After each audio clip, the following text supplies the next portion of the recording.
Welcome back. It's me, Isaac Peña, and we're gonna keep you the Solo Kings tournament coming in roughly 5 more minutes. Before that, we want to really just talk about Flowborn. We talked a lot about that Flowborn marksman, Flowborn tank. As we move into the Solo Kings, only Flowborn is going to be able to be used in here. Now, who do you think is going to be better? Is it going to be better Flowborn marksman or Flowborn tank? Each one of you, I want to get your takes. Well, if I start with me, to be honest, in a solo scenario, I think Yes. Flowborn marksman might have just a slight advantage. But at the same time, depends on what build you go with Flowborn tank. If Flowborn tank is obviously a tank used in most competitive or 5-man or ranking up scenario, but you can obviously build him different ways. You can build Flowborn tank, or it might be a hurt. By the way, the customization for Flowborn is insane. So you can cool. customize this character however you want, gender, you have clothing. It's so awesome to your own liking.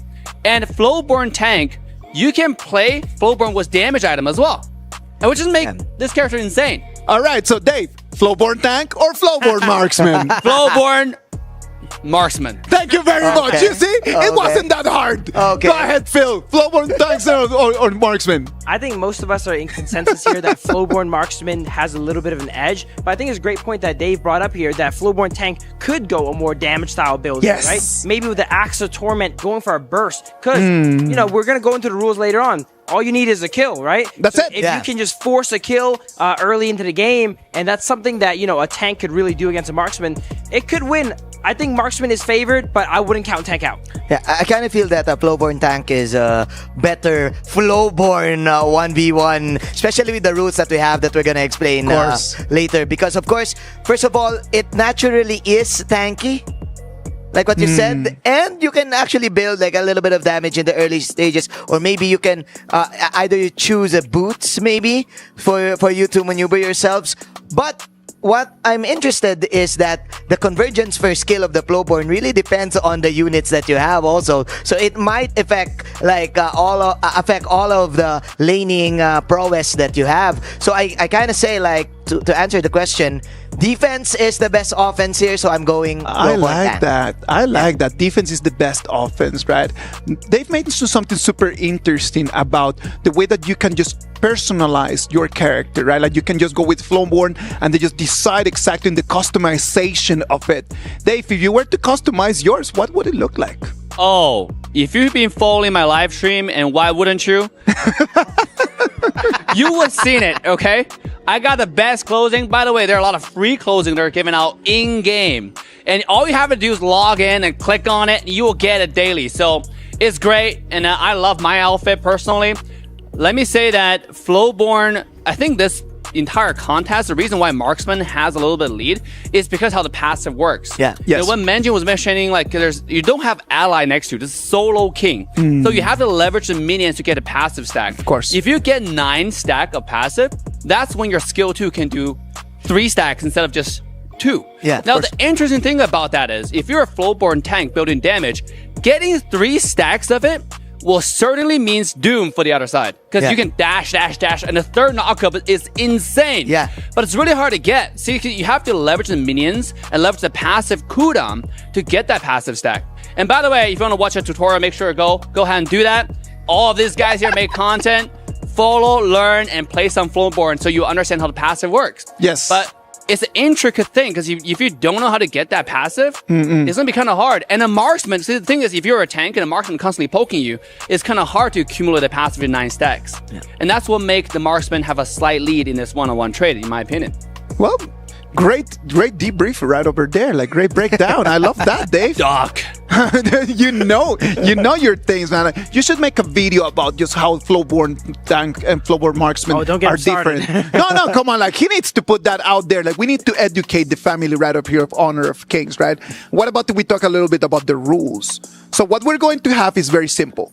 All heroes are going to be Flowborn either tank or marksman. So that's actually really okay. Now, the goal of the game, you can win in 3 different ways. You can either, number 1, take the kill. If you are able just to take that first kill, you won the game immediately. Yes, sir. Number 2, you can take the turret. If you are able to take that turret, then done. You don't even need to take the kill. And number 3, if by 7 minutes you have more gold than the person in front of you, then you can win as well. So either go aggressive and get the kill, go aggressive and get the turret, or try just to get more gold than the other person. Remember that the jungle is completely out of bounds. You are not able just to go and capitalize on that jungle. You can only get the gold that you can get from the lane. This is gonna be interesting. I've been seeing a lot of one-on-one tournaments lately, and the main goal is to clear the waves as much as possible. Of course. And as early as possible for that timer. Just make sure that you have the gold lead. Just make sure that you get like all of the last hits, because the last hits matter also here in HOK. It's kind of like low key, right? So just get all of the wave clear and you're good to go, and don't die. We are about to jump into that competition. What about if we just recap a little bit on who is going to be playing whom? Let's take a look at the bracket. We're going to have 4 top players over here in our 2 semifinals. The first is going to be Tubbs against Coco, and then we're going to have Shanks against Danny, a Team Vitality against OG Esports, and a Twisted Minds against Alpha 7 Esports. All right, let's go. Predictions. Tubbs or Coco, Manjin? I saw Tops last night, and he told me, hey Manjin, I know you. I'm gonna give you some ball, and I'm going for Tops. Tubbs or Coco? Phil? I'm gonna have to go Coco here. All right, Tubbs, Coco. Dave? I would have to go for Coco as well. All right, so do we want over here just saying that OG Esports is going to have a representative over there in the finals? Now, on the other side, we have Shanks against Danny. And that wasn't easy for Danny, wasn't easy for Shanks. If you guys would need to pick one of those two, who do you think is going to have the upper hand? Let's go from Dave first. Man, I'm a fan of both, but I have to go with my boy Danny. I would have to agree here. Danny takes down what some would say is the best player in the world. You know, here, I'm gonna have to go with Danny. Let's go. Danny gets the dub for me too. Yep. Okay. So we're predicting a Coco against Danny final right over there. And when the time gets there, we're going to talk about that. Right now, I know that the players are ready to start. They're just kind of like stretching their fingers, trying to get everything in set, trying to warm up mentally and physically for sure. Ladies and gentlemen, this is going to be our Solo Kings semifinals. We're going to have 2 matches in the way that we just explained you. With the rules that we just explained you, we're gonna have the top level Flowborn action right over there. What about if we go to the Amazon Arena to Milos and Mara? They've got it right over there. Ladies and gentlemen, be ready. Here we go. Welcome back to the Amazon Arena. Now it's time to find out who truly reigns supreme when they're on their own. This is the Solo Kings Challenge. My name is Mara Aquino. Milosh, we're gonna have another challenge on this stage.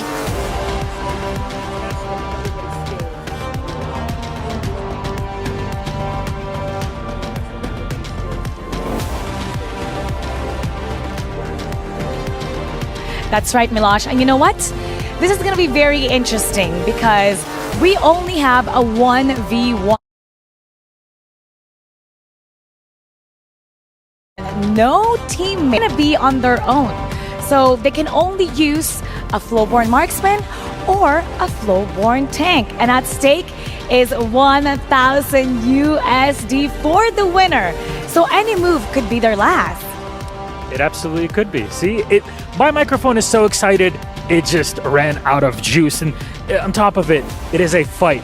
If you defeat your opponent's tower in mid lane, it's all good. If you take out your opponent, you win. And if you decide to stall it out for more than 7 minutes, whoever has more gold, well, they're declared winners. And how about let's get this started? I know the players are ready for this bragging right.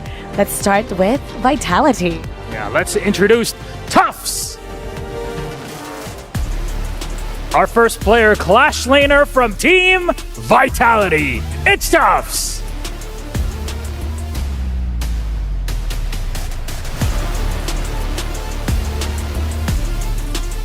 And now introducing Keka.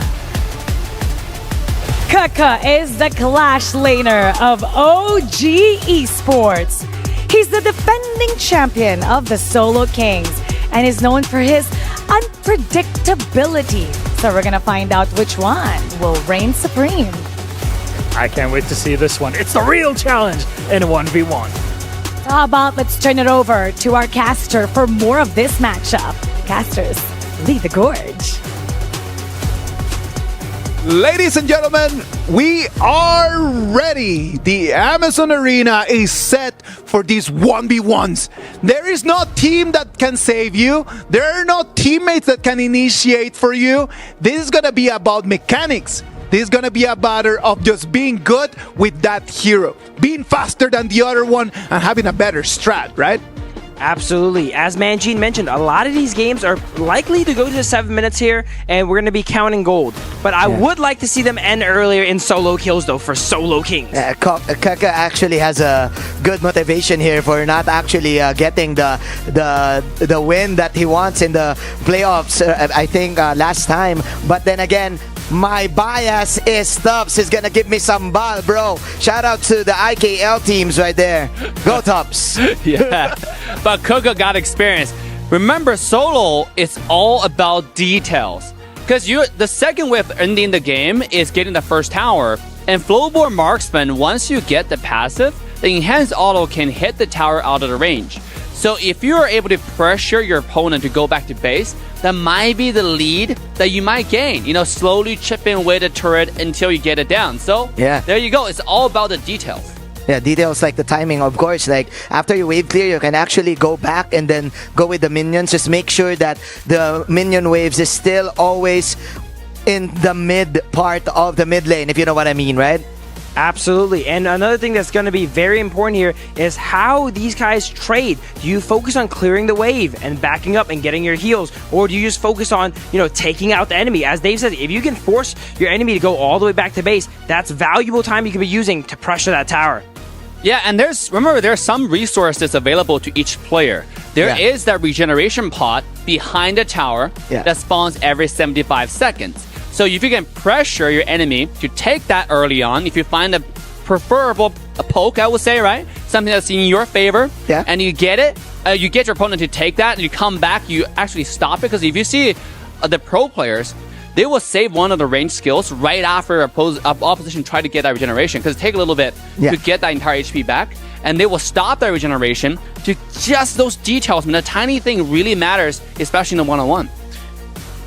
There's so many little details that can just decide a game of 1v1, and just mastering those little details is going to be what's going to make one of these two persons just to be victorious. I know your opinions, but I want to hear from the casters as well.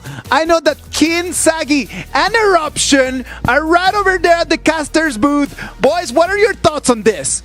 Well, let me start the countdown. 2, 4, 6, 8. Who do we appreciate? We have 6 members now on the desk. So it's myself, Sagi, as well as Eruption joining the desk. Oh my gosh, is this my go now? Is it my turn? All right, ladies and gentlemen, here we go. Solo Kings Tournament. This is worth $1,000. So that's the winner. We got 4 semi-finalists. We have Tufts from Vitality, he's a Clash laner. Then we also have Kaka, I'm sure I got that right, Kaka from OG, and he's also a Clash laner. And that's the first game right now. Later on, we have Shanks from Twisted Minds, and then also from A7, we have Danny. Mate, it's going to be a great matchup today, especially this first one right now. We've got 2 Clash laners. I wonder who they're going to pick. I wonder who they're gonna pick. I think Clash laners, they don't really touch the Flowborn Marksman. They're probably gonna be touching on the Flowborn tank here. And especially when we talked about the rules, like just our dear panelists mentioned, it's either you get 7 minutes with the most farms, or you get the first blood, or you get the first tower. Okay, so we were talking about the stakes for this, right? $1,000 on the line. On the desk, Manjin, we heard you. You're supporting Tufts, right? And the rest of the members are going for Kaka. How about our side? Who are we thinking is going to win this 1v1? Well, I'm looking at Sagi. He actually looks like Kaka right now with his hairstyle. It's amazing. I don't know how you did it. That's why you were gone for an hour, were you? Ooh, yeah, I was gone for an hour there, but doesn't mean that I'm supporting Kaka here. Vitality Tufts, my boy. I'm supporting him in this 1v1. Okay. Wow. For me, I'm definitely going with Kaka because I'm an OG fan. All the way from other games, the OG team, we're on. Okay, double that because Kindofu is going to go with Kaka as well. K for the K. We're going to take the Ks in this match, and we're going to take your towers as well. Ooh, I love it. 1,000 prize on the line here. First blood, 1 kill, best of 1 here. Stakes are relatively high, especially for these two players here. So, I'm really stoked to see what they have in store for us as we move on to the best of 1 between Vitality Tufts and OG Keke. And here we go. That's right. They're running in. Oh, he's got a bit of a bow and arrow right there. Okay. Oh, it's a mirror match. Yes, it is going to be a mirror right match. now. Okay. Here we go. So, do we have any items on the board yet? Not yet. I mean, this first wave is going to be very important, right? So Keke against Tufts is really about who can land more hits here, and they're going for that 1v1. They are indeed going for the 1v1, but look at the common spell difference here. Tufts, he went for the traditional flash here, but look at Keke. He has that frenzy. If it's an all full blown out team fight, 1v1, Keke is definitely coming on top here. You know what that means? It means Keke is much more confident. Oh, mate, I'm just watching, guys. it is great, but I've noticed that Keke was level 2 first, so it was ahead, but not anymore. It's quite even right now. What do you think? What type of items do you reckon they'll get for the first or two? I think. What do you think they'll prioritize? If we look at the state right now, right, lifesteal is definitely the name of the game because it removes the need of you having to recall, right? So you either go lifesteal or like the Blood Reaper or the Doomsday here, so you can benefit from sustaining in lane. But you gotta think of one more item: Boots of Fortitude, the armor boots. Okay, so for me, I go a little greedier. I want max damage. I want the Swift Strike Lance. I want extra attack speed so that I can bully that person in lane. But for now, I mean, okay, look, both of them are professional, so it really is about the inches at this point. It is indeed about the inches here as Keke pops a frenzy here, but Tufts pulls back. I'm loving what Tufts is doing here. So, for those who have never played full-blown marksman here, the more minions nearby, it gives you more full stacks. And look at Tufts here. He's managing the minions so well into this mid lane, so he always get the max flow stacks. Okay, so we'll look for that arrow storm, right? That kind of triangle thing when he shoots his arrow. That's the one we're waiting for. And then we really get to see whose positioning is better, because Keke's build, in terms of common spells, is a little bit more greedy. Tufts is able to kind of reposition himself. There we go, first one on the board. Ooh, okay. Arrow Storm. Arrow Storm comes. Tufts still has a flicker. Yes, Flash so indeed. he can, yep. Flash indeed still available for Tufts here as the wave is strategically frozen in front of the tower here. He has no healing due, he has no form of healing here, so Tufts is in a very awkward situation right now. Yeah, he wants to force him away. The flash committed, and I think Keke got the better one out of that engage. This means Keke has an advantage. He has the frenzy as well. He has the frenzy as well here, so right now Keke is at a very advantageous spot here right now. Ooh, what are we looking at, boys? This is very close between these two players. Yeah, I think it really will come down to one split second. Keke missed all of his shots. Yeah, he missed everything. Well, he cleared the lane at least. Oh, hang on. Oh, that was so close, Keke. Almost there. So you can actually TP back. You can, but you're taking a risk, right? Because if you TP back, you can't clear the waves, and he's gonna... Okay, he's not gonna miss out on any minions, so that's good for him. But one thing's for sure, guys, if he recalls back, there's only one bad part of the game. If within 7 minutes, there's no first blood, there's no first tower, they are gonna be winning based on whoever has the most farm. Okay. So we're kind of halfway there. Tufts, he's gonna try and freeze the lane, right? How you freeze the lane here is that you push them back with damage, so that they are not in range of getting the EXP from the minion. And looks like it didn't work out for Tufts. He's kind of suffering a little bit now. He's indeed suffering a little bit, but thankfully from the Flowburn's first spell, stacking the flow, you still get a decent amount of healing here. He's playing it very strategically. He knows that Keke has this advantage. He chooses to back off, and he's healed to full with that healing deal. Okay, I'm gonna need a favor from you, Eruption. When this game ends, I want you to erupt as well. There we go, this isn't... Oh, that was almost there. Yeah, super close, right? I mean, Tufts, like, they're standing on thin ice. Both sides. Well, you could say that it's still much even right now. It's pretty much even right now, but when we talk about the final fight coming into the 7-minute mark, if let's say Tufts has a strategic advantage, he doesn't have to farm here, but look at Tufts here. He's extremely low. Oh no! There's the potential first blood. Oh, Tufts is so low. 1 pixel away from getting taken down, and Keke has a great advantage here. He can take some licks onto the turret. And look, he doesn't want to recall. If he recalls here, his turret is gonna go kaboom here, so he cannot be recalling right now. Look at Tufts here. Oh no! He's having so much pressure right now. The tower goes down to Keke. There we go. That's it. The game goes to Kuka, there we go. My gosh, look at the hairstyle, mate. Good looking guy. He deserves the win there. And he put the pressure, even though he did do that recall. He came back and regained his confidence in the lane. Okay. Came out with the win. That's great, right? So at this point, Kuka takes a step forward, one step closer towards that 1,000 USD in dollars, of course. But of course, their next match is going to be Shanks from Twisted Minds against Danny from Alpha 7. Thoughts on that? Thoughts on that? I gotta say here, man. Are we gonna see another Floorborn Marksman matchup? Because, man, these two kind of boring. It's not like the matchup that I'm looking for, right? It's not like the brawl, the 1v1. Really close in terms of combat. This is just like, I'll poke you a bit. I'll poke him a bit, but let's hear more from Milosh and Mara at the stage. Oh my goodness, Milosh, that was so exciting. I was literally at the edge of my seats there. 1 health left there at the very end, but still, it's Kuka that experienced the timing. He was able to recall at the right time, heal back up, and really not miss out on the next creep wave. So excellently timed. And in this challenge, you can see that anything can happen. One mistake, and that could be your final. So how about let's start with the next set of our players. Up first, Shanks. Shanks is the farm laner of Twisted Minds. He defeated a KPL player in the quarterfinals to make it here in the semis. Maybe we'll get another tight matchup between these two, just like we had in the first game. It all depends on how on point both of our players will be, and of course, his opponent. Joining us, it's Danny! Representing Alpha 7 Esports is, of course, their jungler. Well, here, he won't be able to play in the jungle because that would be against the rules if you would just go around and farm gold for the rest of the game, but he's going to have to prove his mettle in mid lane. Will he take out the tower? Will he bring his opponent down in Shanks? Or will he just out-farm him until the 7-minute mark? And it's interesting what kind of techniques they'll be using for this one. And I think they're both ready, so we're going to head back to our caster. Shanks versus Danny. Lead the gorge.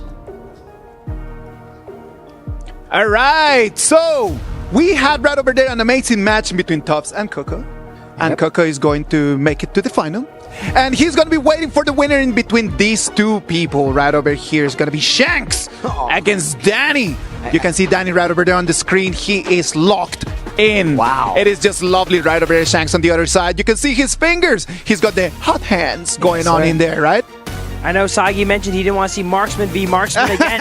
And there's a good chance here that it is going to be Marksman v Marksman. Yeah. But if there's anyone that plays Flowborn Tank, it's going to be the jungler for A7, Danny. It's got to be like that, right? Yes, like Danny might have just like that little extra factor, the X factor that he's going to need for the win. X factor for sure, but I'm going here for Shanks, man. I was hearing Eruption talking about the hairdo and the hairstyle, of course, and Shanks, of course. Look at that swag, man. Drippy lad. Drippy lad. Completely. Come All right. on. What about we talk a little bit about the winning conditioning here? We said that you got 3 ways to win.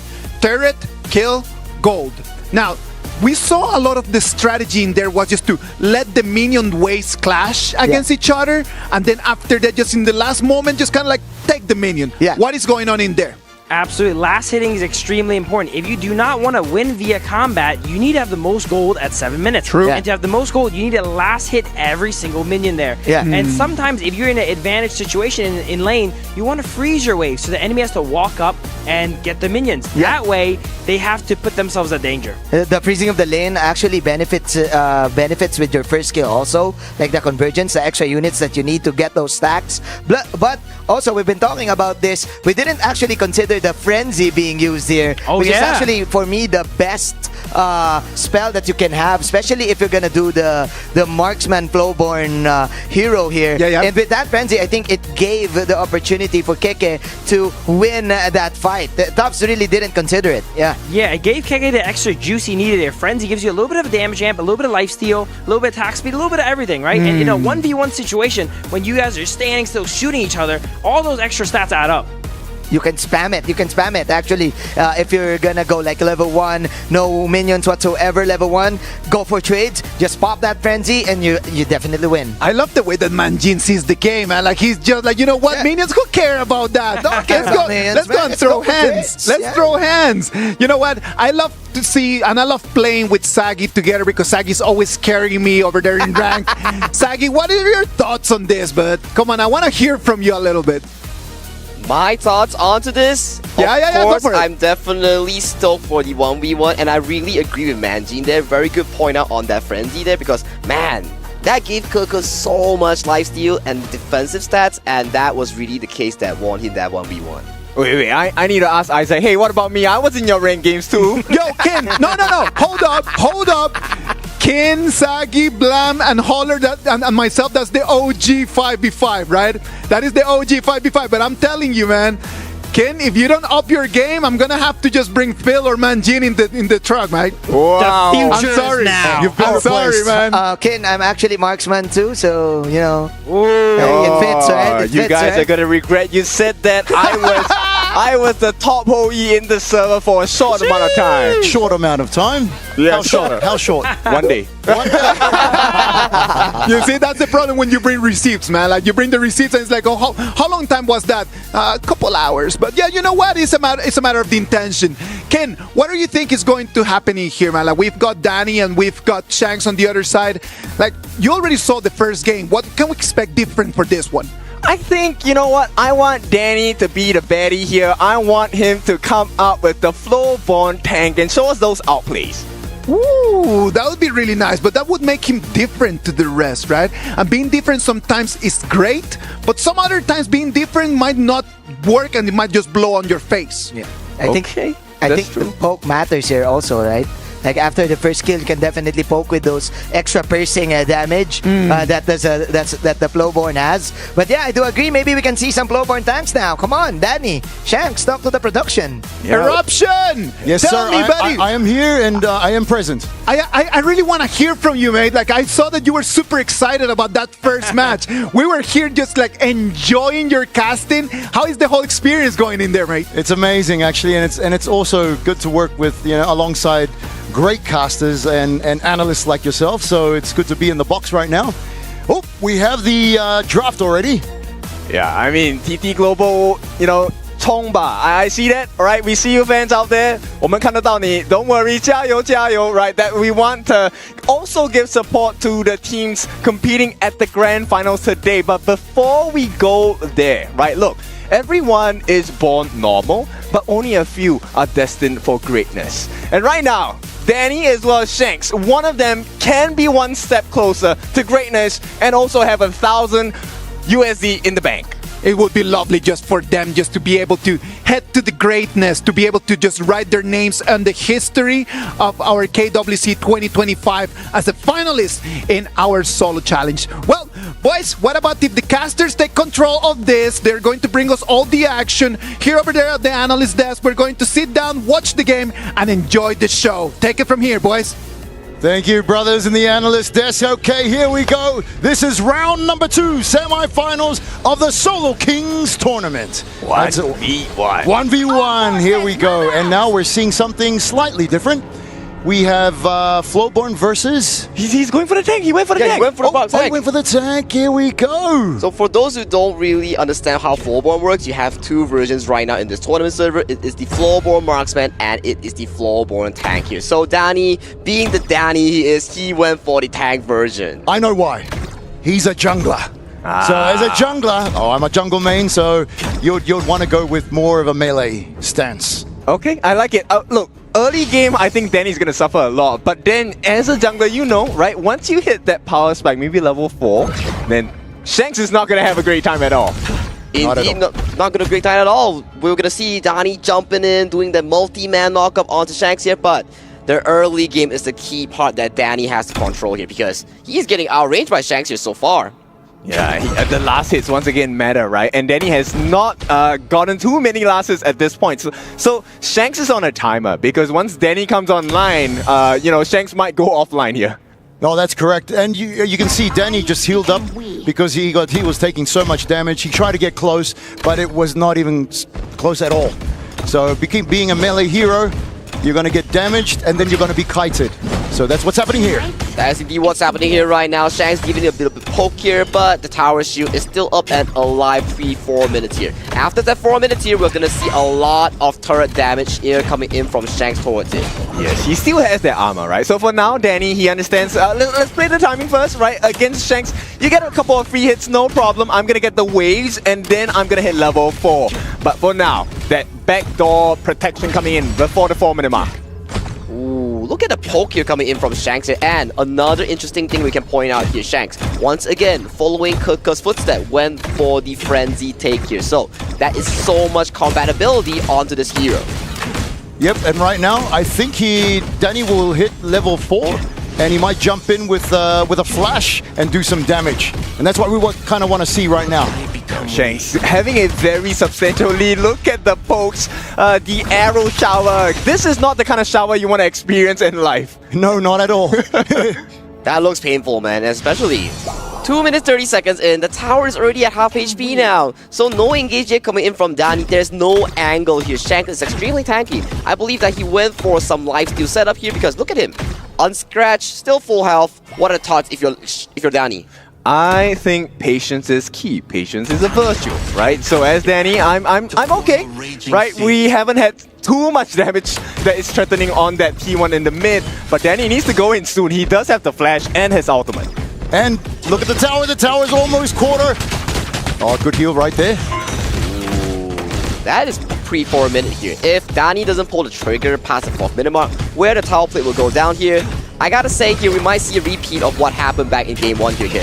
Yeah, look at Danny. He's purposely not standing in front of the tower, so the piercing shots don't really hit the turret. But Danny goes in! Oh, Danny goes in, gets the knockback onto Shanks here, but Shanks with the frenzy is relatively tanky here. That is a golden opportunity being missed out by Danny here. He needs to figure out what comes next because he is dangerously low right now. Yeah, that was the one opportunity for him, right? If he had gotten that kill there, it would have been great. But he missed the deal. He got the deal, but instantly got touched by Shanks, which means that healing factor is gone. Danny in a very horrible position. Is he gonna try? He's getting shot. He's getting shot, and right now, 4th minute onto tower right now. The tower's extremely low. Danny low as well, too low, going down. Towers goes towards to Shanks. Oh my goodness. Patience was a virtue, as you said, Kin, but patience also can ruin your game. But hey, that's what happens when you go against a range hero versus a melee. You're gonna get and suffer those consequences of going through with that. So yes. He needed to buy more time, but unfortunately, time is one of the things that you can't really buy, especially in a 1v1, right? 7 minutes, that was the time limit. And with that, we will have our grand finals between Kirk from OG, as well as Shanks from Twisted Minds. Once again, these two players coming in from these two distinct teams from the KMW, they are long-term rivals now. And what better way of showing who's better through a 1v1? Yes, and I think Blam is very happy with this, right? Him being the, cheerleader of KMW, it's okay, we got it. We know that they have had very strong performances in this KWC. But once again, are we going to see an upset? Because Kirk and Shanks, they have been going at it in their 5v5s. I want to see the 1v1s, but let's take a look at Sky on the stage. What do you have for us?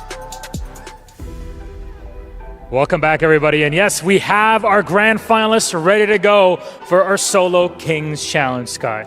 Whoever wins in this final not only will take a lot of honor back because he will be the Solo King, of course, but also with a $1,000 prize. Imagine that. Not bad for fleeing a few 1v1s here on stage. So let's introduce our finalists one more time. First up, it's Kirk.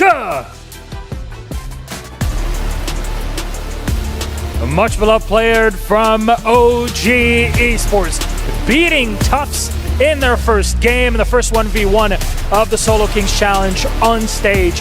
A close matchup. He was able to clutch it back near the end of those 7 minutes. Close to it. I can't wait to see what he can play here. I think he's fully ready for that. And let's welcome his opponent, Shanks from Twisted Minds. Shanks just finished his battle with Danny, and surprisingly, in the very first round of the qualifiers, actually Danny beats Eno from AGAL. What a surprise. I believe that Shanks is ready and the battlefield is already ignited. I think I know exactly what heroes they're going to play and how this is Of going to course. play out. It's just kind of a coin toss. Hopefully no melee for this time around. Our grand final for the Solo Kings Challenge is ready to go. Let's send it back.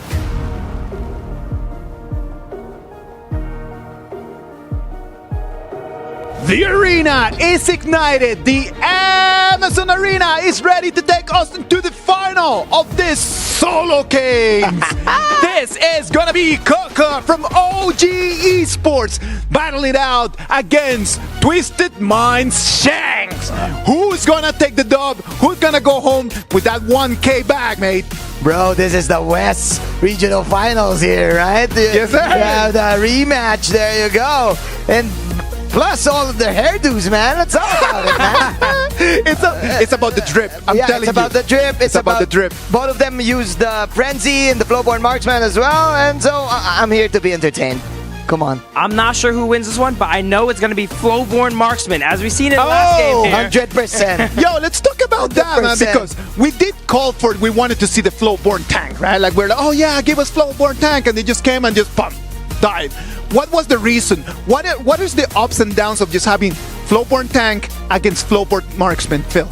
Realistically, we were being really nice on the desk here about Flowborn Tank, but that matchup is honestly unplayable. The only way you will win is if you catch them off guard, and Danny did catch Shanks off guard, yeah. but it did not have enough gas in the tank to take him out, unfortunately. That was a nice attempt coming out from Danny. Again, the range and the poke at level 1. It's really a massacre right there that Shanks did to Danny. But then again, the attempt was made. I kind of feel like the reason why Danny got the victory against was with that With a that surprise play, as yeah, well, because right? Yeah. he uses the tower damage to get a little bit of chunk of Yes. the HP. But then again, Shanks actually managed to get out of the tower range, and then it's over from It is there. part of the strat, Yeah. man. It's part of the Part of strat. the You strat. cannot just lure him inside of the turret, and then you're like, okay, yeah, oh no, I'm gonna die. Boom, poke him in, get him in the turret, and it's not a 1v1 no more. It's a 2v1 with the turret coming in. Flowborn Tank definitely a little bit more gimmicky here because of that.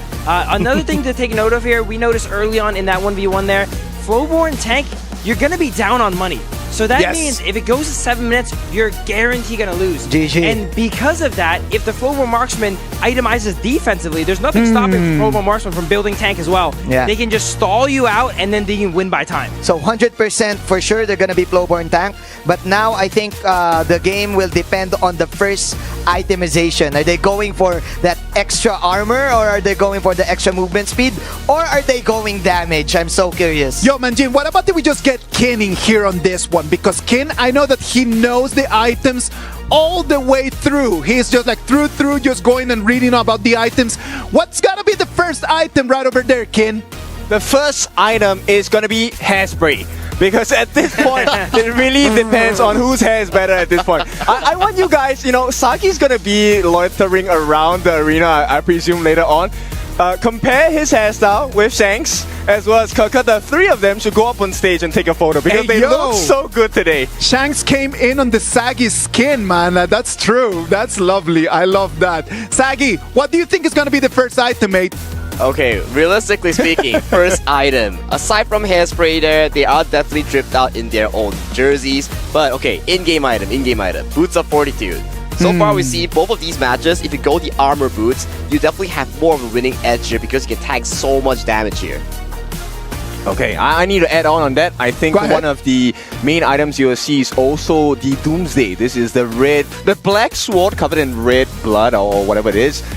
This is the item that will help you to deal percentage-based damage. Or you could go for the red orb, which is called the Meteor. Okay. And this can help you get a little bit more armor piercing, which adds to your attack. So it depends, right? Do you want to go defensive? Do you want to go aggressive? My personal choice, I like to go aggressive because I want to show you that I'm better. Ken, I actually like a lot that you mentioned over there the choice of just buying Meteor first, right? Like, it is not even a matter of thinking like, okay, yeah, let's get to Doomsday. Doomsday is a very expensive item, right? Like, so you need to start thinking about like, okay, which is the cheapest that I can get that is going to give me the most advantage at the moment. Sagi, if you were to go over there under that idea, okay, you already talked to us about the boots. What goes after the boots? Ooh, I think Blood Weaver is exceptionally good because if you imagine what happened back in the first series, Yeah. Tubbs had to back off because he couldn't defend the tower. He had no lifesteal. So lifesteal is the name of the game as we go towards this grand finals between OG Keke and Twisted Mind Shanks. Let's go. Okay, big start. And I want to add on, there is also another potential item, the Spark Forge Dagger. You get the deal. So buy one Vampiric Scythe, right? That's the half item for lifesteal. You get 8%. And then you add on the Spark Forge Dagger, increase attack speed, magic chain lightning damage as well. So you can clear the lanes faster. Well, that is a certain potential here as we see both these two players just duke it out towards the mid lane here. Both, as we mentioned, as we've seen from the semifinals, are going for the Frenzy here, as Frenzy has been popped by both sides. Actually, that's what I've been wanting to watch. I wanted to see it right then and there. They went head to head, toe to toe. Left, right, 1, 2, 3, uppercut, and that's the champion right there. So Keke with the K. What did Kindofu tell you? It is about the K. So grand finals winner Keke from OG, Dream OG, wins this entire Solo Kings, takes home 1,000 USD. That was so quick coming in from Keke. That immediate 1 minute, immediate towards the first blood day. Man, compared to the last two games here, this was definitely a fast one. Yes, and you know what? I feel like Keke has a chip on his shoulder from what happened 2 days ago, how they were, exited, and now he's like, you know what? I want revenge. I interviewed him, and I see the not so much anger in his face, but frustration. Okay. Now he came in to prove himself that, hey, don't leave me. Don't leave those stones unturned. I got to come in, and I will attack, and I will assassinate. Okay, so bottom line, Keke is better hair. Yep, today the person with the better hair has won the game here. So, as you mentioned, it was not about the boots. It was not about the lifesteal. None of that matters. It was about the hairspray. Yes, and look, Keke, you have a new challenger coming up. Sagi also has hairspray today on his hair. We want that 1v1 caster versus talent. Let's go. But first, let's go to that interview. All right, here we go. We're now at the Amazon's arena, and standing beside me will be our champion in our Solo King Challenge. Keke, what just happened? It was so quick. What happened? 刚才发生了什么？可能就可能是我铭文带的有点优势吧，因为我带了点肉铭文，然后他对点会点不过我。So I do have a little tricks for myself because I have those HP cranes inside, so that I think if we are only doing the auto attacks towards each other, I will be having those advantages. So congratulations one more time on winning to be the Solo King champions, and you're also getting that award with a trophy and $1,000 prize. Look at that. Check this out. And your award will be presented by Fane, the head of esports, for honor of kings. What a prize. Let's take a picture together to memorize this cherished moment. Thank you so much. As we see this prize, I was super curious. What you gonna do with a $1,000 as a prize?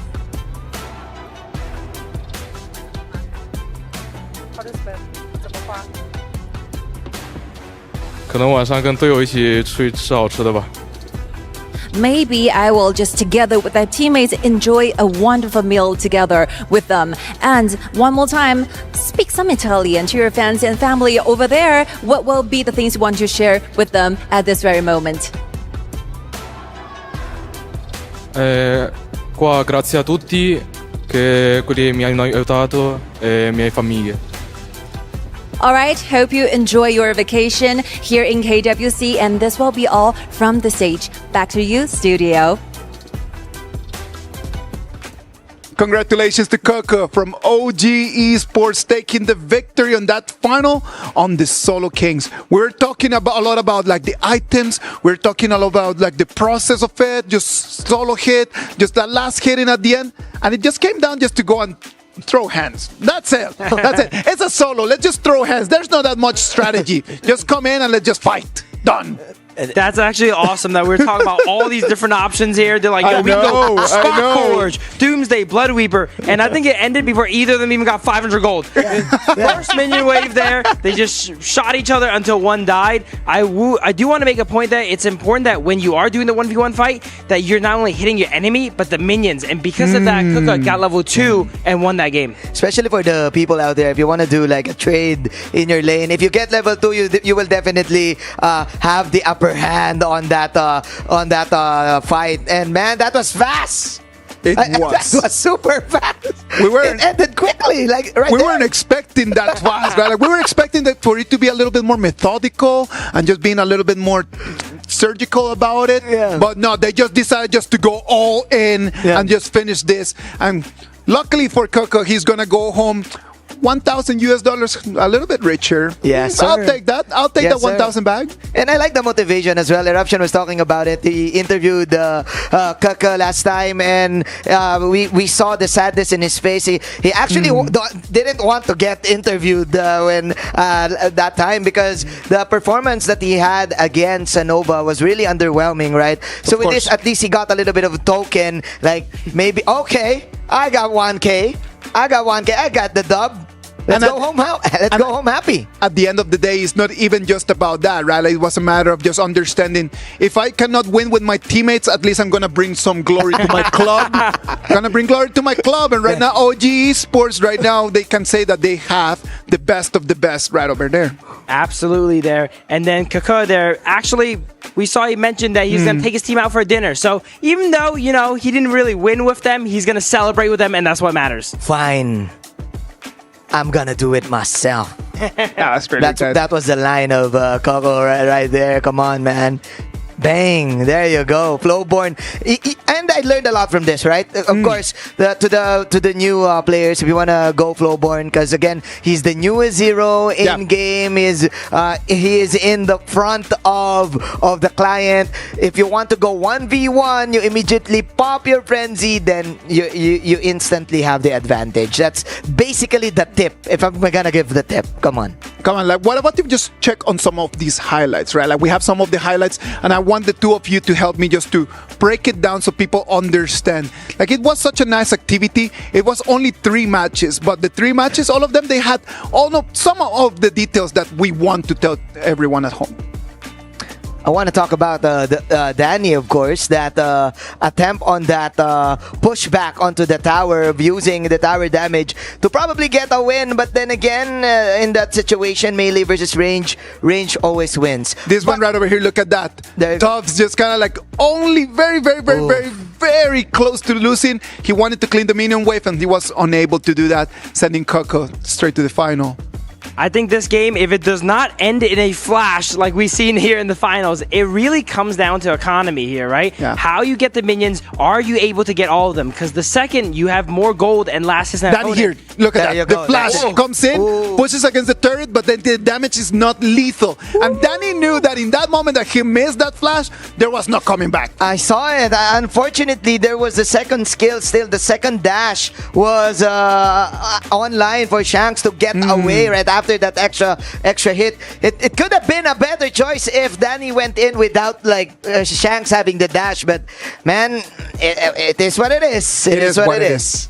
Part of me wants to see a reality where Danny actually fully committed there anyway, right? And tried his best to chase down Shanks to see if he can get that dash online quick enough to take him out there, because retreating there sealed his fate. OG Coco is going to go home with $1,000 right over there. It was such a nice bracket, man. A lot of people were expecting, and I'm telling you, this is what I heard from a lot of people, that it was going to end up being a Snowy against Inuo kind of thing. That's what everyone that I asked what they said. They said, yeah, no, it's gonna end up being snowy against Inuo. And look at that, they did not even make it to the semifinals, allowing us to see a lot of all the other players, because we know that Snow and Inuo, they still have the grand final coming up. Yeah, props to these players for being such sport, and of course, shout outs to all of the organizers here of the 1v1. Hopefully, we get to do it ourselves. You know what? I have an idea. Maybe some of the players can do the panel. They can do the shoutcast, and we ourselves can do the one-on-one, right? Look at the reactions right over there, man. Like, do you think that that the audience would prefer to see us there than seeing Coco and Tufts and Shanks over there? Come on. I think that they pay their tickets to see the stars that they love. Yeah. Another thing to note here, Kaka undefeated in the 1v1s now. He won the last one. He won it again. Who can take him down? I don't know. Invincible. Undisputed 1v1 champion. Absolutely. What a title too, huh? It is one of those things, like when you cannot just imagine yourself becoming the champion of the whole KWC 2025. If you have a chance for silverware, if you have a chance just to get some trophy, you need to go all in, no? That's the amazing thing about HOK, right? We can really split it up. Unfortunately, they could not win KWC, right? Yeah. But he's able to crown himself #1 of the Solo Kings. Just like how in Honor of Kings, you may not be the highest rank in the world, but if you keep playing your favorite hero, you could be #1 in your state, #1 in your town, your county, whatever. And that's a really nice achievement to have, I think. And that's one of my favorite parts of Honor of Kings. I am #1 in Barangay 20. AR Nais, Pasay City. Shout out to all of the people there. It's good to be #1. I love the titles that the game gives you, right? It gives you this kind of like ego, small ego, like, hey, I'm #1 in my city, you know. I'm #1 in my neighborhood. I'm #1 in my neighborhood, you know. Like, you can't beat my Arlie, you can't beat my Flowborn. And then tomorrow, wait, why am I #2? Who's #1 now? And then you will immediately play to get that rank up, right? That's so good. The same as how Kin just bragged that he was like top level Hoi for about a couple hours, and then it just went away. I hope that he took a screenshot of that, because I'm not believing that story right now. He turns out he played right on the reset before anyone else played, and he ended the game. Boom, #1. Boys, it was really nice just to see a tournament like the Solo Kings, right? Like, a lot of tournaments come in and they just want to see the 5v5s, and they're thinking just about that. And we're trying just to create a different thing. The format this year was different. Right now with the Solo Kings, we're trying to add up a lot more shows for everyone, so you can actually understand the game. Not only from an area of an academia, just to kind of like listen to us break it down, but for you to try it at home. Wouldn't it be really nice just to go ahead against your friends, not only in a 5v5, but in a 1v1? When we think about these Solo Kings, what do you think is the value for the viewer right now in an activity like this? I think something they can definitely learn about this is how you manage your wave, right, and get your levels. Now, for mid lane, it's not as important, but for something like Clash Lane, my main role here, it is very important to get that level 2. As we've seen here from Kaka, level 2 changes the game. Yeah. You get another skill, and you get to go ahead and commit into that fight and win. And how you manage that first wave usually dictates the first 5 minutes of the game, depending on your role. Yeah, I think a lot of esports players and pro players will agree to this. There's this phrase they always say, like, 1v1 proves nothing unless it's in Solo Kings, right? Unless it is Solo Kings, like 1k USD, you can definitely prove a thing or two, right? And what I like about this is that you can study like little details in terms of the early game laning that you need in game. Like, for example, for me, I am the #1 marksman in Pasay City, Barangay 120. Anyways, you can definitely go know what are the little details that you need to go for trades, any cooldowns that you want to time, especially in the hero mastery. That's the benefit that you get for these types of 1v1 games. Boys, thank you very much on this breakup of how did this whole Solo Kings tournament work. What about if we go a little bit to a break, and when we come back, we're going to bring you the award ceremony. I'm Noah Wipit. Now I'm here in KWC. So my left side is Muchi. Okay, so how do you feel in KWC? 因为这是我第一次来参加 KWC 嘛，我觉得这里蛮不错的吧，就吃的也有很多种，然后还有个选手休息室，可以让选手下来休息下来玩，就我认为这是一个很不错的体验吧。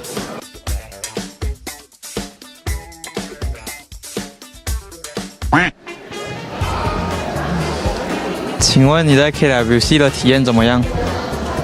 Sini feeling environment sangat bagus lah.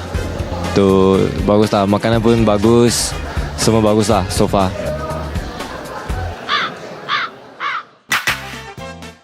Apa yang kamu punya experience di ini KWC? About all the experience, like the hotel, everything is very good. But sometimes, maybe has all experience in EWC is all good, very good. Danny, how your experience in KWC? My experience in KWC is almost perfect. Like this event is like really big. I like this event so much. I like to play in the international stage, and now we'll play against AG.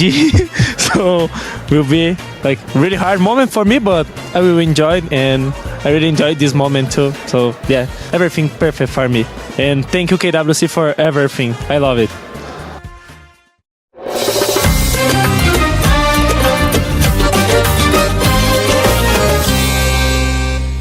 Hi everyone, we're joined here with Chi and Joy from TT Global, and we're going to be teaching them some Arabic words. Could you guys let us know which words you chose? 我选的是强大，因为我希望自己能够更强一点，然后也可以更加强壮一点。我选的是冠军，因为来打比赛最希望就是拿冠军。 Okay, cool, amazing.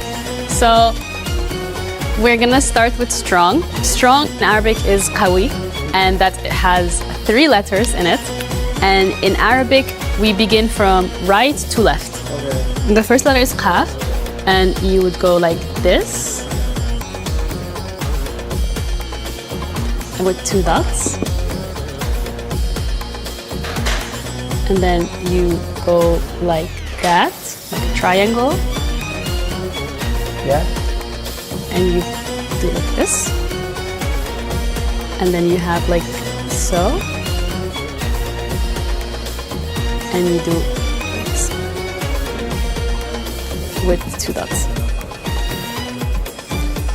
Yes. And then you chose champion, which is batal. So you start with that. And then you go this way with. And then here you do 1 line. And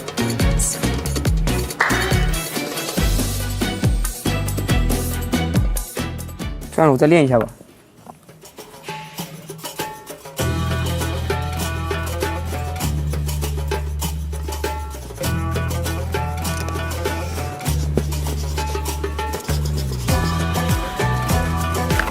好了。写的也不是特别好吧，不太标准。我给个6分吧，应该能及格。 No, it's really good. I would give it like 8 out of 10. Yes, I think it's good. Thank you guys so much. 谢谢。冠军。 Eu tenho um sonho, estar onde as lendas estão. Ini adalah jalan untuk membuktikan bahwa kami layak berada di puncak. Gunung di hati kami, suatu hari nanti pasti kami daki. 站在世界之巅，才配称为冠军。 Nos chamam de azarões tantas vezes, sempre presentes, nunca temidos, mas isso vai mudar agora. Quero provar que o Brasil pode estar lado a lado com os melhores. Cada derrota me ensinou o quão longe estamos do topo, mas também o quanto já subimos. Estamos escalando. E sei que um dia alcançaremos o cume e enfrentaremos jogadores como Yuno em nível de igualdade.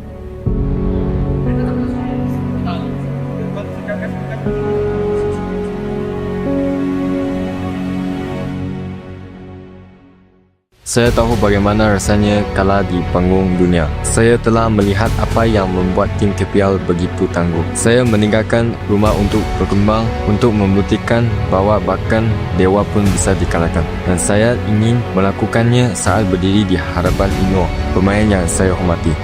Saya di sini bersama tim ini untuk membawa kebanggaan. Bukan sekadar bersaing, tapi untuk menang. Kami kami pernah berasa bagaimana rasanya ditakuti, tapi belum lagi dihormati.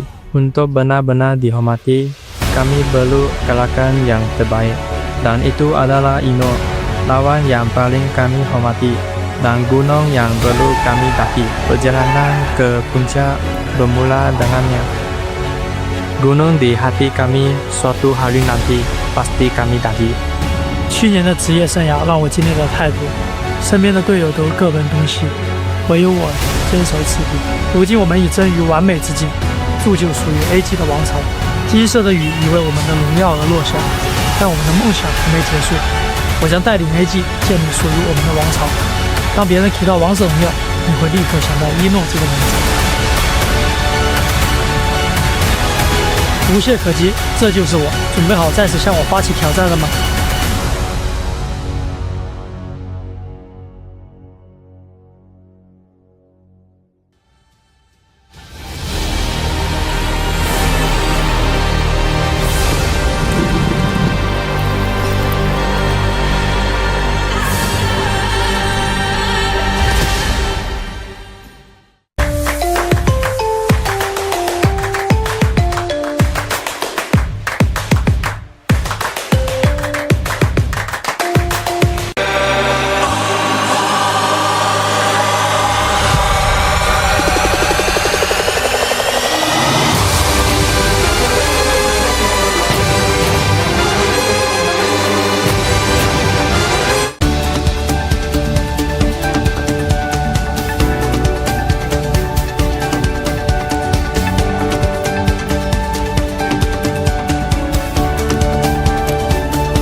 ？Reach your impossible, Lenovo Legion.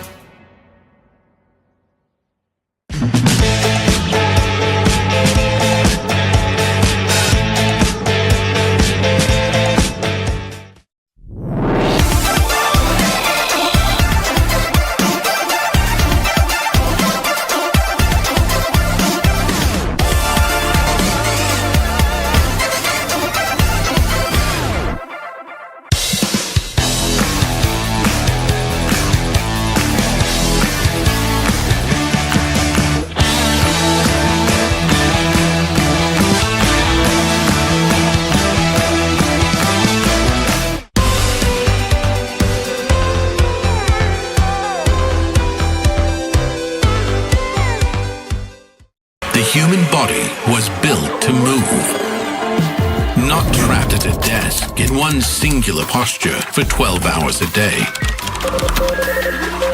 It's time your chair evolved. This is Secret Lab Titan Evo.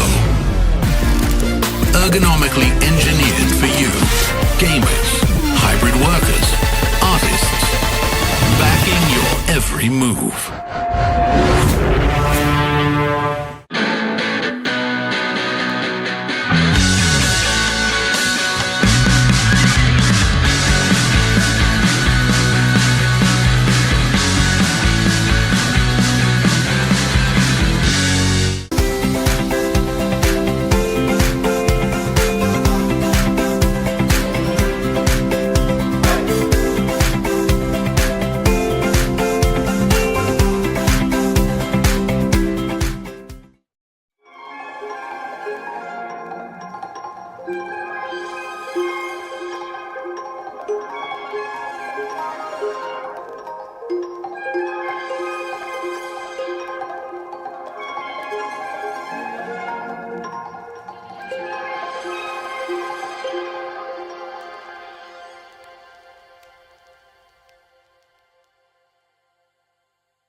Welcome back. This is the KWC 2025.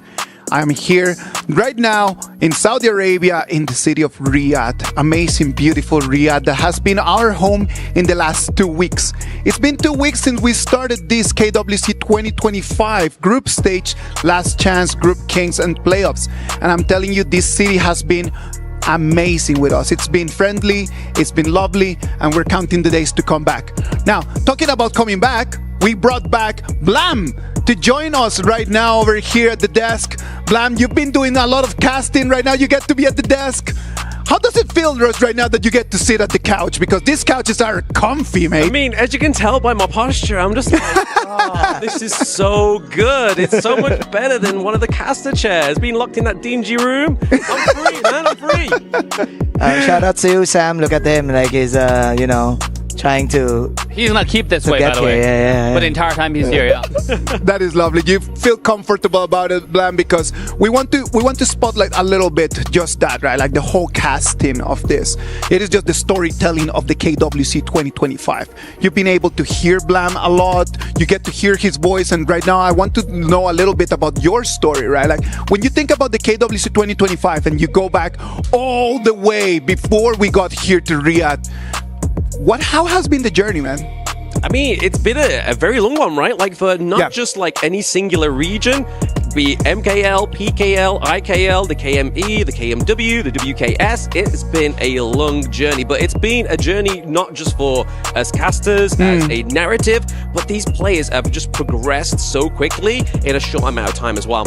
It is just like we bring to you only the 2 weeks of KWC 2025, but this whole road started a long time ago. A lot of these teams have been fighting for a long time just to get a chance to be here in these 2 weeks, right, Manjin?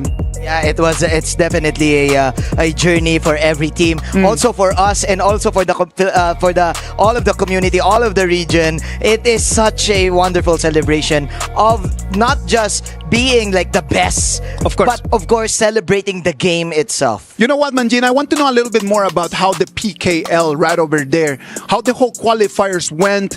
How was the feeling right over there, the PKL just on its way to the KWC 2025? Yeah, because everything is quite new, and we were kind of lucky. Like we have 3 representatives, but unfortunately those 3 representatives lost, and I was like, hey, I'm happy, I'm gonna be there, I'm gonna be biased, I'm gonna cheer for them no matter what they've said.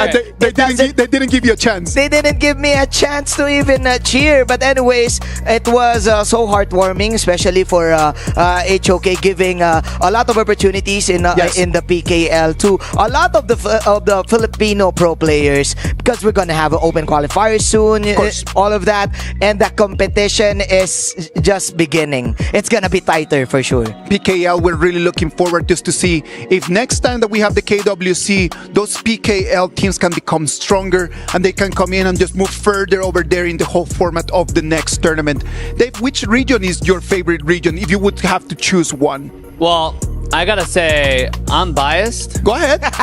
It's not like it's gonna be like the first time, or that we just actually figured that out. First, okay. Well, I would say it's King Major West. Yeah. All right. That's right. Now, King Major West has many different layers to it. Go ahead. You first, for example, you first play the Open Series, which compete against some of the best community teams, right? And only one team makes it out from each region, and then they go to one offline location. Last year was Malaysia, I believe, and then they play another tournament, the King Major West qualifier. If you win that, only one slot gets to come to KWC. Now, obviously, this time there's a last call, right? That's why there are 2 teams. Yes, OG and Twisted Mind both made it, and they are insanely strong. Now, OG, could I play a little bit stronger against Nova, to be honest? Wink, wink. Maybe next time, right? At the same time, I would say King Major West is probably the most fun to watch. And this is the region that he likes. Imagine the regions that he does not like. Wow, that is tough. But you know what? Like the main idea of having so many regions is because we can move the game worldwide, right? Like Honor of Kings, it is in so many different regions. Right over here, we have the PKL. We have in the Malaysian Kings League as well, right? Like we have the MKL. We have the KPL that is going to bring us the 2 teams that we're going to see in the finals. we are just moving abroad. Like we're moving around the world, showing that Honor of Kings is an activity for everyone. And Blam, I know that you started just first like playing Honor of Kings, and then you decided to become a caster. How was the whole journey about becoming one more of the family of talents here at Honor of Kings, man? I mean, I wasn't playing at first. The first thing was the playing was part of the preparation to becoming part of the caster. So I was learning the role, learning the game all at the same time, all the way since Season 1 Invitational, which seems like ages away. That feels such a long time ago, right? Yeah. I'm glad right now that you're right over here and you're one of the official voices of Honor of Kings abroad, right? Like when you listen to the English cast, it's almost all the time Blam being right over there, just bringing you the best action of Honor of Kings. So he's seen so many clutch moments. He's seen some emotional moments as well. If we talk about just the mechanics, one moment from this KWC 2025 that you would say, okay, that is going to be carved in my memory for a long time, what would that be? I mean, there's so much, right? There's so many. But I mean, I do have to give it over. Obviously, we saw the pentakill yesterday from TT Global. That was so clean to finish off the game, get a pentakill. It's like, that's the dream, baby. That's the dream. The only pentakill here in the KWC 2025 as well, right? Yeah. If I'm not mistaken, I looked at Liquipedia last night, and if you get a pentakill, you get awarded by a little bit of cash, you know? Yeah, of course. Like yesterday, that person was awarded with that with that title as well. Dave, best moment of KWC 2025, if you were to think about it, right? Because we did some casting back in the day, right, together. And right now, like, if you were a caster, from a caster standpoint, which would you think it would be like the best moment to cast? First of all, I am very grateful to be on this stage, to be honest. This is such a warm feeling. Agree. And then big shout out to Isaac for making me feel right at home. This has been incredible experience. So thanks, mate. Big shout out for the entire team to make this happen for me. Thank you so much. Now, the memorable moments. Mine's a little bit different, okay? I'm a little bit off the stage moment is something most memorable. It's the draw. When they were drawing the playoff, we were at the venue and we saw the emotions. We're recording shorts. Oh my goodness. You have to be here to see it live, to understand the complexity of emotions that was going on in that night. Yeah, it's overwhelming. I'm telling you, like, no, it was interesting because we had over there in that draw, we had everyone. We got the champions from all the different leagues, right? Like from MKL, we got in there people from IKL, from PKL, from KPL. We got all the different regions right over there, and they're just having like the whole family in there. Just like when you go for New Year's and then you have an opportunity to be with your family and they just be able just to really enjoy in there. That was one of the memorable moments for me as well. What about you, Manjin? I think, of course, I'm gonna say the show match was so fun, right? Like, there you go. We're actually memes right now. Like Amara and Moon also are memes right now in social media. But it's my first time really seeing the KPL teams in action. You know, like that serves for me as, hey, these are the teams that we need to reach. These are the teams that we need to study. These are the goats of this game. And like seeing the secret levels, like we were talking about, really like put something in me that, okay, we need more time to study. We need to practice. We need to get back to that drawing board, and we can still make this happen in the future. The future is bright. The future is definitely looking bright. It is lovely just because as you see the game right now just evolving as what it is right now, we're all really looking forward for the whole ecosystem to evolve. And we had some very big announcements telling us that the ecosystem is just going to keep just snowballing. The ecosystem just got a little advantage in the early game, and right now we're just trying to snowball, if you know what I mean. It is just trying its best just to give everyone an opportunity. Could you imagine just yourself just being able just to be playing at home, just playing games with your friends, and then in 12 months' time, come over here and be part of the KWC? I cannot imagine myself, but I can know that a lot of people at home would love to have that dream. They really would, honestly. I mean, we had two teams all the way from the Open Series, right? I mean, one of them was Twisted Minds. They got 4th place. And then one of them was ACT. I mean, they went toe-to-toe with Nongshim, almost knocked them out, which was crazy to think. Like, 5 guys at home, of course. Open Series, PKL, into the KWC in Riyadh, baby. It's like, what more could you ask for? I love watching ACT because in both of the games they played, even though they two matches that they were a defeat, in both of them it was never 2-0. In both of those games, they were able just to take one game from their opponents, and just to know that this was a team that came just directly from the Open Series, that's gotta be magnificent feeling. To that exact point, Honor of King ecosystem made it so readily available for the entire community to join. Yes. If you want to play, there's always a position for you to join. There's always room for you to join. And most important thing is, this entire ecosystem encourages you to play with your friends. You should get 5 people to watch KWC and learn from the best. And so you can get a better position in Open Series and go from the grassroots, the upcoming KCS, and have the opportunity to go to Worlds. Yeah. It's so available. And mentioning to your point about, the standard of who you can learn from, the content are also readily available. Right? Yeah, the entire community made it so easy to access, and you can go learn from them and truly improve your gameplay. And that's what makes this game so fun. Yeah, and also the fact that you can actually meet, greet, and play with some of the pro players in the HOK showroom, in the HOK booth outside of the esports inside of the esports boulevard, outside of the arena. Last night we were playing and we were trash talking each other together with the Filipinos. We won, by the way. Yeah, I think AGAL was there on the second day. TT was there also. OG was there, and they got to play with the new players here in Saudi Arabia also, of course, who wants to try out the game, like trying the settings and everything, trying heroes and everything. And the ushers are so helpful, like helping them, hey, you should try this, giving them some advice and tips on how to play the game. That HOK booth is just popping, and I'm loving just passing by. I haven't had much time just to go in and just kind of like play games, since I need to be right over here bringing you all the action. But you know what? Just passing by and seeing everyone just over there with a smile, it is amazing. What about if we just take a little break? We're going to take a short break, and then when we come back, we're going to bring closer and closer to that award ceremony that we promised.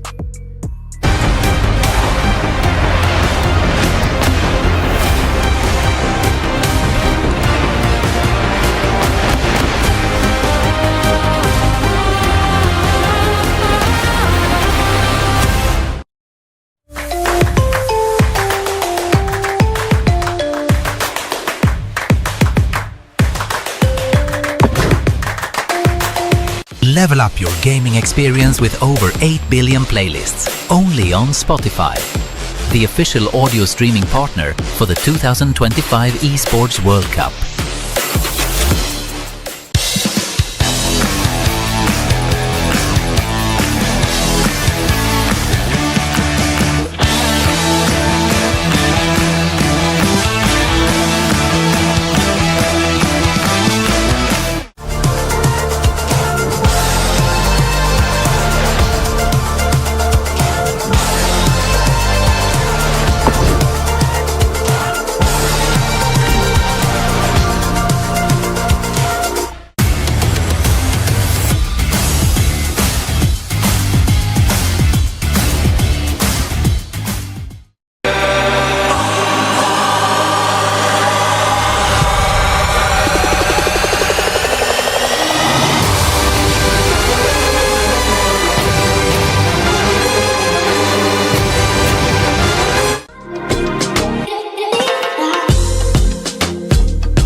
This land is calling.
Ladies and gentlemen, welcome back. This is the KWC 2025. We're live from Riyadh, Saudi Arabia, and we are very close to that award ceremony. And since I know that everybody wants to move into that, I was deciding, you know what?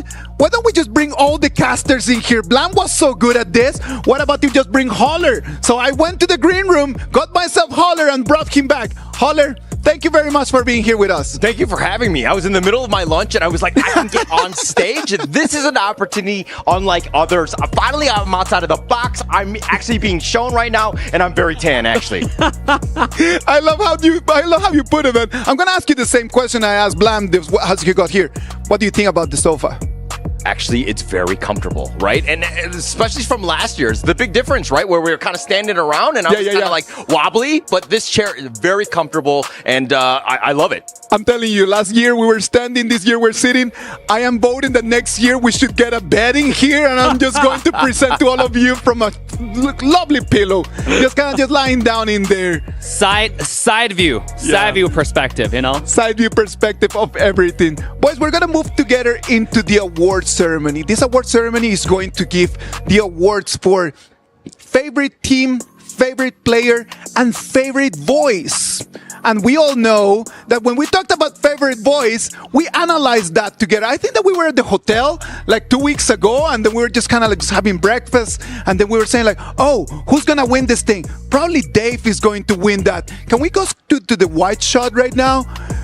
You know that Dave is here, right? So we know that Dave did not win. So Dave, what happened in there? You had such a big lead and then you just missed the dunk. What is going on, guy? Let me tell you, it was a crazy time, all right? A thunderstorm came in, the building just went down without a warning. We did not know about it. You know, it just so happened. Actually, the worst part about it is that I voted for you. So I waited to vote on you, Dave. Me too. And, I mean, I was alphabetical. I thought it was very easy, the top left corner. But unfortunately, just too strong at the end of the day. Listen, I voted for myself, too. Every day with like 30 accounts, right?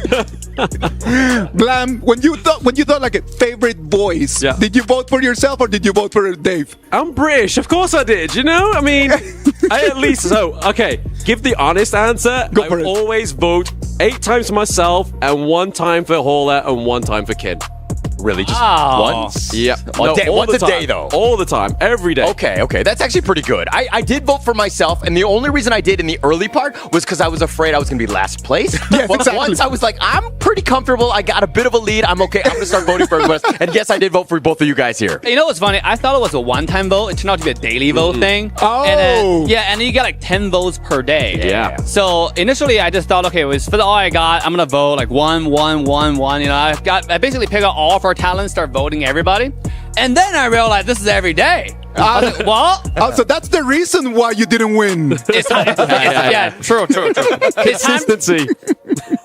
I had no choice. I didn't realize it was like every day. You're absolutely right. That might be the reason. Because when Mara find out about it, I'm telling you, it's over. Mara came in and it was a storm. Boom. Like we were having this conversation and Mara was like, oh no, I'm so far away from Dave. And we were like, yeah, sorry, Mara, Dave is going to win this. And she was like, what? You know what? Challenge accepted. And then she came in and it was just game on from there. I heard she was like 10 days late. Yeah.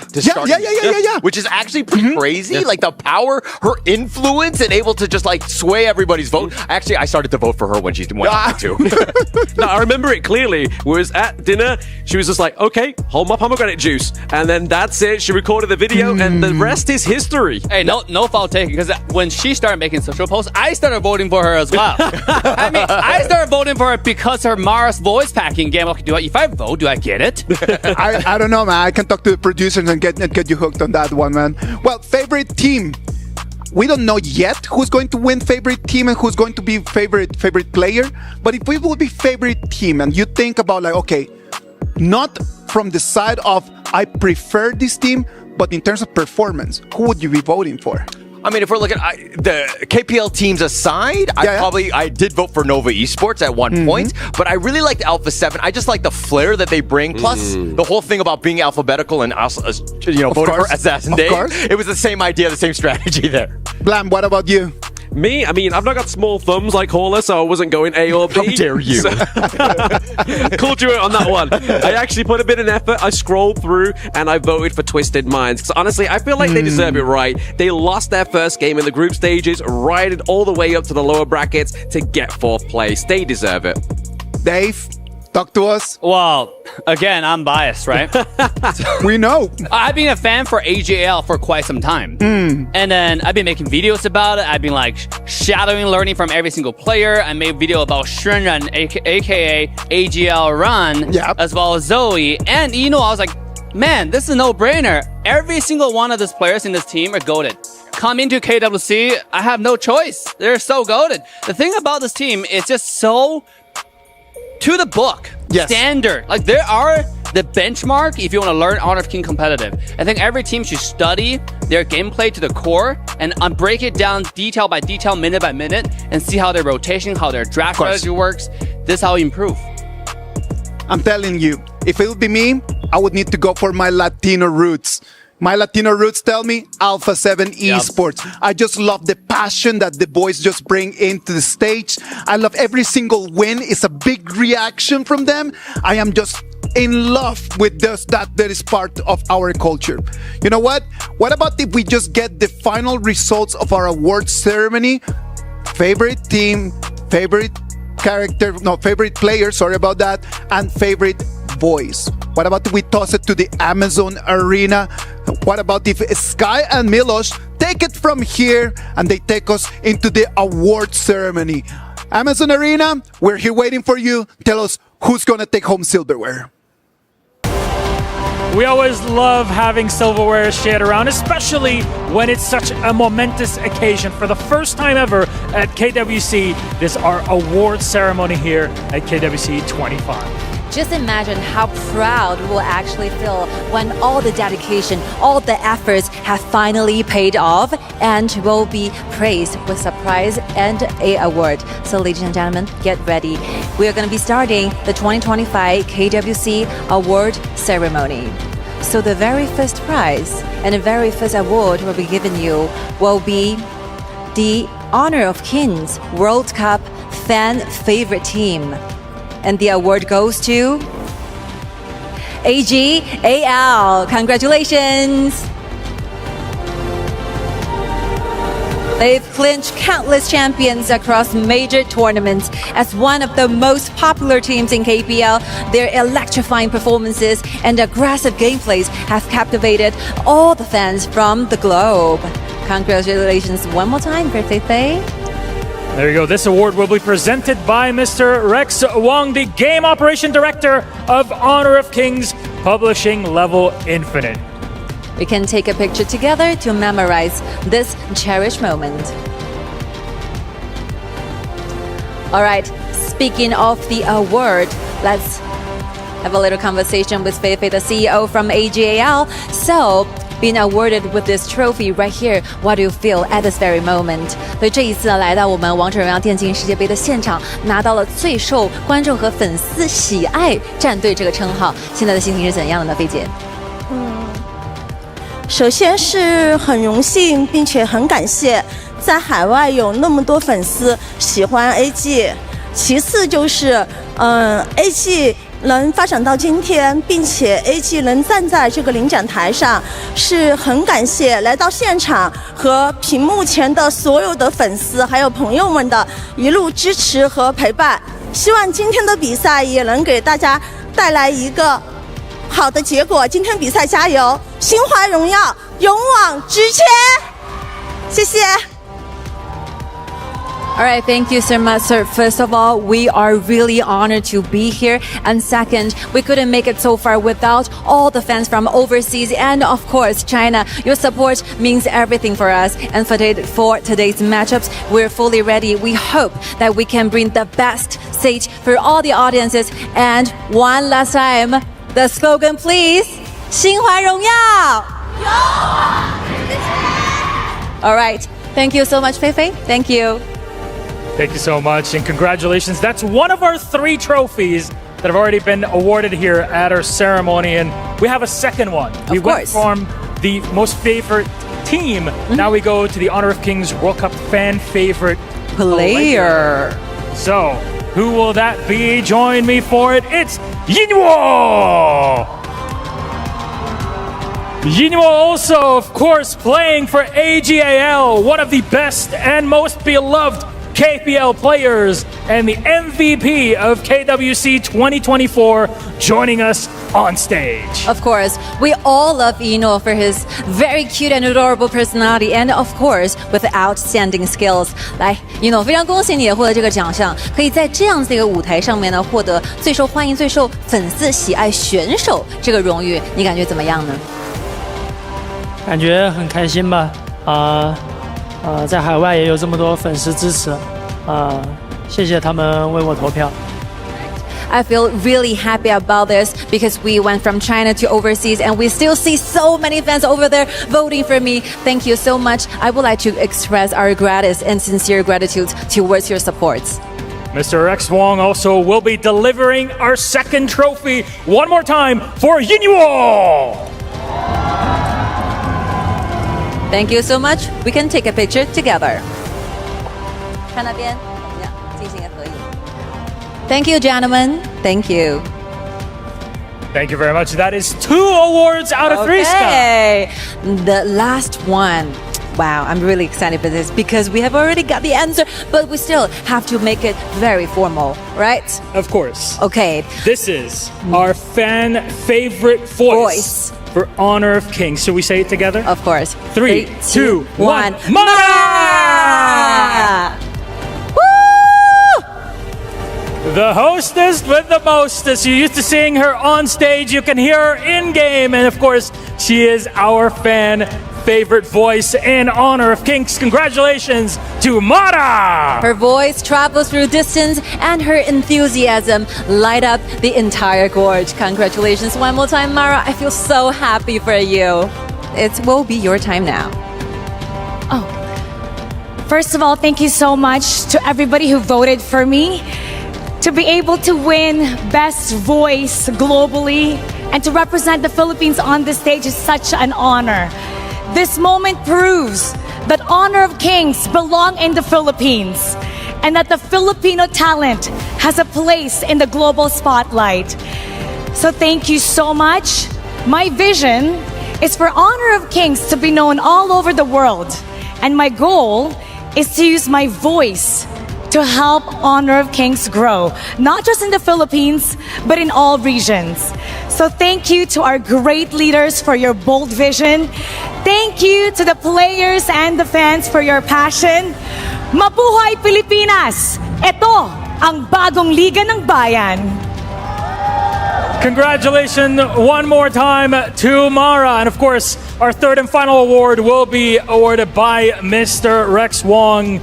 Again, Game Operation Director for Honor of Kings.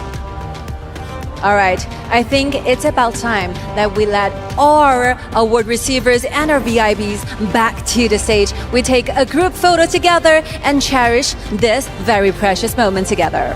Some wonderful champions that we see on here in their own way. It's not just in the game, of course, you know. It's outside of it. It is a beginning of a new chapter. We're now witnessing what will be the history, and I feel so honored to be here as well, and feel extremely excited for my friends over there, right? It's incredible. It really is incredible how Honor of Kings had brought everybody on here together to celebrate these wonderful people and what they've had to add to the game. What a way to kind of get the emotions high and really excited before our grand final. Of course. Okay, that will be the end of our ceremony, and the studio, back to you. Take it over. Thank you very much, Sky. Thank you very much, Milos. And congratulations. Congratulations to AGAL, favorite team.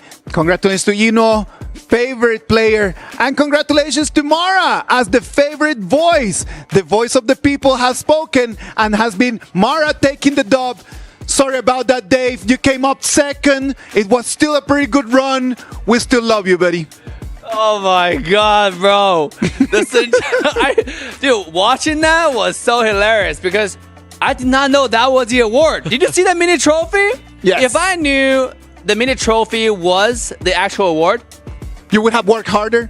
I would have not sleep. I would have posted every minute. Go vote, guys. This is it, okay? Oh, God. Wait, listen to Mara. She deserves it. She has a great voice, and personally, I'm a big fan of Mara, and I think she's probably the best person to get the award. Amazing. Boys, before we let you go, because I know that you need to go back to the booth and then you need to get ready, thoughts on AGAL against TT Global? Holler. I think it's going to be a great series, right? AGAL, though, they're the only team to not have lost a game to the global team. I'm going to give them props. All right. Blam?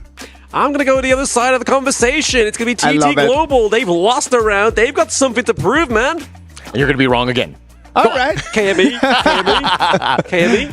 Ladies and gentlemen, I know that everybody is just waiting impatiently right over there for the game to start.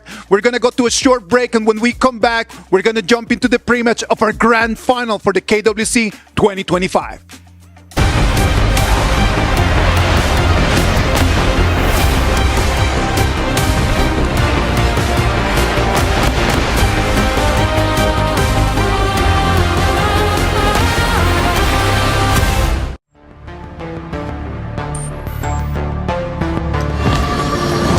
Activating Warp Jump.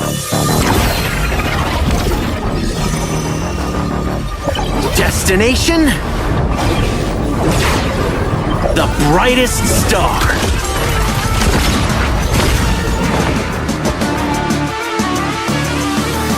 We the kings, it's an honor show.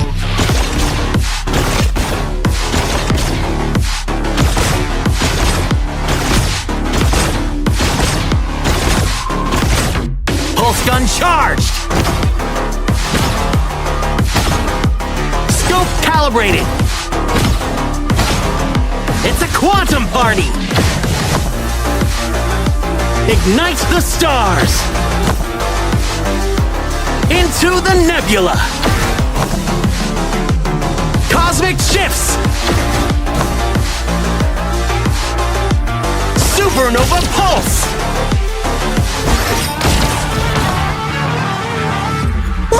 Right in the core!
And when the jacket is on, you know that the game is on. We're into serious business, ladies and gentlemen. KWC 2025 Grand Final between TT Global and AGAL.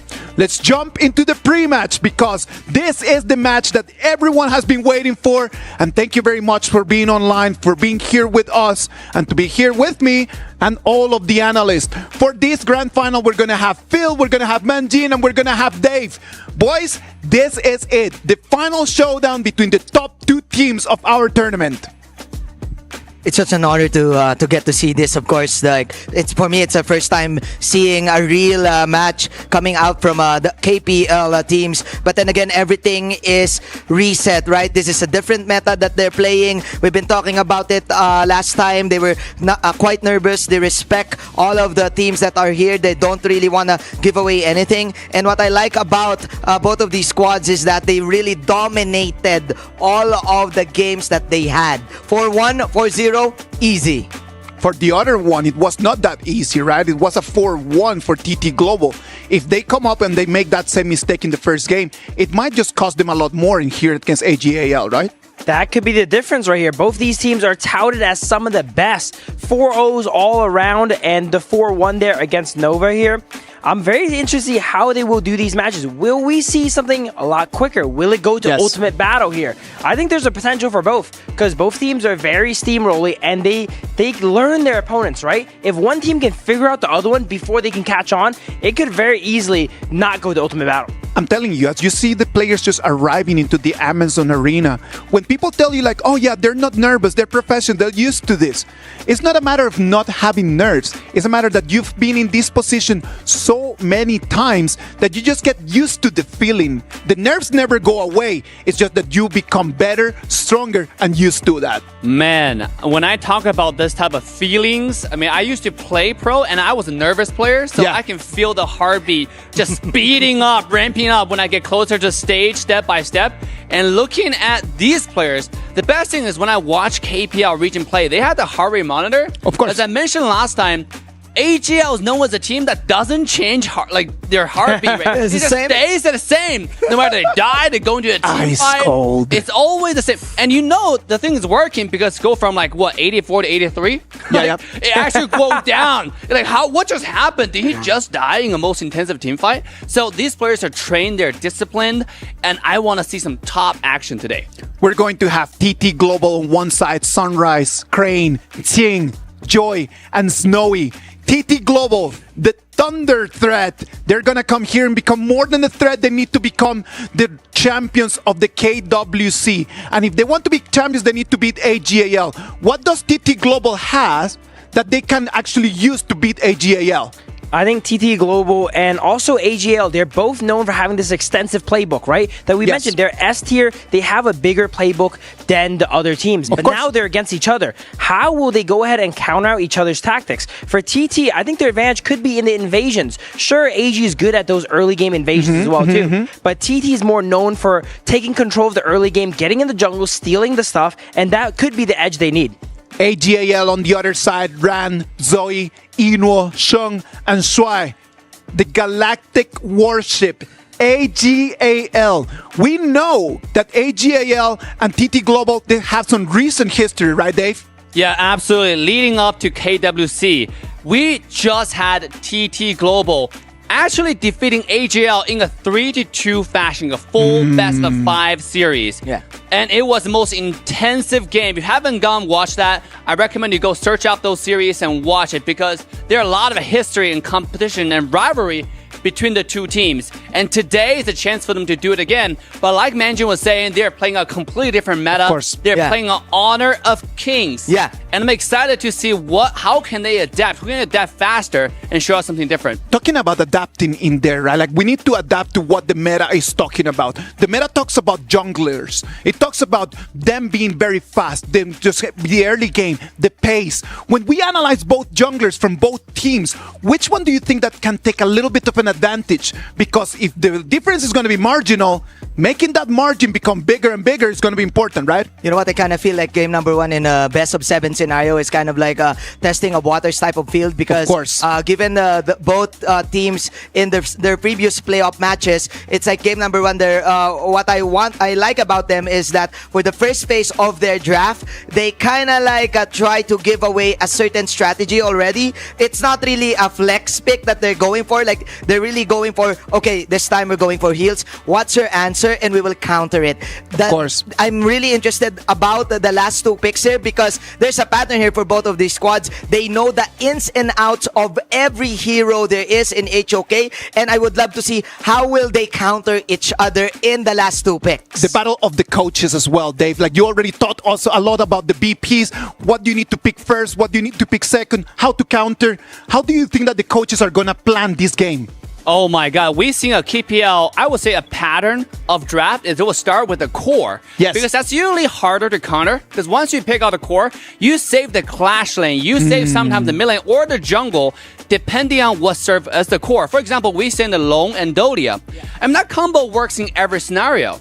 And then you fill in the Fatigue or the Miyue to counter the Fatigue, right? You will fill in the mid lane to counter the other side.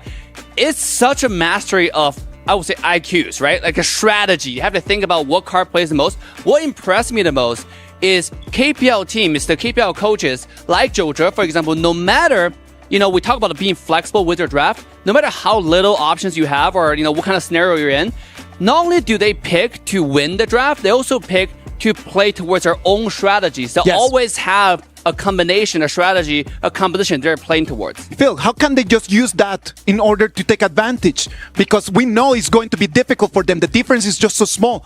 How do you think that BP is going to go, and what's going to be different? Something we noticed about both these teams here is recently they've been playing very quick matches, right? They've not been going the distance. I guess the TT one went a little bit longer. So they had to save some of their picks for the later matches in the past. Even though their matches went quick, they always saved and left some in return. So I think it's going to really matter which team overextends, right? And even if they do get the win, did they sacrifice too much to do it, right? Because it is the best of 7 at the end of the day. We're going to jump very quickly into the Amazon Arena. Boys, predictions for today. Real short, real quick. Phil? AG 4-2. AG 4-2. Dave? Oh, man. I was going to say the same. AG 4-2. Ladies and gentlemen, the Amazon Arena is ready. 1 region, 2 champions. Only one will be victorious today. AGAL, the KPL champions. TT Global, the ACL champions. Are you ready for this? The grand final is right over here with you right now. 上次在 KPL 版本，我们3-2赢下成都一场会，我觉得这是在 AWC 决赛上我们也能赢。联赛上也刚输一次 TDG， 所以说这次我们肯定要重视这个对手，然后肯定要一举击败他，拿下冠军。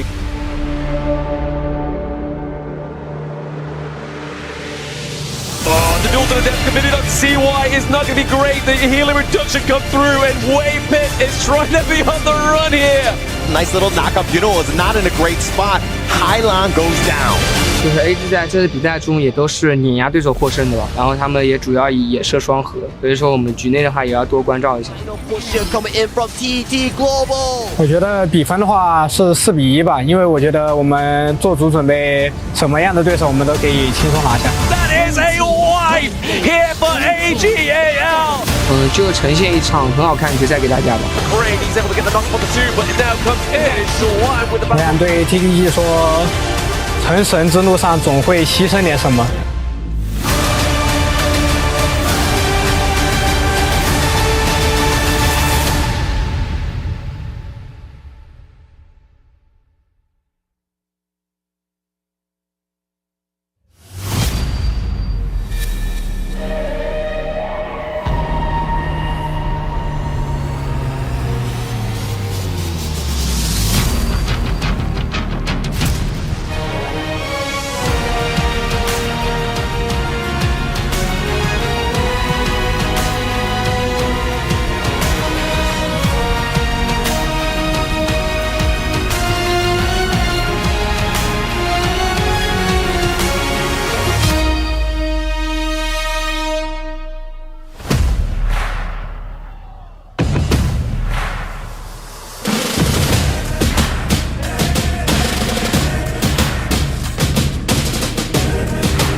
18 teams have entered the gauntlet, and they've made it through. After 2 weeks of grueling competition in Riyadh, it is time to close this chapter. 2 more are left. 1 best of 7 dividing them from our trophy, and it all happens here at the KWC 25 Grand Finals. Tonight, we reveal the mystery. Tonight, we're going to be witnessing together the history. And here we go. We still have 2 teams fighting together for the same mission, to be the new world champions, to fight for this trophy. Who will get this bag? Let's find out. I think there is a lot to tell here, and we're going to introduce our squads. Our first one is up and ready for you. Let's welcome TT Global! In the top lane, Ching. In the jungle, Sunrise. In the mid lane, it's Crane. In the farm lane, it's Snowy. And the roamer, Joy. A club with so much HOK history and a set of 5 young players looking to make a new dynasty. They're known as Young Blood. They're known as the Rising Phoenix of KPL. Today, they want to be known formally as KWC Kings and Champions. Well, their opponents. Let's welcome AGAL. Clash Lane, Zhan. Jungle, Zoe. Mid Lane, Shen. Farm Lane, Yino. Roamer, Shuai.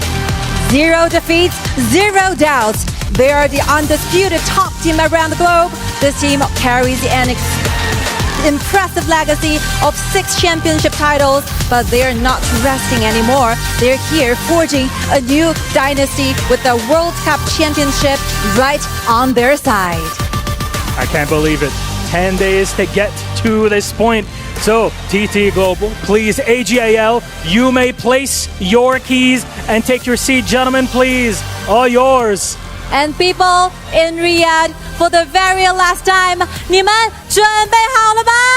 Hadid! The stage is set. The world is watching. Who will write their own legend in 2025 KWC? Let's find out. The game starts now.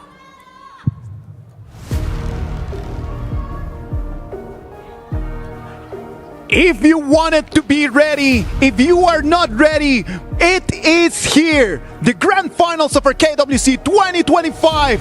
TT Global against AGAL. The Amazon Arena is packed. You saw there's no space for one more soul in there. The fans want their team's favorites to be able to take the trophy home. But you know what? Their opponents, they're not gonna let them. You can see all the seats are taken. It is packed right over here in Riyadh, Saudi Arabia. From the KWC 2025, we tell you thank you for being right over here on set, online. Ladies and gentlemen, this is going to be a feast. This is what we've been building up for all KWC. Both teams are getting ready to get into match here. Look at those cute little pandas here. The fans are getting ready to cheer for their respective teams. Both sides have a lot of fans flowing in from all over the world here. Man, this is going to be insane. I kind of want to see the respect bands here. I think Pati is highly contested in this game, and also for sure you have a lot of Arlies being banned right here, and even the long right, like contesting the Yunuo's capability to outplay and everything and such. Again, like what I said, game number 1 is gonna be like a testing of waters type of thing. I don't know about you, Manjin, but I am super excited about this. I'm really just counting the seconds for the game to start. I don't want no VP. Just send me to the gorge. I really want this to start right now, Dave. Please go. Let's go. Yeah, absolutely, guys. If you're here, what we want you to do is feel the energy in the stadium, in the Amazon Arena. You're here to support your favorite team, and I want you to shout at your loudest when they are playing. 谢谢大家到来. Ooh, look at that. Yeah. David bringing out the big guns, huh? Dude, they're flying from all over the world just to come here to support these players. I know, man. You gotta understand the amount of passion that they're putting into this team, putting in this game, putting the KWC. I'm honored to be here. I know every single one here is happy. And I'm excited to see these matches, man. I'm excited just to see everyone playing in there. I was in the arena just a few minutes ago, and it felt like the aura in there. I'm telling you, you step in there and you can feel not only the players' aura, but the fans. Yes, They're sir. so into this. They have their eyes over there on the screens, and everyone at home really wants this to start. The fans, they're very excited to cheer for the teams, but also a little bit nervous because they know this game could go either way. Their favorite team could go home not victorious. So much at stake. So much at stake. Like everybody in there, look at them. Everyone's super happy. Wow, we're Everyone's jam-packed. super happy. They just want this to start right now. They want this to start, Manjin. It is a full house. Aren't we just gonna watch? Can we watch in the arena? Come on, man. Yeah, Let's do this thing in the arena. True, I want allies in the feel arena. The aura, you know? I want to stand next to the panda. Look at the audience just waving. I don't know if they're waving at us or waving at the panda. Show the panda. Show the panda. We love the panda. We got a pro player. Oh, see the BDK boys. Look at BTK You got watching. Danny. Where's Doggy? Why aren't you guys watching? Come on. Yeah, you got all sitting in the audience watching. Oh, there's the panda. Oh There's my the panda. god, that's a great panda. By the way, when AG played Aguro, they only use the panda skin. Oh, really? It's gotta be a must. It's gotta be a must, It man. has Come to be on. the panda. It's on not, brand. It's not for contesting that. They need to have that. AGAL and TT Global, they're going to bring us the top level competition. You can see the people keep coming in. Yeah. I just keep seeing, like, I don't know even where they're going to sit. Did you see that? People just coming into the arena. We don't have any more space. I wanted to go and watch the game right over there, but you know what? I think I'm going to stay right over here because they won't let me in. Yeah, me too. Earlier I was going there and the security guard was like, "Sir, where are you going?" "Oh, I left my ID on the green room and I need to go back." Anyways, yeah, we're in full house. It is not just us watching this. Huge shout out to the other regions, IKL, MKL, PKL, of course. You guys, Blacklist International, Boom, and ACT. Better watch this. This is it. The main event. All right, ladies and gentlemen, it is starting. Last match of our KWC 2025. The champion of this tournament is going to be decided right over here. Game 1, TT Global on the blue, AGAL on the red. Casters, take it from here. Thank you very much. Two of the biggest titans in the world of Honor of Kings. We are at KWC 2025, the grand finals. Nothing is granted. Everything is earned. And today it is your favorite kind of tofu with me, Sagi and Blam. Let's get it going, boys. Man, Tofu, 2 weeks of build-up in KWC. The last remaining two teams being TT Global and AGAL. And we're talking about this. The first game BP has commenced right now, and we're seeing some form of bans targeted towards Eno and towards the farmlane pool already. Okay, straight away, TT Global against AGAL. This match is going to be a big one because both teams are very aggressive in that starting point, right? Jungles will be invaded, so it really is a guessing game. Do you know which side they're going to first? Oh, that's definitely the main question that both Sunrise and Zhongyi has to figure out. And for the side of AGAL, they lock in the Long and the Dolia here. We saw before how deadly Yino is on this Long. He can find these crazy backline assassinations. Yes, AGAL, very famous for funneling farms, sharing it across the team, but most of it filtering it into the one-time hero, Enor. He's no longer just a player, he is the hero of AG. He is indeed the hero of AG right now. Following the bans, we see Zhuangzi, we see Hou Yi here coming in from TT Global. They want one thing, the Dharma of the Qing, he's looking for big engages. That's right, Teamfight, the name of the game for TT Global, right? With the additional initial pierce coming on from the Allgren, this is going to force the team back on the side of AGAL, hopefully setting up the stuns from the Yihuan and the Dharma. So Teamfight composition straight away in the first half from TT Global. I'm loving the Ladies pickup here coming in from AGAL. It is an extremely good pick to disengage from the Ogren, and it is one of the best anti-heal builders here in the mage role to counter heroes like the Yuhuan here. So this pick here, a very smart pickup here coming in from AGAL. To add on to that 4-minute mark, that first Tyrant, both teams will definitely tussle over it, and Lady Chen loves this because it's a tight corner, and with her ultimate, she's able to freeze everyone and hopefully give AGAL that first neutral objective. This is the thing we talked about, right, Kin? TT Global, AGAL, the best teams coming in from the KPL region. their objective take, their objective control on how they formulate team fights around it is just so darn good. So I really want to see this 4th minute mark that you talked about, how they really play around the team fights, how they set up for that Tyrant. This is all going to be set up in the first part of the game, right? So invading your jungle or protecting your camps from them being taken by your opponents is going to be very crucial, which is why at this point the second half of the pick phase is going to be started. TT Global, they're taking out a lot of backline access. I'm talking about the Fatih, I'm talking about the Elaine, all of these out of the picture for the side of AGAL. Ran's hero pool is once again being targeted by the side of TT Global here, and you're talking about all these backline accesses, right? Exactly, they want to make sure that, hey, Zoe, you gotta be packing up all these roams before your teammate here, because if we see Ran on all these clash lanes here, boy, you're gonna see multi-man dives coming in from Ran here. Yes, AGAL, they really need a frontline tank as a jungle. And right now, they're gonna save it as the last pick, a potential counter pick. So, Charlotte being the opponent for the Dharma in the clash lane. KPL Charlottes, I gotta say, are very, very scary here. This hero, slightly weak towards the early game, but once she starts getting that Pure Sky, that Frostguard's Embrace towards the mid game here, man, this hero is a beast in the side lane and so easy to catch onto the back line. So this is going to be a challenge, right, for both Ran as well as Ching. How do you keep each other in check, and when do you leave the fight to go to look for the back lines of your opponents? We gotta see the top 2 players coming in from the KPL region. The clash lanes are always coined as the miracle workers here. When in doubt, we rely on the clash lanes for all these miracle moments here. And TT Global, they lock in their farm lane on Snowy, which is the Concert Yu and Mozi combo here. That's gonna be a lot of lane pressure here for Yino. I love this strategy coming out from TT Global. Another strength on the side of Consort Yu is her ultimate. With the vaulting shot, you actually have to chase back into her, which is exactly what Ching wants on the side of TT Global. Of course, and Snowy with this Concert Yu, the spell 2, the blessing of the wind here, it blocks the physical damage, the burst coming in from Yino here, so that's at least a safety net that they can bank on. Which means timing is very important, not only during the team fights, but right from the get-go, that first initial invasion, will either one of them do it?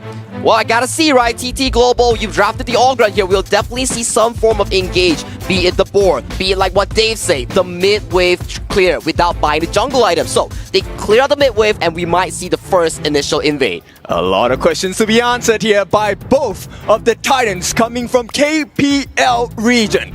Now, with this being said, you know, the last series that they played against each other, it was TT Global that took full control of the initial jungle timings on the side of AGAL. Can they do it again today? If they want to win against the best team in KPL AGAL, TT Global has to repeat that success that they found in the regular season. So, man, this is gonna be a blast of a series because this is the first time in KWC that we see these two teams go head to head. I'm pretty sure TT Global will go for the initial Crimson Challenge. Now, I'm not talking about stealing because AGAL, TT Global, they are teams that know about the potential of each lineup. They will defend their buffs. They will indeed defend their buffs. But ladies and gentlemen, this is game 1 of the best of 7 series, the grand finals between TT Global and AGAL. 让我们听见观众们的欢呼声 Let's go! Alright, so Blam, let's get you in on this. Any thoughts on the start of this game? I mean, the starts on it, I'm really liking TT Global's draft here. Obviously, the Orgren with the Huan, a lot of sustainability into the team fights, and then you got Ching on the Dharma, looking for that catch onto the backline, right? Exactly, and just looking at the early game here, the invade that Ken was mentioning about was neutralized from the side of Zoe here. Zoe with the Superior Smite gets the Wild Boar Camp. That's a horrible start, if I may, for the side of TT Global. Now, not only is Sunrise behind in terms of EXP, he's also behind in timings, which is why Crane is helping to support with the Azure take. Hopefully, you know, Sunrise is going to reach that on time.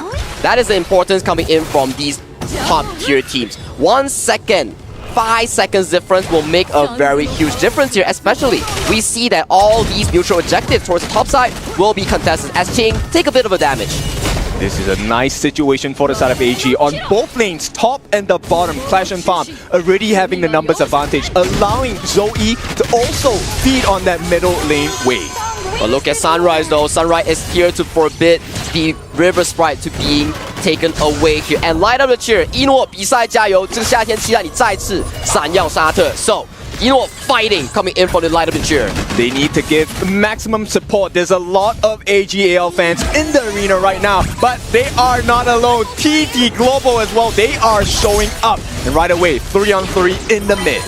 A fast clear here coming in from both teams here, as once again, the objectives that we talked about here will be this wild boar camp here. They want to secure every single resource that's available on the map. That's why this year we say nothing is granted. Everything has to be earned. You have to fight and defend for your camps. You have to go and aggress to get those advantages in this game.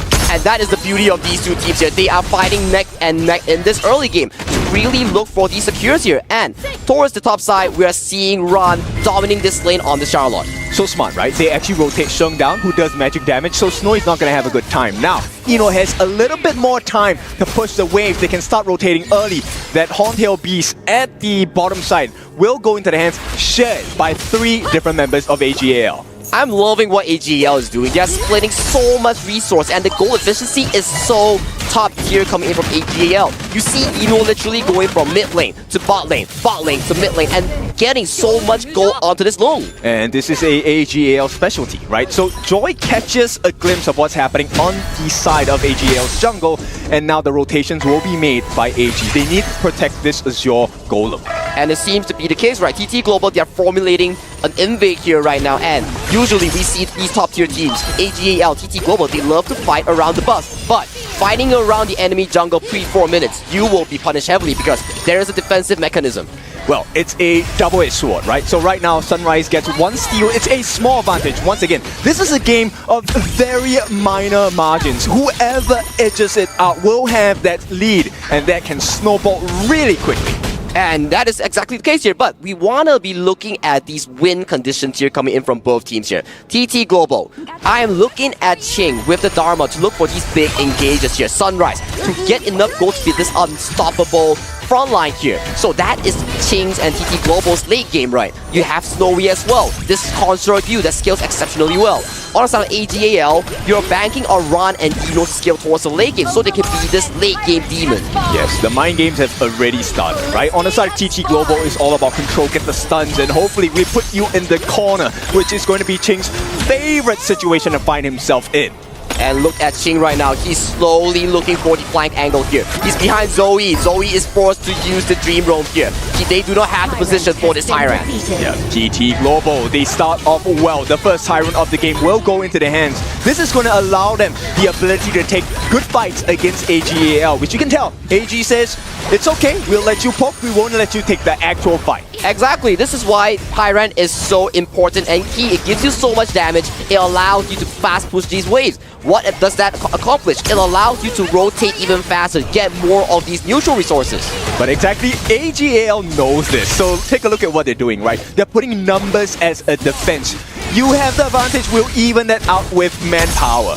Exactly, and look at that. Like you mentioned there, manpower, making sure that Eno gets a safe laning phase, but Snowy and Joy, spell after spell, cannon blast after Oak Bolts. The health bars are just taking low from the side of AG. Yeah, this is a power spike you definitely want to have, right? This is why draft is so important. The BPs setting up situations to make it easier to play your game, and straight away, TT Global, they're looking for that advantage. And look at Zoe though, he's looking for a flank angle here. Sunrise, he's going in deep as the cannon blast has landed. Yeah, it's not going to be too much trouble for the side of AGAL, but still, that Azure Golem is under pressure. Zoe, forced to use the Dream Roam, actually turns around at this point. The refresh allowing him to be in a safe position if he moves a little bit too far forward. And look at Rondo, he's being surrounded by 4 members coming in from TT Global here. He's playing around his capabilities. He's making sure that he's stalling enough time for the side of AGAL to secure the Azure Golem. Not only stalling time, Ron is also baiting out skills.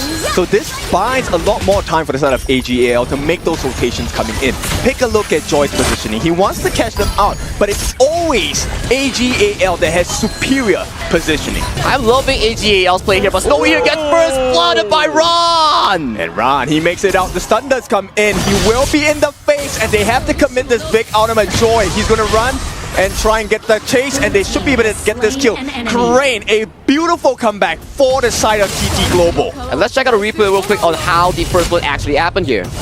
I mean, yeah, this one was a difficult one because they actually forced out the flash from Snowy, right? A beautiful movement coming in, and there's another fight coming in. Another fight coming in here. Obviously, the Destructive Deluge has been placed down. Zoe got the kill onto Jinx, so obviously playmaking potential right now for the side of TT Global is going to be a little bit less impactful for the side of their team.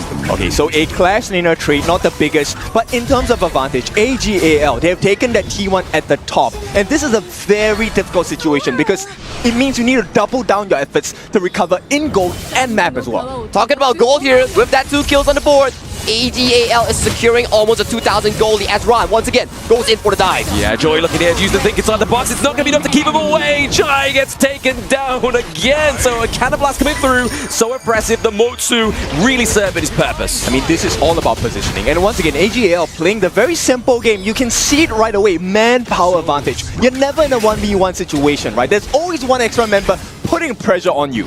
And also, one thing's for sure, Ron is having an exceptional game on this Charlotte here. He's single-handedly finding these multiple angles, making sure that he gets to jump onto the backline here. He knows for a fact that, Joy, you committed your flash last fight, so I am going to punish you right now. Yeah, green. Taking a lot of damage, man. Taking a lot of damage. I mean, I really enjoy how Zoe's playing this monkey, right? Like, he is always just at the front of the team fight, soaking a lot of damage, and just waiting for the prime moment for the rest of the boys on AGAL to come into this team fight. It's really just understanding, right? What is my strength here? What do I provide for the team? And Zoe, he's the attention seeker. He wants all of your focus. And when you're too focused, that's where Sheng, that's where Rod, they're going to have the freedom to choose and pick their appropriate targets.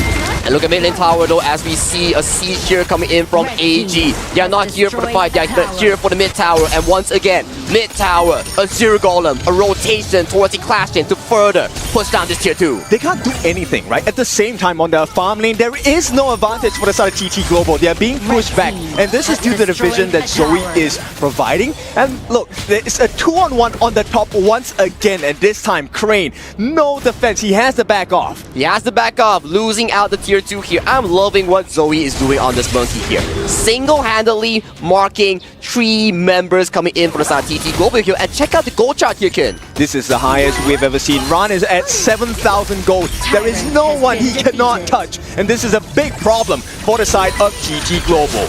And we talk about this back into the draft, right? If you give Ron, this Charlotte, so much resources, your backline coming in from TT Global is just gonna have such a tough time here. Look at the goalie here. 3 minutes ago, we were talking about, just a 2,000 goalie. TT Global can manage it, but look at it now.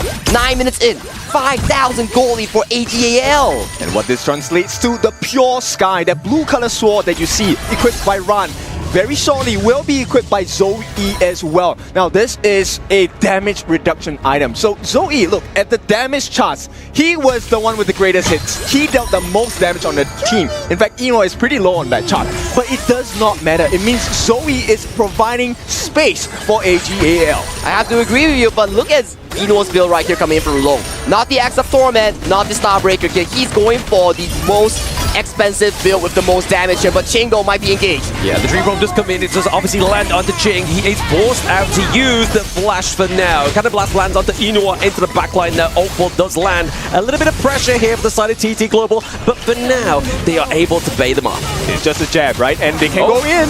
They're trying to go in yet. The unending sorrow does come through here for Crane, but Ron is on the way back, gets the T2. So again, AGAL are just looking to just create more pressure with these objectives.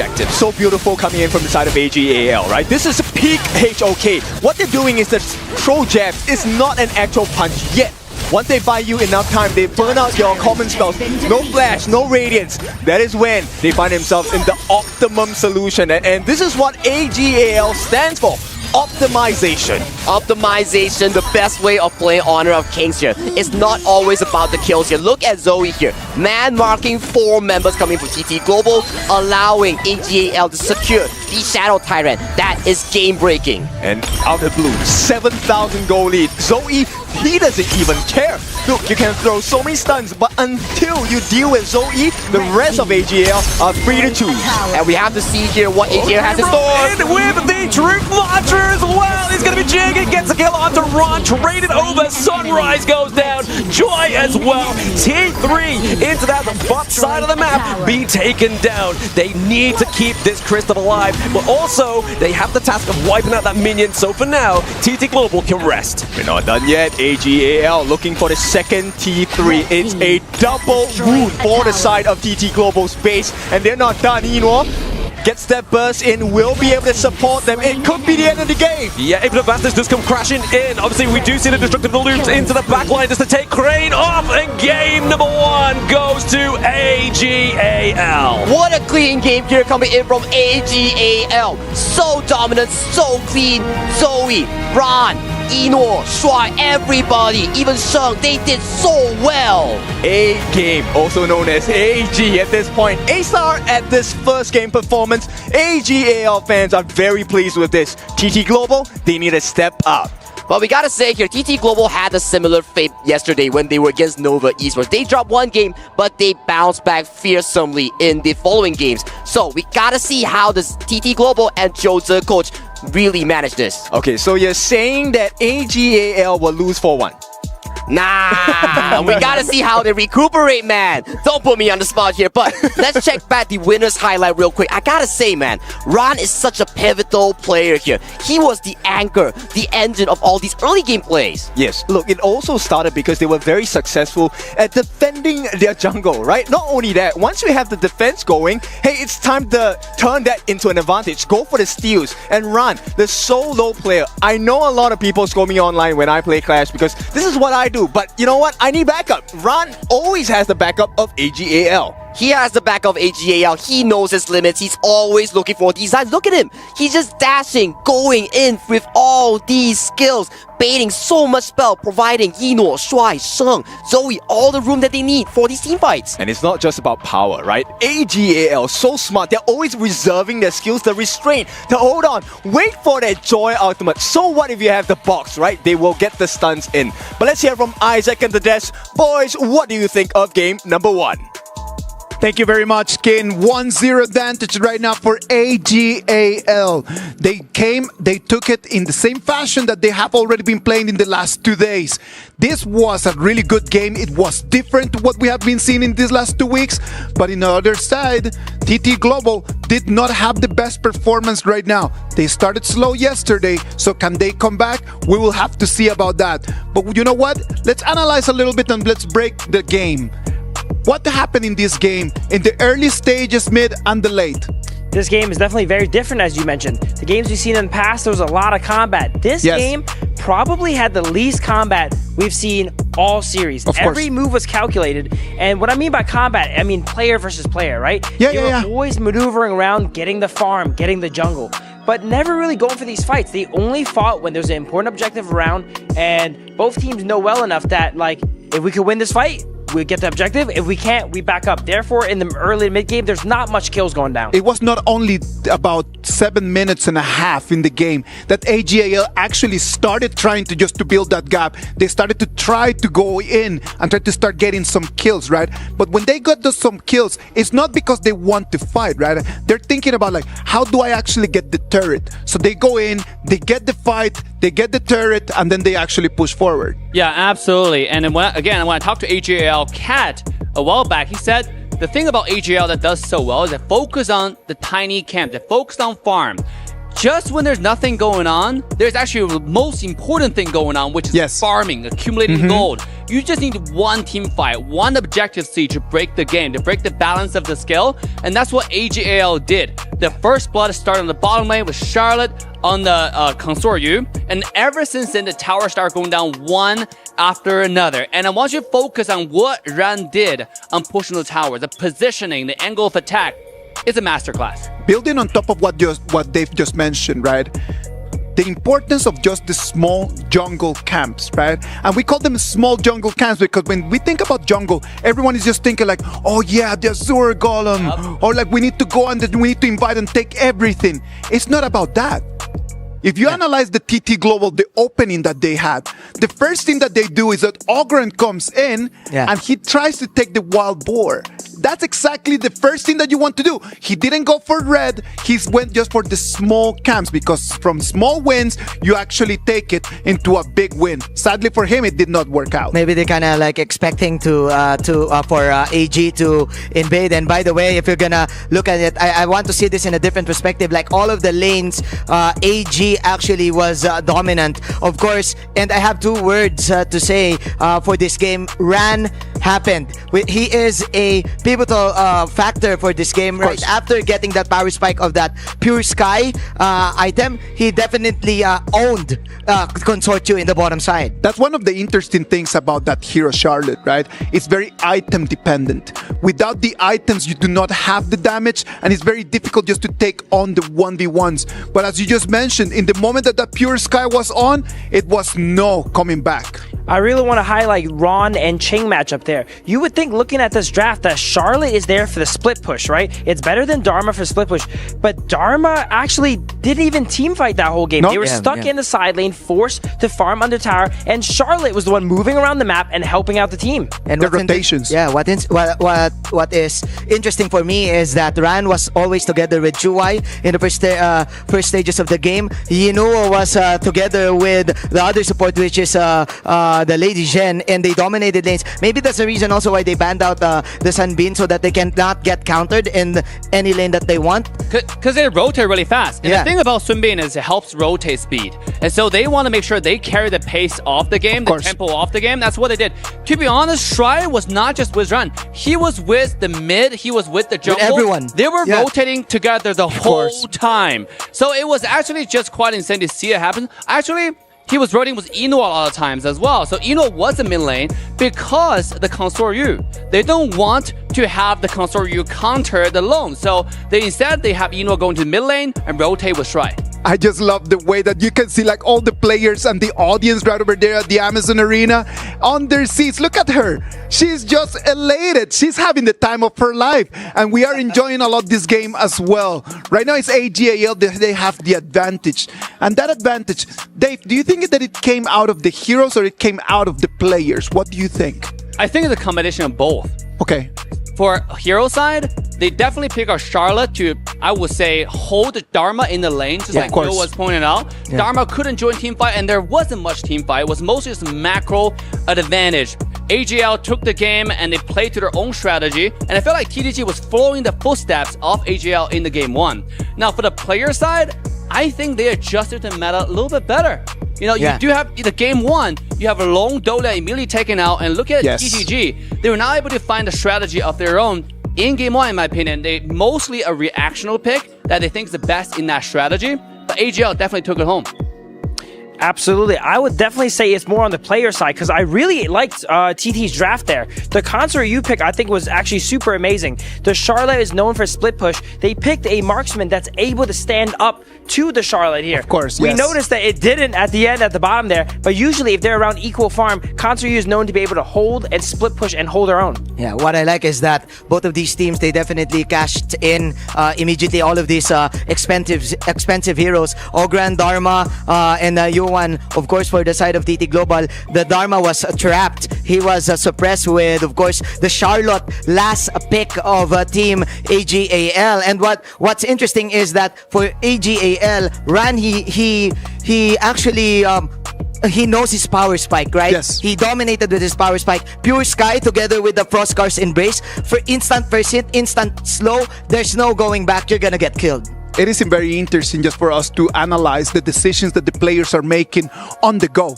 Because that's what happens. Like we get to the top level of the competition and it's on the go. On the go, they can just make decisions on what they want to do, what items to buy, what is going to allow them just to turn the game in their favor. You can see a lot of the TT Global fans right over there on your screens. They're really looking forward to see what's going to happen in Game 2. Because we know that in this tournament, TT Global has not had the best starts. But when it comes to Game 2, they always come back, always with the punches. Absolutely. During the game, I noticed one key play here. the Motsu, when they were catching the Charlotte after killing the Concert, he landed the Cannon Blast and immediately, no hesitation, ultimate flash on him. That tells me these teams are here, they're warmed up, they're ready to play, and they're not going to hesitate when it makes He a play. did not want to let that one go, right? Yeah. He did not, like, you came in, you took the kill, you're not going back home with your life. Yeah, absolutely. It's all about the combo. It's all about like the synergy. And I think that TDG, with a bunch of young players now led by Ching, they have the energy come into the series. Yeah, I can really say that TTG was composed in this game, even though they were behind in terms of the farm and everything, because what they want to do is to get an equal trade every time Ran gets something, right? Like maybe kill him equally or get some push right there. You can see the fans, they're really excited about this. Yes, hi to you as well. Thanks to you very much for interacting with us. It is really sad for us not to be able to be right over there next to you watching the games. But you know what? Thanks for just waving at us. Thank you for flying all the way here to Riyadh, Saudi Arabia. This is the KWC 2025 AGAL. I like that. I like that. That was actually pretty strong. It means AGAL win the game. Okay. That's what the banner means. They're on track. They're on track. All right, let's jump into game 2. This is going to be AGAL on the blue side, TT Global on the red. Casters, tell us what does need to happen in this one for TT Global to turn things around, please. A lot that needs to happen, but AGAL up 1-0 over TT Global. Sagi, what do they need to do to get back in this series? First things first, contesting these neutral objectives is the name of the game from TT Global. But I gotta say, Xuan Ran's game 1 was so good. His Charlotte was peak performance here, but Game 2 is always a fresh game when we talk about KPL teams because they're so used to playing these long formats, best of 5, best of 7s in the global ban picks. So we gotta see what does Coach Jose have in store for TT Global. For sure, reset, right? Right now it is be the pressure, don't feel the pressure. TT Global, look, it's just one game. It's a best of 7 series. And right away, AGAL already has a good grasp of what TT Global wants to do. They want to group up, maybe pick up the Princess Frost and Liang combination, which AGAL pick up for themselves, which is why the Guan Yu is banned. Exactly, we talked about this. AGAL or any teams, if they want to play the Liang, they will have to blend away the Guan Yu because the Guan Yu coming in with the flank really disrupts this Liang's ultimate power control here. And on the side, TT Global here, they really love Ho Yi onto Snowy here. This pick, we saw Yino, Snowy, they are Burning Sun arrows, global ultimate, always land on the crucial targets. Yes, and this opens up the doors to the Gun and Mo, right? I'm not sure whether this is going to be something that AGAL wants to try because it means you sacrifice the Princess Frost pick. Holy! They actually sacrifice it. So Gun and Mo, they're looking for the perfect setup. AGAL, these are two engages that are going to be very scary to TT Global if they allow it. Number 1, the Jing is going to use that mirror domain. You have a mini stun when you dash onto that person, which allows the Gun and Mo. We've already seen Sheng do it once. He's definitely going to be able to do it today again. Especially so compatible with the Liang as well. Landing the javelins, landing the freshly forged, making sure that they always hit here. And a KPL favorite, the pick that they have a lot of success with, Flowborn Tank has been locked in for the side of Sunrise. So smart, because if you take a look at the KPL region, this is normally paired up with the Da Chao. But AGL, do you really want to waste a ban on a Da Chao? There's no way you ban a Da Chao out here, right? Ooh, it's kind of hard to say because, Kin, one thing's for sure, if you are altered by the Liang, you can use the Sea of Fate to send your tank back here, and a pick coming in with this the Xiao Qiao being banned by AGAL. Yes, not a common pick in the global server, but this Xiao Qiao pick has increased popularity and play rate in the KPL recently. Because she has good setup, she has good stuns, and big burst. 4 hits, you're down. And with that Flowborn Tank, we know the win rate hasn't been great in KWC, but that's why the Titans of KPL are here to show you how it's played. How it's played, how it's done here. So we gotta see what Coach Jose has in mind for TT Global here. They're banning out a lot of picks here. Yino's signature early, a lot of picks going to the Xuan Ran pool as well. A lot of these side lane picks has been banned for both sides here. So right now, if you're TT Global, you're thinking a bit more on the burst side to pair up this Ho Yi. I believe so. At the same time, maybe provide a little bit more room, right? Because the Fatih is definitely one of the big win conditions coming out from TT Global here. We've already seen Ching's Fatih. Not bad, right?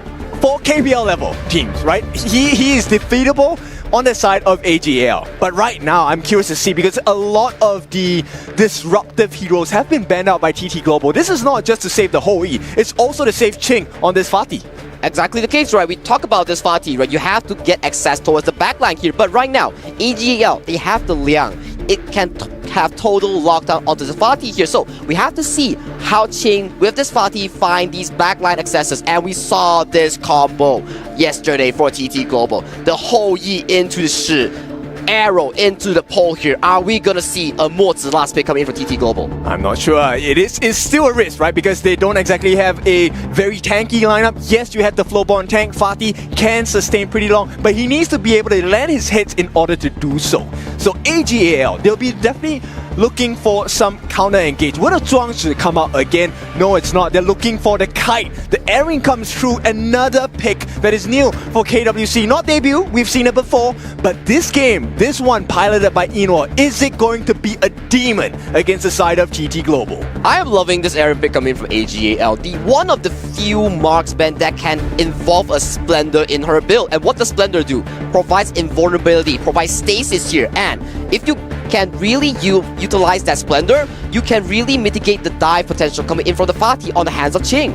Okay, I know this is like a TikTok trend or whatsoever, but you can actually use the Eren's ultimate or Sun Ce's ultimate as well, and kind of like, you know, ride the ship around and shoot people around, so it increases your mobility and damage potential. And this is also why TT Global, they have picked up the Lianpo as the last pick. Another ultimate disruptor. You want to be able to stop the Liang, you need to stop the Gun and Mo. Eren, someone else has to care about him. Hopefully on the side of Snowy, he'll be able to, you know, dilute that damage coming out from Inor. Exactly, and we talked about this. We saw from the past few series here, Snowy, when he plays the Hou-Yi, he doesn't go for the semi-tank build. He goes for the full damage build. He is the late game damage coming in from the side of TT Global because of how good he is in terms of positioning.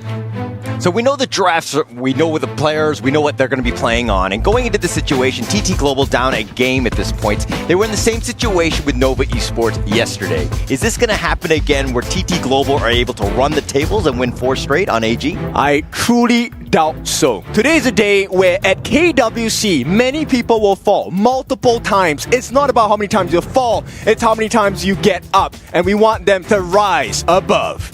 Rise above. Nothing is granted. Everything is earned for the side of both these two teams. If they want to shot at the title of KWC 2025 champions, they gotta prove it with whatever they have. AGAL versus TT Global. And we're going to go into Game 2 Grand Finals. AGAL struck first. Going into this one, it's got to be key. TT Global does not want to lose this game and be behind at 0-2 at this stage. In fact, based on the draft, I think TT Global, they have a slight advantage because Ganemo is a very expensive mid laner, right? We don't need exactly too much equipment on the side of Shi.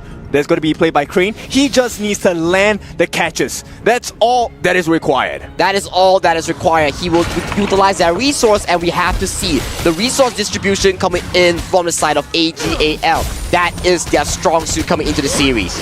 Curiously, they don't actually go for the initial pressure in the mid lane. They're looking for pressure on the bot side. So a very stock standard gameplay. No invasions by either side. Interestingly enough, they went for the 2v2 towards the bottom side. They are looking to secure this fire peak here as the 3v3 towards the bot side is the main objective of this fire peak. And timing is very important, right? So right away, both junglers understand why do they not invade? Because if you lose the invade, you give a kill.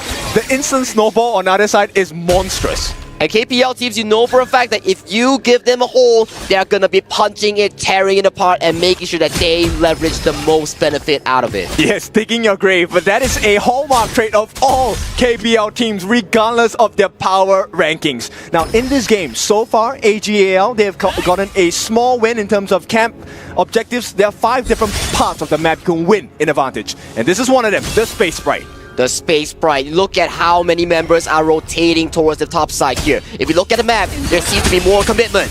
Here's the mirror domain. It finds Ching, who's actually trying to just get to safety. He's at about half life. But now here comes the reinforcement. Sunrise looking to go on to Joey. Joey actually just dodging it throughout. And Joey with that first ram, and it's going to be a disengage here.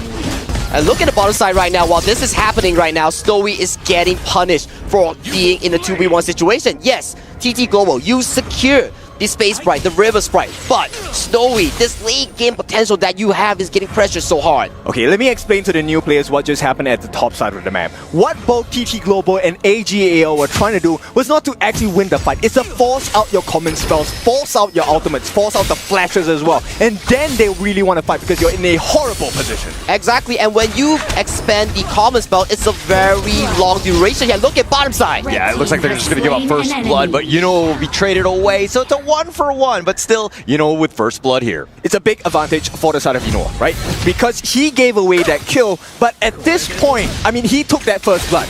Even though he gave his life after that, Snowy did not benefit from the EXP gate. Oh, look at that wall. It's connected right onto Snowy. And yes, he trades his life away, but I mean, he's going to take that any day of the week. Exactly. You even lose out the minions here coming in from Snowy here. And Ching, good reaction time, knowing for the fact that Swai and team is coming in from AGAL. But he burned his flash. Ching now in a horrible and uncomfortable situation. At the same time, Joy has been spotted out by Swai. Numbers advantage on the side of AG, now evened out by the presence of Crane.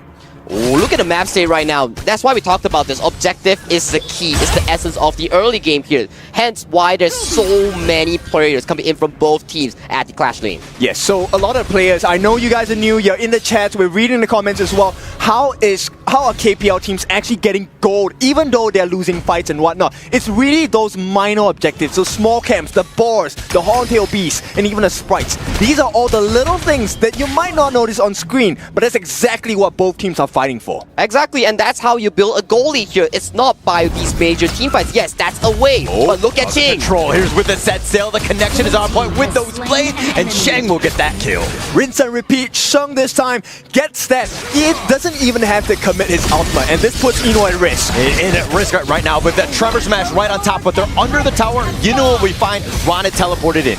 The damage calculation here coming in from Yuno is just picture perfect here. AGAL coming in clutch, making sure their farm lane does not get converged by 4 people. Yes, you get the Tyrant here, but look at your top side. I mean, this is why TT Global is also so smart, right? They make a fight at the top lane. They also put pressure on the bottom lane. The response from Ran, hang on. No, it looks like Sunrise will just dash on out of that one. Staying alive, that's the biggest thing, but he's contesting and it's making it uncomfortable for AGAL. It's a trade-off KPL team, right? It's about pulling attention away. What you're actually looking at is not the true objective here. They want something else off the map. If they get what's on the screen that you're watching, that's a perk. It doesn't matter. It doesn't matter indeed, and look at Yino and Ran here. Securing the bottom tower and instantly driving that set sail, sending Yino to another puddle of farm at the front Clash lane here, making sure that this Aaron gets the most gold. Yep, the small actions do matter. Zoe does catch eyes on Joy, but he doesn't want to get him. Yeah, but the mirror domain with that control, that should be enough, and it looks like he's got the shield and the flash away, and Joy surviving. Ooh, almost an attempt here coming in from AG there, but they only expanded their ultimates here. On the side of TT Global, their Roma's common spell flash is on cooldown for the next 2 minutes. My friends, these are the situations you need to pay attention to because they will present themselves frequently in high-tier, high-level gameplay, right? Making it out by the pixel of your health. And exactly the case, right? Look at the goalie right now. We talked about it. 5 minutes in, almost 6. Just a 1 kill differential here, but thanks to the objective take, the neutral objective securing coming in from AGAL, they're looking at a healthy 1,000 goal lead. In fact, this 1,000 goal lead means they have probably stolen about 4 or 5 camps away from the side of TT Global. And 4 or 5 might not seem like a lot, but when you have that advantage now, AG might oblige. They might say, okay, we'll take a fight, and it all depends on Swai. Who does he want to get his ultimate on? Sunrise decides to go in, the Burning Sun arrow right on point, but they had the Silky Orb, they pull him away, and they get the connection, and they find Ron. But they're going to continue on, the mirror domain, Sunrise getting a little bit low, with that pickoff. With that pickoff, and right now, if your jungler is down, once again, rinse and repeat, your jungle will be on fire right now. They've got the first ram, Joy is still there, the Crimson Golem had been stolen away, but Joy in a bad spot, and Joy makes him pay. But Ching looking for an opening, he might be caught in the middle though. Yeah, Ching, he's going to go there, with the flash away, Crane tried to go for the Silky Orb, now gets the pull and gets the pick. Oh, Crane with the crucial spells here. Here's the Mirror Domain yet again, and they find him under tower. Enjoy with that one, and now here's the set sail, gets the connection, and he goes right in, and Ron blows him up. And this is a perfect initiation. Target Prio is very strong on the side of AGAL. Look, he even shifted the boat to go on the other member on the side of TT Global, and the rewards are well worth it. Control right on point, and they're going to get the steal as well with those blades, and Sunrise is down for the count. 4 members. That's a big killing spree to have, and Sheng, we talked about it, the Gun and Mo, a potential pick coming out from AGAL. Monstrous in yesterday's games, even more of a demon today. This is AGAL's strong suit. You want to be fighting them in these key corners, and look at this right now. Yino, yes, forces the flash here. Gotta give props to Crane here, landing the silk imprints, getting the kill here. But look at the re-engage here coming in from AGAL. Immediate jump here coming in from Stry and Zoe to secure 1 kill. And look at the boat here traveling immediately, landing on the Snowy here, and all members of TT Global were taken down. Great comms, great coordination as well. And what does that do? It doubles up their lead. It's a 3,000 goal lead going to the side of AGL. TT Global, they know they have to figure something out here. The arrow goes wide here. It does not hit anyone here, but look at Ron. He's looking for engage. Yeah, so he's going to go in. He goes with the Mirror Domain, finding Joy. Joy's just trying to stay alive. He's going to be picked, but the control is right on top of Sunrise, who has to dash away. The top T2 is taken out. Sunrise has been picked as well, but it looks like Ron will trade his life away for that 2-for-1 trade. They're too far behind. It is a 5,000 goal lead right now. TT Global, T3 under pressure. This should be a clean one from the side of AGL, but there is more to obtain across the map. More to obtain across the map here. Get the buffs, get the minion here. Look at the damage out here coming in from Zoe here. This is why he is so monstrous on this Jing. He is on fire. Exactly. This is one of the strengths of Jing, right? You want to be able to find the appropriate target. And with the range, the extended reach that Zoe on this Jing has, there is no one on the side of TT Global he cannot touch. And look at the gold chart right now. We talked about like why does he do so much damage here? It's thanks to the gold here. Our boy Zoe from AGAL, he is farming money, almost 1,000 GPM. Burning Sun Arrow does connect and doesn't have the orb though. And now Joey on the backside looking to go for the ambush, but Joey in a bad spot. He gets picked off. Snowy with that damage. The nice Tremor Smash on the 3, but TT Global are going to disengage now. Game-saving play by Shuai. I'm not sure whether you noticed. He actually stopped Joy with his ultimate. If he had not stopped Joy, the backline of AGAL was going to be exposed, and that was a potential turnaround for TT Global. I'm starting to understand more of why teams really prefer this floorborne tank pick, because look at this team fight right here. Yes, the arrow connects, Shuai stops the engage from coming in. Look at Zoe. He found a perfect backline here, but look at what the tank is doing. Floorborne tank, triple knockup, making sure that Zoe onto this Jing had no room for mechanic.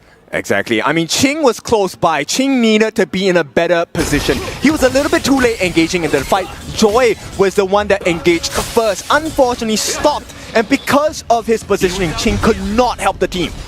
That's exactly the case here. And look at the goal lead coming in from the side of AGL. Yes, the comfortable 3,000, but we are looking at the 10th minute mark, the shadow variant of these objectives here. We are looking at Snowy looking even more healthy as the game goes on. Tyrant's right about to go down and wants to go in. The Burning Sun Arrow will connect, but Joey already takes the Tyrant. That's the first one of the game, and now Ron on the backside. He's going to be running in. Joey in a bad spot. He does take out Snowy before he goes down. Now Joey trying to run away, but they do have the stuns. Those blades are just doing way too much damage, all under 3, but they're not getting the pick. Sunrise is still up in front, and now AG, they want Sunrise. They're trying to find him, and they're not able to catch him with those blades. Just a little bit shy, but AGL, that was a win for them no matter the cost. They got Snowy down. That turnaround was not available. And once again, I have to highlight Qing. He is in such a difficult position. There is no one he can touch on the side of AG.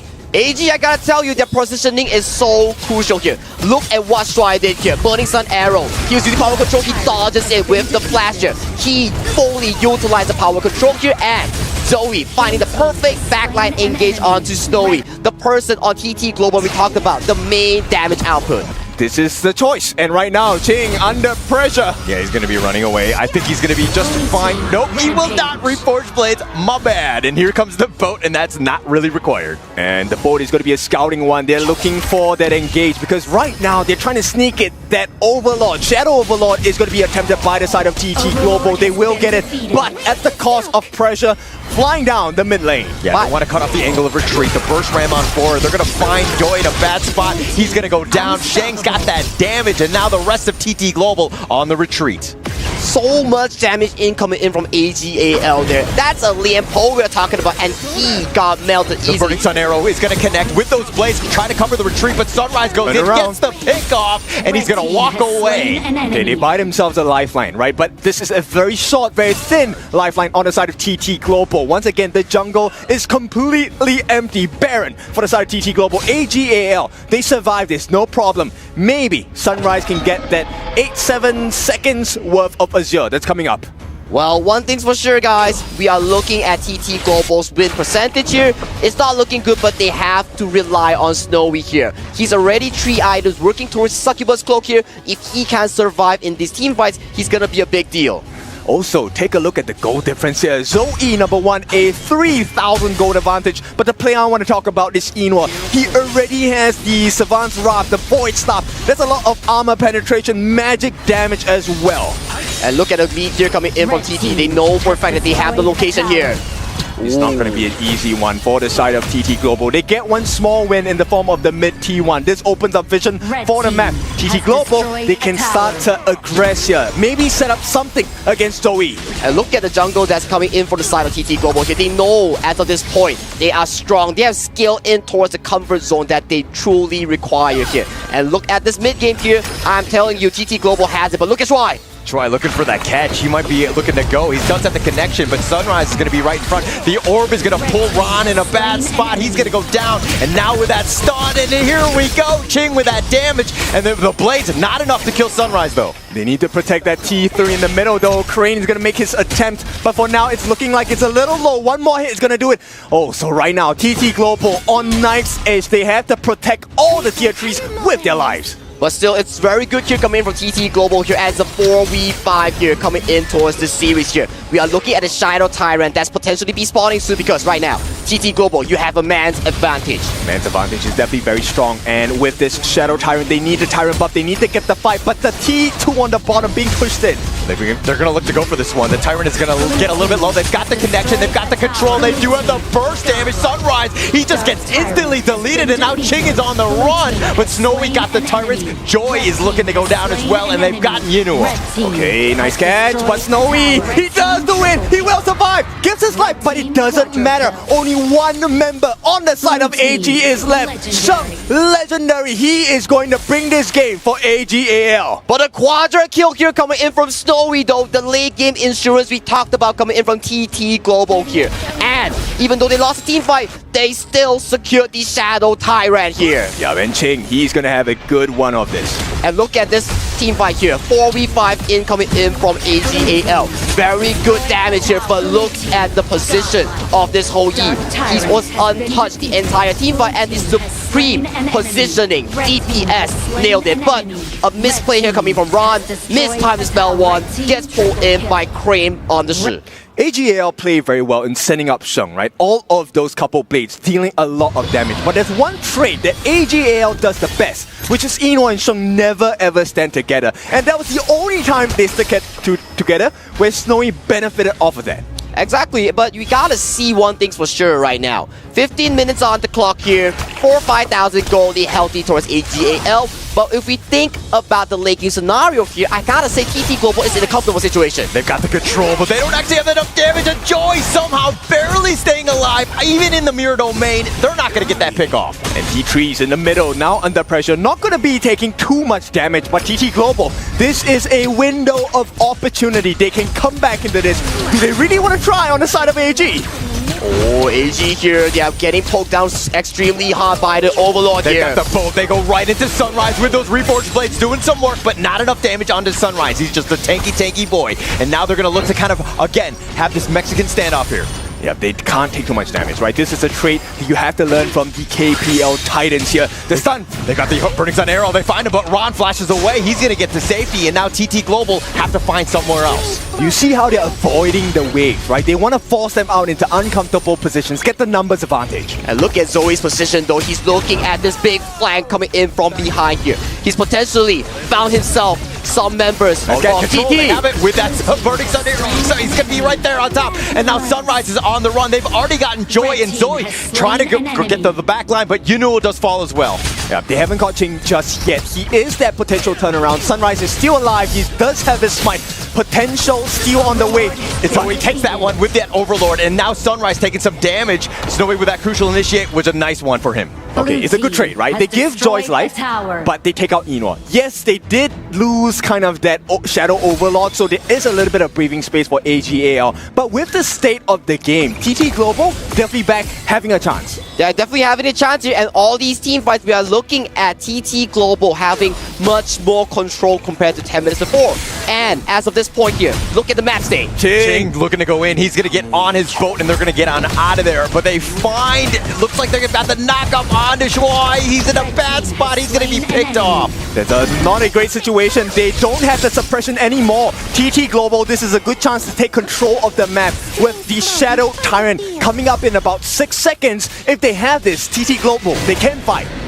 They can fight, and they are winning all these pickoffs here. Snowy, we talk about this whole pick here. Look at the gold shot here. He's scaled into fruition, and right now, he's on the driver's seat, the main guy to lead TT Global on this game too. We talked about the ability to buy time, and time has been bought. Snowy now, 13,000. He is 6 slotted with the Sun Chaser as well. Once we hit that 20-minute mark, he will have access to Sun Pool, the Tempest item, to extend his range like crazy. But look at Zoe here. He knows for a fact that he is the one to really take down Snowy in the backline here. So he has to find these flank angles here. And look at the positioning coming in from Zoe and team. There is no information. TT Global are hiding in the shadows. Zoe, he's hunting. Oh, he finds him. He finds Snowy. He tries to flash away, but that's going to be Sage's Sanctuary. Reinforcements are on the way, but at what cost? Zoe actually with the turnaround. He's going to go down with the Sage's Sanctuary. Oh no, it looks like he's going to get killed first. And now the boat does connect, and Ron might have been going into a suicide mission. He's going to be picked off as well. AG, they messed up, and this is the turnaround that TT Global have been looking for. They will try and secure this Azure buff for themselves. Sheng, he is the lifeline. Once he's taken down, TT Global will take over. Snowy played that so tremendously well, making sure that he stalled enough time for the cavalry of TT Global to assist him. Look at Crane though, flashing in, forces the flash out of Strike here. 15 seconds on the clock. Wave clear is looking good for the side of AG there. Back onto our point for TT though. They're gonna reset everything. TT Global, they have lasted this long, less than a minute away from the Tempest Dragon. Friends and fans of HOK, we are going to that final showdown. Tempest Dragon will be shortly spawned onto the Hero Scorch here. Both teams here, as of this point, goal lead is nothing as of this minute now. We are looking at how these two KPL giants formulate around this major objective. I want to point you guys in the direction of Joy. He was having a horrible game. 1-5 and 11. A lot of assists, but he gave a lot of kills as well. Now, fully recovered. TT Global playing the game as a team. And with this survival chance, can they take the Tempest? Or more importantly, can they take down Sheng? We gotta see how they formulate around it, because waves will be excruciatingly important as it will lead to backdoors of the minions. And look at TT Global. They have started Tempest Dragon. Where is AGAL? Completely blind. TT Global, they have to look for information on the map. Zoe, he's pushing the lanes on the top as well. They want to push them back. It's not about the fight, it's about wave management. What options do you have to explore if you're on the side of TT Global? There is an open wound on the middle, and right now the top is being pushed as well. And that top tier 3 might be just going down here. They sound the alarm here. Set Sail is looking for a target here. Zoe dancing at knife's edge, barely getting hit by the Burning Sun arrow. Yeah, but the Tempest Dragon, it's about half-life. This is going to be the potential one. Joy looking to go in with that Tremor Smash, trying to get in, but Joey actually gets the Tempest, and Shang with that passive just barely staying alive, but Joey's going to be killed. Ching is going to use his Sage's Sanctuary. Sunrise still up in front. He's trying to work on the Shuai just to take him down, but Snowy has to flash away. He's going to back off, but he's going to get focused down. Try to kite out Ron with that pull, and it looks like TT Global with a 4-1 advantage continuing on. They want to go for Yinua, and they will get the ace. They survive, but it's not over yet. TT Global, all they need to do is to protect that wave. Coming down that middle, there is one more. Sunrise leads the charge for TT Global. They get rid of this Tempest Vanguard. Can they go for the win? The wave is crashing in. TT Global, they're doing it. They are coming back. Game number 2, 1-1. Game 2 goes over to TT Global. Snowy and Sunrise were pivotal in making this comeback come to life here. Beautiful game, right? If you're a fan of TT Global, this is the standards you expect. This is supposed to happen. It doesn't matter how you start the game, it's how you finish it. And now AGAL, they kind of quiver for a little bit. There is no easy path. Every king has to come at a sacrifice. This is the mountain that they have to climb to claim the trophy of being the KWC 2025 champion. So, I gotta say, TT Global, they played that mid to late game to a perfection, even after this disastrous early game. Look, it was so clean. AGAL, they know about the compositions, they know who to go for. They do not waste resources or skills, and that's the beauty of AGAL. But this is then becoming the strength of TT Global as well. Look, Ching, I have to highlight him. He had a horrible start to the game. His positioning was off. He wasn't able to catch the appropriate members on the side of AGAL. But at the end game, this is why Fatih is so strong. Him and Snowy standing side by side but far apart. Who do you choose? If you don't choose, you die. You don't choose, you die. Exactly the case here. And at the late game here, Snowy was just so crucial here. This fight alone, his Sage Sanctuary swap was so damn fast, baiting so many members of AGAL, further pushing the game towards the palms of TT Global. It's rare, but it happens. AGAL, Zoe made one wrong decision, got punished, got pummeled, and even with the Tempest buff, they couldn't do anything. They couldn't do anything. They were just getting out DPS by Snowy and Ching here. That is the late game potential that we discussed during the pre-draft here. But I want to hear more from Isaac and friends here at the panelist desk. Take it away, boys. Thank you very much, Sagi. We are elated with that game. We're super excited. It is 1-1. TT Global with a great comeback sends us to 1-1 after game 2. AGAL, they thought that they had it in there, but TT Global just teaching us that it is not done until it is done. And knowing their composition, they were pushing for the late game. They knew that the Tempest Dragon was the way to go. And look at that. They take the victory 1-1. Boys, break it down for us, please. Absolutely insane game, guys. We all just watched it, right? Yeah, it was really good. You're using the tablet now, bro. Yeah, I have so many points here to break down. But before we get in the game, let's go ahead and quickly glance through draft. I thought AEG's draft here, the first 3 character core was so beautiful, actually, right? The Liang, Ganon, Mo, and Jing.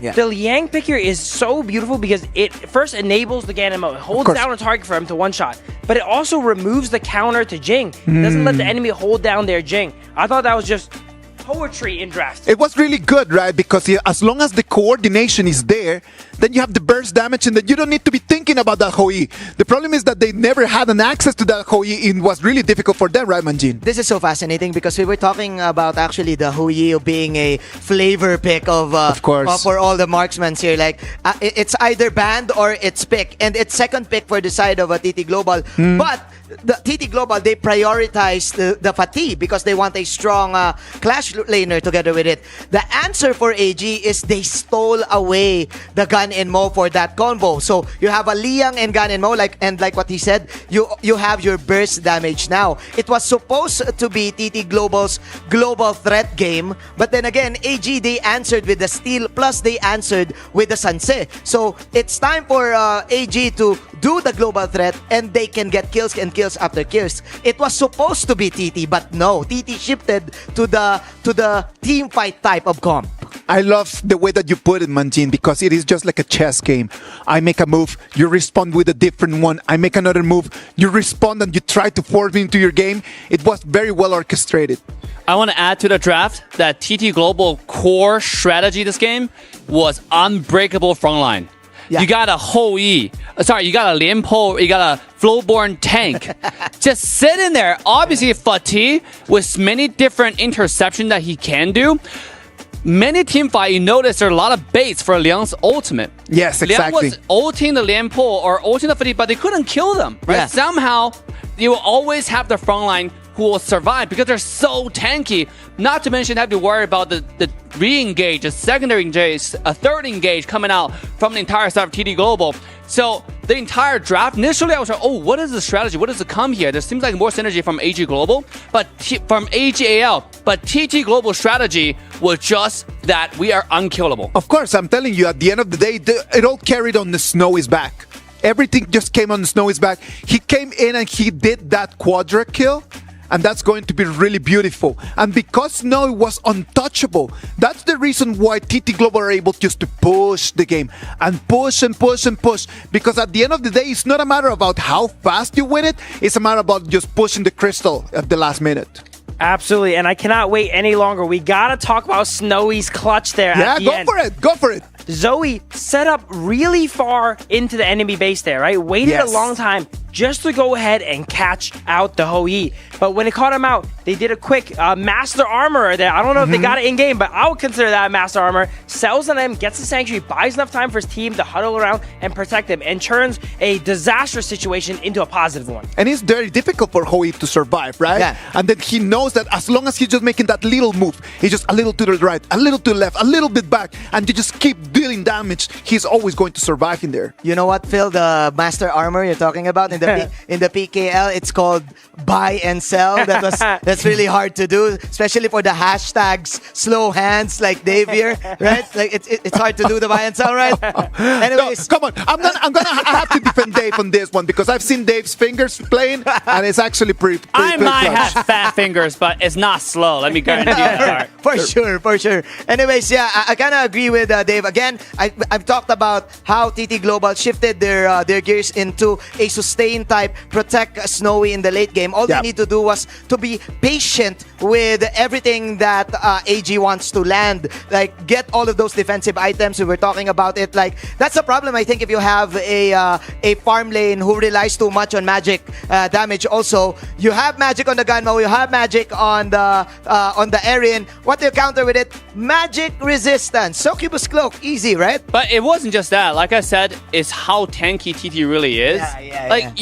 And how not tanky, how fragile the entire set of AGL was. They couldn't survive the amount of tankiness in the front. They couldn't survive the amount of damage coming from Hou-Yi as well as the rest of the team. So, end of the day, when you look at Honor of Kings in general, I think a balanced draft should have someone to tank the damage. But Sun Ce just wasn't it. They picked Sun Ce mostly realizing that game just for the ultimate itself. Yeah, they were traveling around. I did like that in the early game, they were ulting around and grabbing the Aaron here, and then farming two waves at once. And that was a great strategy there, but they had to end that game early. As Manjin mentioned there, Succubus, if you guys didn't know, is the GOAT, like, magic resist item of HOK. Yes. It is so overstated, and when 3 characters on your team do magic damage, everyone on the enemy team can go ahead and build that Succubus and be a pseudo-tank. It needs to be like that, right? Like, you need to understand how to balance your damaged items and your defensive items as well. And Snowy did really well on that, right? And that's the reason why he was able to survive and at the same time just to deal some damage. He came up with the quadra kill, right? And as you know, we've been always tracking all the clutch moments since the beginning of the KWC, and thanks to Honor, we have our Honor Triple Tracker. Our Honor Triple Tracker is allowing us just to count all of those clutch moments, or the triple kills, the quadra kills, the penta kills, and they just come to put them as the rank. Right now, for Blacklist, Joshi is the one that is at the top of that tracker with 4 of them, and if he finishes like that today, he's gonna go home with an Honor device for this winner. Whoa. Whoa. Yo, shout out to my boys, Just Chi and Carl. Come on. I want to give credit to Snowy, though, because they just started playing the tournament. Yeah. He already had 3. Brother, I'm telling you. like Joshi right now is watching this, and he's like, come on, Snowy. Please, brother. Like, allow a mana phone, please. But yeah, absolutely. Snowy here coming in for just 2 matches, right? And he's already has 3. And we have a lot of games to go. And if he keeps up his current pace, he's set to take number 1. I am really looking forward for that, man. The same as I'm looking forward for this game 3. We already have game 1 and game 2. I know that for a lot of the players and for a lot of the fans that they're new to Honor of Kings and they watched that AGAL performance, they were just like, okay, yeah, AGAL got it in the bag. That's it. At 11 minutes, 12 minutes, they already had a good advantage. They were thinking about the fact that they already got the win, but TT Global showing us how to really push the game. It's not only about just trying to win quickly. It's a matter of understanding if I do not have an advantage, I gotta push for the timer. Absolutely. And they got to the power spike where Hoey got enough item to be really relevant, right? When the auto attacks start hurting, not just like kind of chipping away your health, but really taking away your life. You know, that's when it really matters. And again, the front line was unkillable. I want to touch up on the magic damage thing. We saw two major things in that game. Number one is Aaron was doing the magic build, right? Aaron can build physical and magic. With magic, is mostly rely on skills, the skill 1 and the ultimate. The reason why that is, if you go back to watch that game, up until 7 minutes, there's really no magic defense item. Because it's usually not prioritizing a game. And another thing that I want to talk about is Gon and Mole having the Ardent Dominator. That item is so crucial for those who are watching at home. The reason why that is to counter Hoey's ultimate. If Hoey lands an ult on you, Ardent Dominator will cleanse that if you drop under a certain amount of health. And this way you have a chance to get away. So with that, you just already kind of like minimize the initiation coming in from the other team. Exactly. One of the interesting things about this, when I was just counting, it was just so much initiation from them, right? Like you can initiate with Liam Paul, you can initiate with Hoey. They got the Shuri in there that just able just to find the right place. It can be initiated as well. I also want to highlight the Fatih pick here. Absolutely one of the strongest scaling Clash laners here. That's why they kind of struggled early game, right? He was busy scaling up, the Sunset was moving around the map and providing pressure. But once the mid to late game hits, you see Ron really fell off in impact. He was really there to just do the CC, drop some ships off, whereas Fatih was able to carry these fights. The Amazon Arena right now, you can see it right over there. Everyone, the vibe just kind of changed a little bit, right? At the beginning, you could see a lot of the fans just like really excited about it. Right now, it's more like, oh, hold up. This is actually not that easy. Yeah. A lot of people thought that it was going to come in, it's going to be easy, but I'm telling you, these two teams, the difference in between them are marginal. As you can see, everyone in there in the Amazon Arena, the fans are just looking at the screens, really looking forward to see who's going to be the champion of this edition of the KWC 2025. After Game 2, it comes Game 3. What can we expect for Game 3, boys? I kind of feel that the Hoey is going to be banned here, or maybe going to be stolen right now for the side of Team AG. I kind of feel that the Arlie also is a perma-ban already. Like, you don't want to really give away that Arlie to Yunowo. But then again, I expect bloodbath. I expect a lot of team skirmishes. Just basing from that game number 2, we have ourselves a ball game, ladies and gentlemen. Guys, I have so many different combos available. All right, go for it, Dave. Tell us, what are the combos out there? For AJL, I pay Byron, Ogron, Diadea, all those combos can be used, right? Dachao, Fatigue, they still have it. They haven't used Flowborn yet. It's 100% win rate so far, played by these two teams, okay? Whoever takes out wins. And on the other side, we got Duen Dolia as well. The same combos all available, and they still have Liang available as well. Phil, what do you think is going to happen? I'm not sure what's going to happen, but you know what I want to see? The Mai come out and break out of jail. Oh, yeah. That would be really nice to see. Let's wait and see if they're going to allow that super clutch pick. AGAL is going to take the blue. TT Global is going to take the red. Casters, take it from here. Thank you very much, Isaac, for taking that one for us. We are going to be getting into game number 3 between AGAL and TT Global. Already nullifying those match points to 1-1. I am with Kindofu and Sagi. They're going to take us through the BP. Okay, so right away we were talking about the Arlie and instantly banned out by the side of TT Global, right? That is one of Eno's specialty signature heroes, but they do let go of one of the win conditions that happened in game number 2, which is the Fatih. The Fatih has been locked in for the side of AGAL. We saw from last game how strong this pick is when it gets to scale towards the mid-late stages of the game here. So that will go towards the hands of AG Ron. For the side of TT Global here, we gotta see here, it is what Dave mentioned. The Duen Dolia combo has been locked in. Not only that, this opens up so many doors to the side of TT Global, right? This is a flex pick. There's so many other heroes that can complement the Dolia pick as well. So AGAL, this time it's not about disrupting the picks on TT Global. You need to make sure you have a very strong composition right off the bat. I have to agree with you. It's not about disrupting the enemy composition. It's about rounding yourself up, making sure that this Dolia gets more and more value as the draft goes on. Straight away, this is the first answer. The Agudo, very good and adept at melting tanks. But also, with the help of Chano, these are the two turret masters. They will take down towers in a flash. Definitely the case here. Agudo and Chano here, the critters, the wolf pack, making sure that your tower goes out immediately. But what better way to target your backline than double annihilation here coming in from the Nuwa on the hands of TT Crane. We've already seen some spectacular steals or spectacular attempts with the annihilation, the ultimate of Nuwa, to steal objectives or get kills. Now, TT Global, they're gonna show you a brand new world as we sit on the carpet, take to the skies and see what TT Global has to offer. What TT Global has to offer, we gotta find out here. But if you're AGAL, you're definitely going to be thinking, Snowy had a fantastic game back in Game 2 here. Are we looking at Snowy for more of these bans here, or are we limiting more and more of these Dolia compositions, just like the Elaine? I think you can't ban everything, right? At this point, maybe just ban something that works against your lineup. I think Princess Frost is going to be a very good answer for TT Global, because this then, when the emergence comes, the TP from Nuwa comes, when Dune jumps in, you can get the Frigid Prison, get that stun in as well. Extra damage for you. Guan Yu, great ban on the side of AGAL.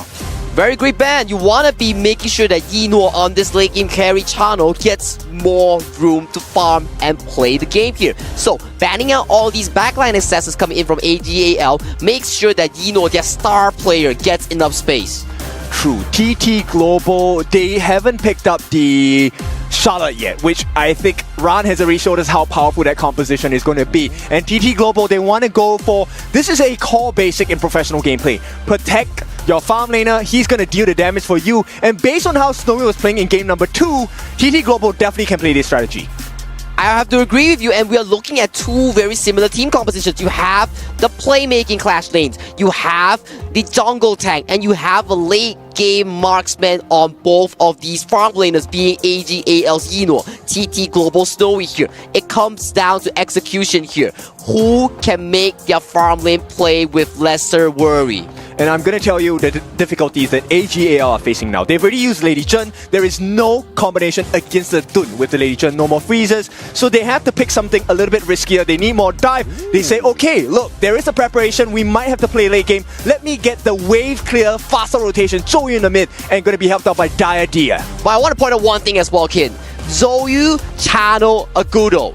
They melt down towers extremely fast. And you're talking about TT Global here. We want Snowy to scale towards the late game here. But if you have no tower, you're not going to be having this room to farm here. AGAL will look to hunt your turrets down. For TT Global, you need to play defense. Yes, and what this means, you need faster rotations, faster pacing, and if you get the chance, you want to kill them, lock them down, and that is the job of the Fuzi here. Ching, one of the gaudy players coming out from TT Global this time, trying to lock in that lead for TT Global. I'm loving this on TT Global here. They have played this before during the Nova Esports series here. The Dolia and Fuzi combo. Double lockdown here. Whatever frontline you have, if you go in the face of the Fuzi here, you're gonna be experiencing total lockdown. It really is giving your teams options, right? How many chances can you give your team to lead the game, to win the series, and get your hands on that lion's share of the $3 million USD prize pool, which is going to be $750,000. That's a lot of money, and also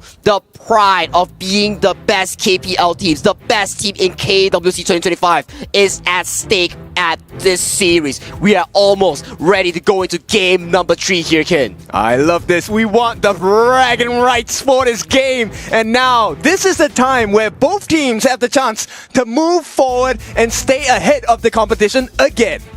Exactly the case here, and as we look at towards the series here, I'm starting to think here Snowy has been so consistent here, but I want to point out as well, Crane with his mid lane is so crucial and fundamental coming in from TT Global here. He was making so many plays. Okay, so let me give you the options available for AGAL at the start of the game. You have two choices to make if you want to be aggressive. Number 1, you go and contest this Azure Golem because Dune definitely needs it level 1, or you go and steal the red. But both of those might be the winning opportunities here for both of these teams. But we are getting into game number 3. Onto the gorge is AGAL and TT Global. What are the winning conditions here for these two teams? For me, definitely, if you're AGAL, you want to be looking at the early game here. Make sure that Zoe, Sheng, Yino on this try-push strategy gets value. For the side of TT Global here, your side lane will be detrimental in your mid to late game. Yes, look, I think we need to focus on Crane here. He's not going to have a good time. Sheng has one of the best wave clears in the early starts of the game, so Crane is not going to be able to clear as fast. He needs to then provide value in another way. Maybe help to take a few licks onto the buffs for his jungler. And just look at Sheng's rotation here coming in from AGAL. He knows for a fact that Yino is 1v2. He's coming in to force out some of these spells coming in from TT. You can see Sheng already being very aggressive, right? This is where you want to go, but Joy, not the best position to be in. Yeah, not the best position to be in. Ian the River here gets burned down immediately. Check out the trio real quick. Another Yino cheer coming in. Yino, go shine on the biggest stage. We're excited for your amazing performance. And definitely, but for now, it's not a good situation, right? They have already rotated their third member down into the farm lane. So TT Global, they get the fire beak on that bottom. This is, like you mentioned many times across KWC, a one-time chance to get the advantage. It's now in TT Global's hands. That is how you cement the early game advantages here. You steal the camps away, you secure the neutral objectives here, and TT Global is doing a pretty good job coming into the series. In fact, they've taken every single marker in the farm lane here. There is nothing for them to look forward to. Nothing to look forward to, but the engage goes through mid-side. Yeah, I mean, they're a little bit too thick here. The emergence just come through from Crane, and there it is! The Wind Slash, as well as the Unruly Blade, onto the back line of AGAL. Ooh, too deep there coming in from Sheng. He wants to use the Winds of War to push back Sunrise here, but Sunrise, he is so tanky onto this dune, survives the push-up, and makes it out alive while taking down AGAL Sheng. Okay, before I make my point, I know you guys were asking for it. Clash for Fame, that's your code. Go and key it in, get your rewards. And of course, now, the reward for Sunrise, the first blood, extra EXP, extra gold, and he's going to be extra tanky. Extra tanky is the name of the game coming in from the side of the Dundolia of TT Global here. But we want to see the game plan here coming in from AGAL. Where is the push potential? Where is the pressure onto Snowy? It has to be from manpower advantage, right? Because there's nothing they're winning on the map right now. TT Global, they've defended their camps, they've stolen camps, they've taken every single objective across the map, across all 3 lanes, and now TT, they feel the advantage. They are looking at the advantage right now, and look at the bottom side. Yino is getting pressured. With more and more members are being committed towards this top side as the River Sprite is almost about to spawn. Once again, this is an important marker. This is a free gold, free XP. TT Global, they want to force this out. And the rotations. Now, we talked about Sheng having a good rotation, good wave clearing. They are behind. Even with that fast clear, he cannot do much. He cannot do much indeed, especially when you're against the best of the best 2 teams here. The map awareness, the rotations, the manpower, it comes immediately. It comes super fast here. So if you want to find mistakes that's happening on the map, you gotta be quick. Look at how Joy has rotated, achieving so many things at the same time. Number 1, running through the river. You have a lead, you get vision, you know where they are not at on the side of AGAL. You are also able to back up Sunrise if there is an invasion on the Azure Golem. So many things just by walking down that river. That is the job of a rover, right? You're providing intel, as we mentioned from time to time. Intel is wintel. If you give information, you give it to your teammate. I mean, Shuai here looking a little bit worse for wear, using the Heartlink to get out. I mean, right now, they're going to need every man on deck when this neutral objective comes up in 1 second. It doesn't feel like they have a huge gold advantage. In fact, there is none at all. But TT Global, this is a great start for them. No steal available. First time of the game goes to TT Global. Very clean stuff here coming in from TT Global here. They force out Shuai's common spell here. Super low. Shuai is not able to precipitate the team fights. Hence, they have to give away this tyrant that has been spawned onto the map here. And right now, if you look at the map state here, TT Global, they're invading hard towards the bot side. They want to make a trade. Right now, Ching, he's not in a position to contest. The information is given over. But at the same time, look, I think what Sunrise doesn't care. They know about the Azure the Crimson Golem coming up in 5 seconds, and this will be funneled into the hands of Snowy. It will be funneled, but look at the bottom side once again here. They are pressuring the red side. They are looking to pressure this tower here. Ron teleports to the bottom side, looks to defend this, but he will be met by multiple members of the side of TT. Okay, right now they want to match pace, but they also want to be ahead. Sunrise takes that buff instead. He rushes to his Azure Golem. So TT Global playing the map so well. Furball going to be dropped, but there's nothing that AGAL can do at this point. But look at the goalie here, Ken. 5 minutes in, we talk about how TT Global is amazing in securing these like early game objective.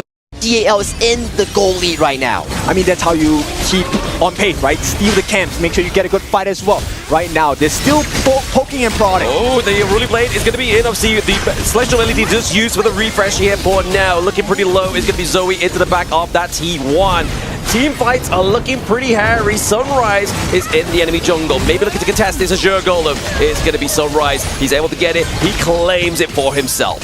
Not a good situation for the side of AGAL. Not the position they want to find themselves in. But you play the card you're dealt with, and TT Global, they're playing it well. So much damage here coming in from the side of TT Global here. The value coming in from a Fedun here, going in with the Unruly Blade, gets the refresh from the Doliak here, gets back out, and that provides so much mobility on this Dune. And I want you guys to notice something, right? We're talking about all the other members, and there's one member we don't really talk about, and that is Snowy. And that's a bad sign for the side of AGAL fans, because that means Snowy has been farming.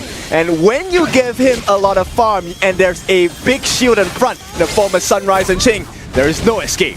This goes back to the pick and ban that we talked about here. Wait there, the Unruly Blade is going to be committed once more. The Destiny encounter does come through for the side of AGAL. The Annihilation comes through. We do get a kill onto Sunrise. He got a little bit too close to the sun and got burned by Shang.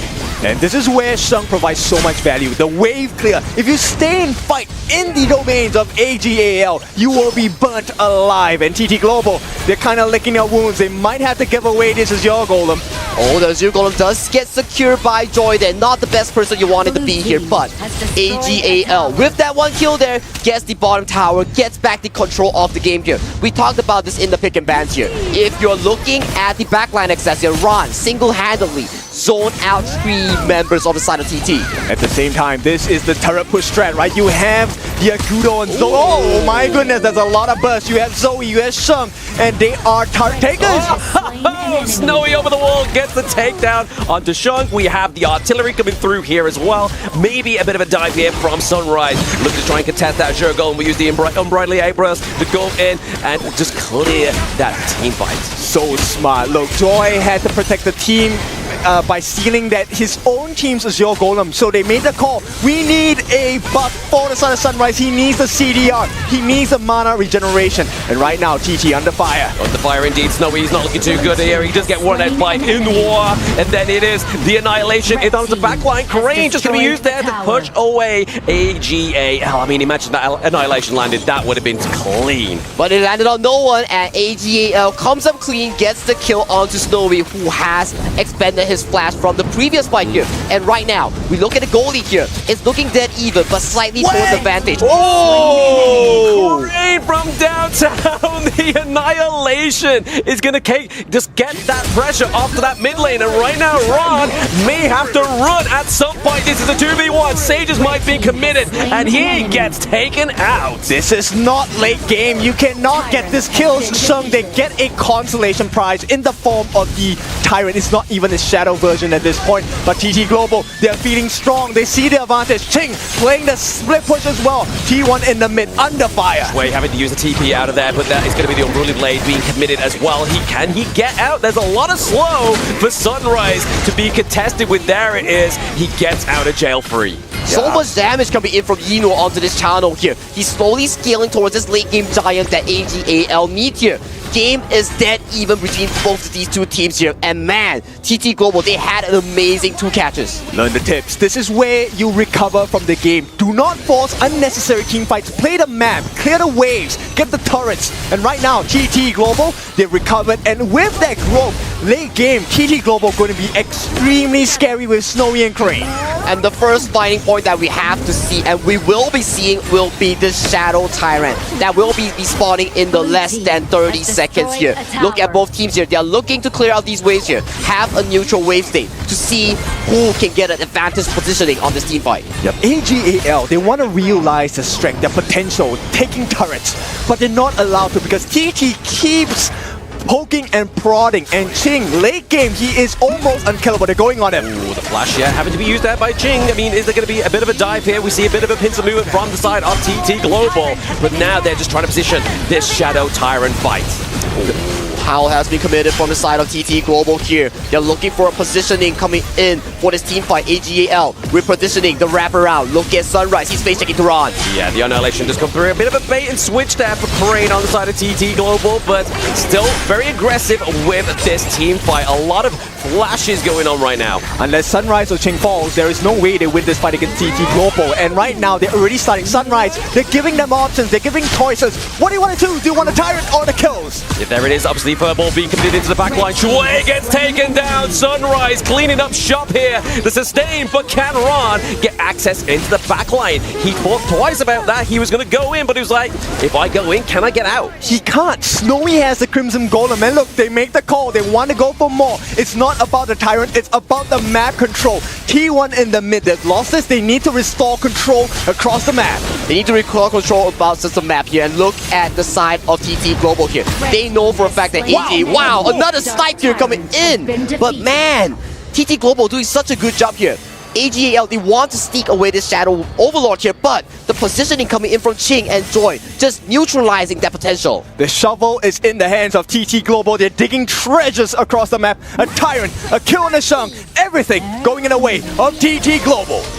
TT Global, they are in the driver's seat right now, and I gotta say here, Crane, once again, the man himself to make all these snipes, all these plays here. He's having such a fantastic game. Yeah, the pressure being put here to the mid lane. I mean, this is going to be 4 men on 1. There is no real kind of collapse here for the side of AGAL as they lose their T3, T2 in the mid lane. Yep, and right away they can make a trade at the bottom lane as well. But for now, it's not the trade you want. You want more gold in your pockets because TT Global, they have a very slight lead. And we have seen when Titans get the goal lead, they get an advantage. They will dominate with that advantage. Okay, let's talk about team fighting here. We have yet to see Ron find a very big backline access thanks to Ching onto this Fuzi. If Ching never uses the ultimate, Ron can never go in. And TT Global will always have the range advantage to poke you guys down. So many effects, right? Multifaceted factors coming in for the side of TT Global with not just the draft, but the kits and the timings as well. And straight away, they occupy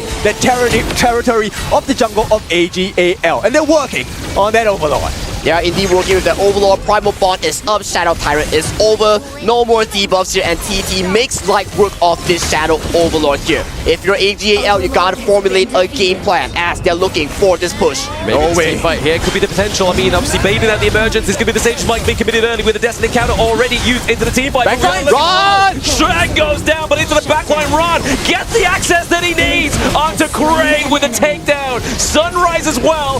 Where is your attack on the side of TT Global? Okay, they catch eyes on Zoe as well. One more.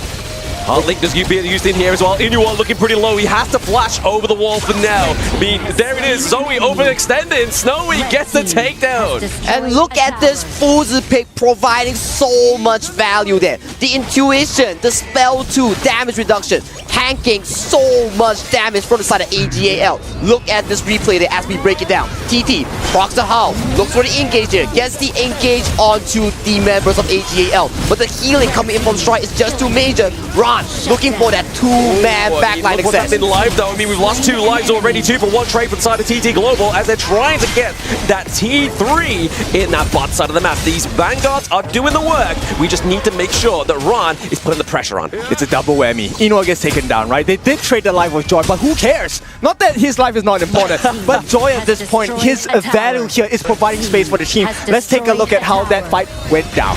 Well, definitely a bit of a misstep here, gets locked down by the Sage's Might, and the damage just comes bombarding in from Snowy on this Meng. Yeah, so much damage. It's late game, yes, in the live part here as well. Was they able to get the Azure Golem? Yes, Crane steals it. Yep, not an ideal situation for the side of AGAL. They are suffering at this point. 5-9 in KDA, but just 1,000 gold that sets them apart. Barely at this point. TT Global, next objective. 6 seconds ago, Shadow Tyrant number 3. Shadow Tyrant number 3 has been spawned onto the map here. Ching, the man of TT Global, is so consistent onto this Fuzi. The brick wall. Now, we have to see here, can Ron find another miracle engage here? I mean, they're just trying to check out on Jing here, right? I mean, there's the hard link onto Jing as well. We're going to be seeing him maybe use a Sage's Might there, just able to lock down Ron, so he cannot have a clear access onto the backline of TT Global. Sunrise looking to put pressure onto Zoe, just kind of denying the access onto TT Global at this point. Do you see where Ron is going? He's trying to find Snowy, but he cannot find him, and Snowy's just dealing damage on the backline. Ching! Oh, yep, verbal beacon there. It was able to actually get onto Zoe, but not actually get the CC that was needed. Destined counter once again, trying to apply the healing, trying to play the zone in, but here it is. Ching into the backline. Ron is really looking for access here into the team fight, but the Sages might be committed. But we are getting a takedown onto Sunrise into the team fight because it is split on 2 fronts. Another Sage might be committed from the side of TT here. So goes down once again. 2-for-1 exchange in favor of TT Global. They know that Zoe does not have smite. They're pushing the anti here. Ching looking for an opening on the backlines at the same time. Buying time for Snowy. He gets that Shadow Tyrant. And once again, AGAL, they're suffering at the hands of TT Global. Yeah, I mean, TT Global had the pressure into the top side of the map, right? We had the minion wave just giving that clear pressure, and it meant that AGAL was like, do we take the fight? Do we give them the Tyrant? And the question was, yes, give them the Tyrant, but now, is that T3 going to fall? That T3 is definitely going to fall towards the hands of TT as another Annihilation goes through mid lane. So much pressure coming in from Crane, coming in from Ching here. I gotta say, Ching on this Fuzi, immediate. So much constant lockdown onto Ron. Yeah, it's all about the options that AGL have to choose from, right? You have to go for Snowy, but you have to go for Ching as well. And this was how the fight went down. I mean, nice catch by the backlines on the side of Ching. I thought it was going to be a 5v1. They tried to get the advantage, but the Annihilation really changed the state of that fight. And once you get Ching back onto your faces, there is no way to run. There is no way to run indeed, and we see, even under the presence of Primal Bond here, TT Global so ahead in map control. Gets the second Shadow variant of the map here, and they are looking hands down strong right now. This is what you want to see if you're a TT Global fan. Crane and Snowy, the both of them over 120,000 worth of damage dealt to the side of AGAL, and there's going to be plenty more coming. Yeah, a lot of damage already been built up in the stock market for the side of TT Global. With the minion wave in the mid and the bot and the top, is this going to be the final frontier for the side of AGAL? It's looking like it. The T3s at the bottom are falling. There is no more pressure coming in for the moment on the side of TT Global, but that is a short-lived moment. Ooh, okay. Yes, Destiny can be traded for the Annihilation there as well. Obviously, 2 ultimates being expanded, but we do have the Dolio on the side of TT Global. And Shadow Vanguards are slowly marching towards this final tier 3 of the side of TT right now. TT is looking for the push here. Snowy is super fat, and he is full stock right now into this fight. Yeah, he has the Crimson Golem looking for the opening. It's all about poking. They're going in. Ching into the backline onto Ron. Obviously, just making sure that the Ron does not have the access once again. He got the takedown. Annihilation putting so much damage and so much pressure onto the side of AGAL. Zoe looking to be the next victim come down. And the Crystal gain number 3, 2-1 to TT Global. What a way to do it. Even at death's door, even with his death, the mid laner on the side of TT Global, Crane, he got the kill on the Eno, and there was no more chance. AGAL fall for the first time. AGAL fall, and TT comes up clutch with 2 consecutive wins. Right now, they're 2-1 on the board. I gotta say, Crane and Ching is having a field day. It's at this point, right? Do your hearts shake? Because confidence is definitely shaken at this point for AGAL. They had a decent draft, right? We talked about it. The strength of tower turret taking. This is where they wanted to be at. But TT Global kept forcing them into fights because they had the goalie. They got the steals. They got the goalie, they got the steals, and the Fuzi coming in from Ching is so darn crucial here. Every team fight we see this Fuzi finding opportunities, and Crane, he is so good onto this new wall here. Snipes after snipes after snipes. He was the Ching in their armor. He is their Ching in their armor indeed, but look at these team fights real quick here, as even if Ron gets caught out, Ron is always being caught out by Ching here. Ching is always looking for these opportunities to give total lockdown control here. If Ron is on the map, Ching will always be there to put him on lockdown. That's why you are so scared of a late game Fuzi, right? Because you need more than one member to handle him. And TT Global, knowing the strength. So let's take a look at the desk. Boys, what do we have for us after this exciting game number 3? TT Global, showing us that this is not going to be a one-sided match. They come in, and you know that Xing and the boys, they want to put their hands on the trophy. 2-1 advantage on top of AGAL. A lot of people did not think about this, and I'm telling you, they might have lost the first one. But TT Global, after the first one is gone, the second one, the third one, the fourth one, the fifth one, they want to go for all of them. We are 2-1 ahead, TT Global on top of AGAL. Boys, break it down for me because this was a very interesting game. TT Global definitely kicks it into overdrive. It seems like their first game is their feeler game, you know? They feel down their feel out their opponent, dissect it, and then now like, okay, we understand. Here's what we're gonna do. And me and Dave were talking about the games afterwards, and as we're watching it, we're noticing, wait, this composition, we thought it was kind of bad at first, and then we're seeing it work, and it's all clicking. And we wanted to nominate the MVP if we could to the coach. The competition for TT Global was insane. It would be lovely if one day we can just give the coaches MVPs, right? But talk to a little bit about that. You guys thought that the composition was not gonna work. Why did you guys have that feeling? This is a 2000 IQ draft. Initially, when you see the Mengya, you're like, yo, this is new, right? It's not a KWC 2025. Right. And initially, when you saw the Nua instead of mine, you're like, oh, wait, this is different. And then it all makes sense. The entire push comp from AGAL side summons a lot of monsters. You got Channels Dogs, you got Zoe, summons a lot of different jungle monsters to help you push. Guess what stops all of that? Nua and Dolia, right? On top of it, you also have the Mengya throwing bullets in a line, killing everything all at once. Man, 2000 IQ, Coach Jojo is on a different level. I'm telling you, that's why he's called the best coach in KPL, right? Like he's one of the top persons in Honor of Kings, not only in KPL, but I would even say worldwide. This is so interesting. I think that the game that we saw was so sweet. We all of us saw a chip type of game, like chipping each other out, you know. But what I like about TT Global is that they were actually letting AGAL to react to their draft also, because AGAL actually opted to go for the siege type of comp, right? Units after units, let's push and let's push. So they picked up the Nua, they banned out the Maishira Nui to protect the Nua, and then they saw, okay, they're gonna go for the siege, let's pick up the Mengya. Plus, what's interesting is, yes, we're having the chip type of game, right? But the only difference for me I saw was for Team TT Global, they have a finisher, which is actually the trap of the Fuzi together with the burst of the burst of the Nua and the underrated damage of the Mengya. I am thinking that in terms of global ban picks, the heroes that we've played, the heroes that are out there, since we have seen so many not KWC 2025 comps, I do believe that even though it's already 3 games into this global ban pick, there's still a lot of options out there, right? While we've seen a lot of powerful drafts, I think the most powerful drafts and why coaches matter so much is when you're able to get a win with a composition like this. Look at the characters using. Futsu, Nua, Mingye. These are not your traditionally powerful characters. And being able to add all these together and make it work makes it one of the best drafts because you win and you don't really lose anything. I think this goes to show how masterful TT and AG are in terms of the ins and outs of the every little detail of the heroes we're seeing, right?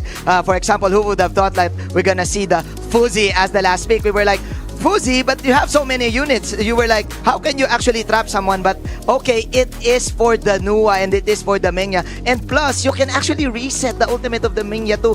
Goes well together with the Nua. All right, you know what? I think that composition coming in for TT Global, it was just masterful. It was really on point. And I know that Dave wants to talk to us a little bit about the game. I know that Professor Dave is going to explain to us a little bit. Come on, Professor Dave. Get the whole setup. Oh, man. I'm gonna hold the mic for you. You know what? I was going to talk about Global Ban Draft first. You know the 2 games in a row, they have the tanks. But guys, this is a class lesson. Class is in session, baby. Class is in session. Number 1 thing is how to team fight properly, featuring TT Global. Watch this clip right here. First, you have the Hoi ult. I'm gonna pause right here. You can see there are 4 people from AG and Zoe's cutting in from this side, right? And look at the entire TT Global. They will now shift their focus towards Zoe right here, and you only have Lianpo stay in the front to zone the entire follow-up of AG.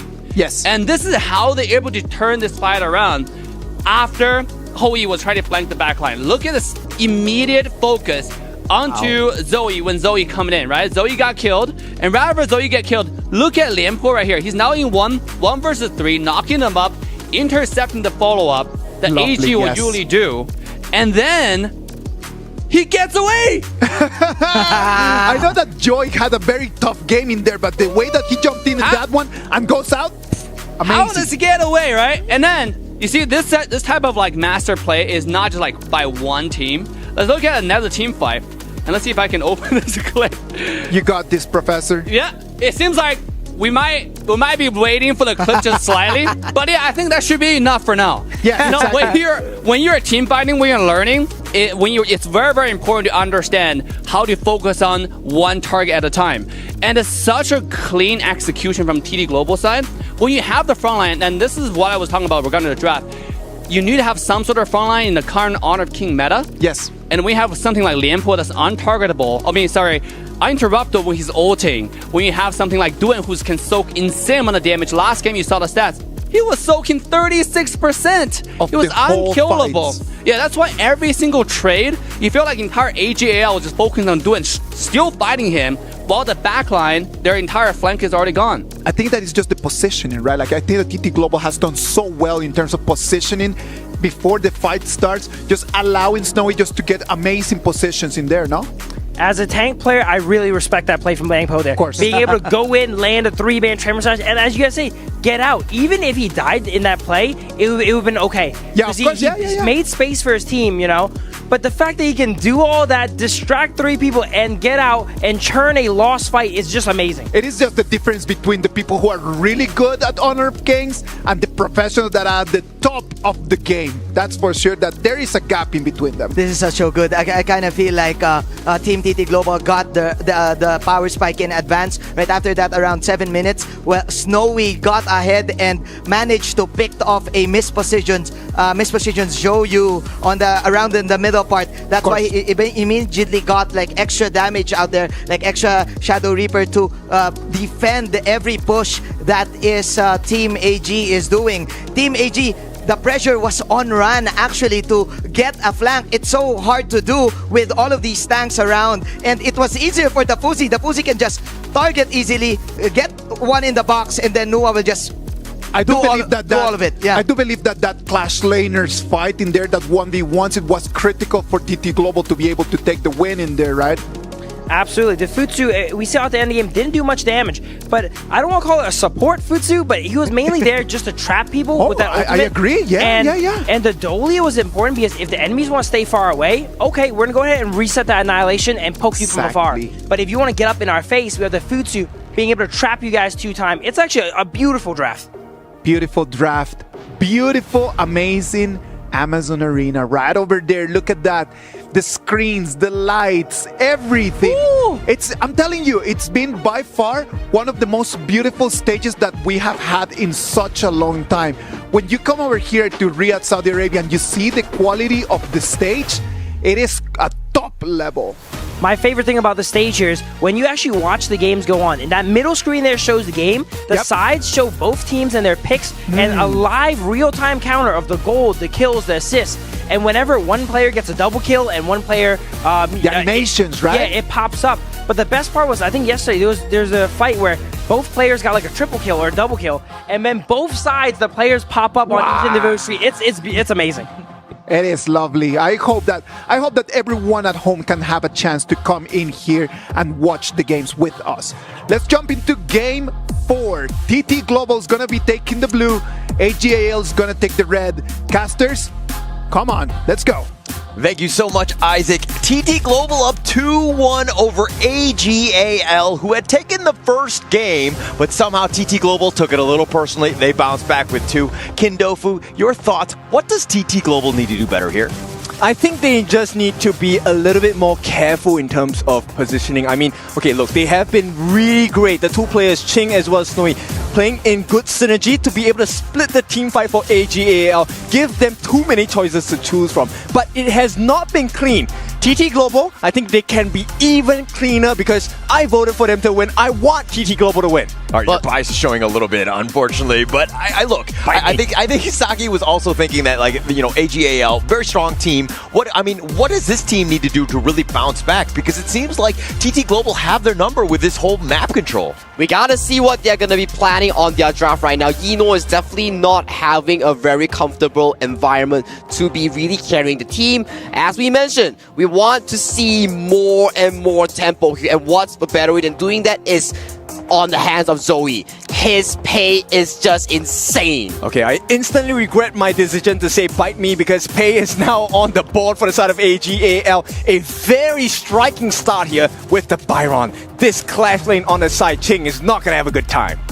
Exactly the case here, and we talked about this. Pei and Byron, a staple pick in the global scenario here. All these teams, if they want to play fast tempo here, we saw AGAL, when they play the fast tempo, it really favors them. But when it goes towards the late game here, TT Global, they activate and they activate hard. Yes, now AGAL, they will pick up one of the most disruptive mid laners here. Hano in the mid lane, meant to protect against the Mai's aggression, also save and recover those towers across the map if he can activate his ultimate 5 seconds within its takedown. Exactly, and right now, if you look at TT Global's draft here, I'm especially wanting to put my focus onto TT Global's player called Crane here. This guy in the mid lane here, he had so many fantastic and key plays here coming into Game 2 and Game 3 of the series there. He was always the anchor, the player to make key plays, ensuring Snowy and Ching had the environment to play in. Yes, and with that space he is able to buy for them, TT Global, I think they can actually finish this draft up with a big tank coming in for the side of TT Global. They can consider the Lady Sun as well. Actually, it's a double-edged sword, right? Does well against Pei if she's ahead, but also gets destroyed by Pei because of his mobility as well. I have to agree with you, and we talked about mobility here. Mai Shiranui as well. High burst potential. Can instantly look for the assassination here. And what's the anti-burst hero coming in for the mid lane? It gotta be Hino here. Yep, the Guiku Japan, very smart against AGAL. It's a one team that suffers against crowd control and, even make it safer for the team. The Sun Bin comes. We talked about it. Dave, thank you for that insight into Sun Bin. Number 1, rotations are faster. You get a rebate on your health bars when you get damaged. And that ultimate, the ultimate silence. Speak no words. We will let the actions talk.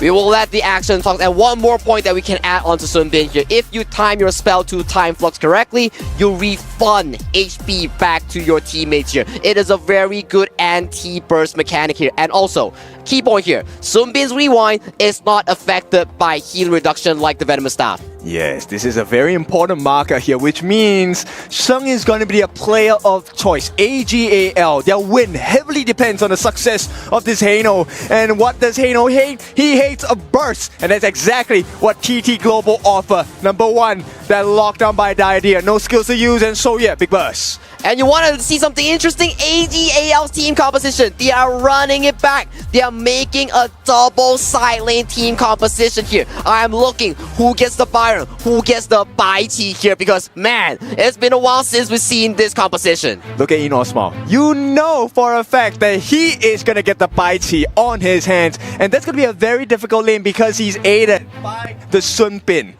If you know one thing for sure, Yino used to be that man in the clash lane there before role swapping to the farm lane here. So, talking about hero mastery here, Yino as a player, he definitely has the experience, has the fundamentals on this hero. I really like this AGAL draft, right? It looks very strong, very sustainable, and also they have decent damage because they have burst in the form of the Pei as well as the Byron. So, very big, strong lanes coming in for the side of AGAL. But execution needs to match the BP.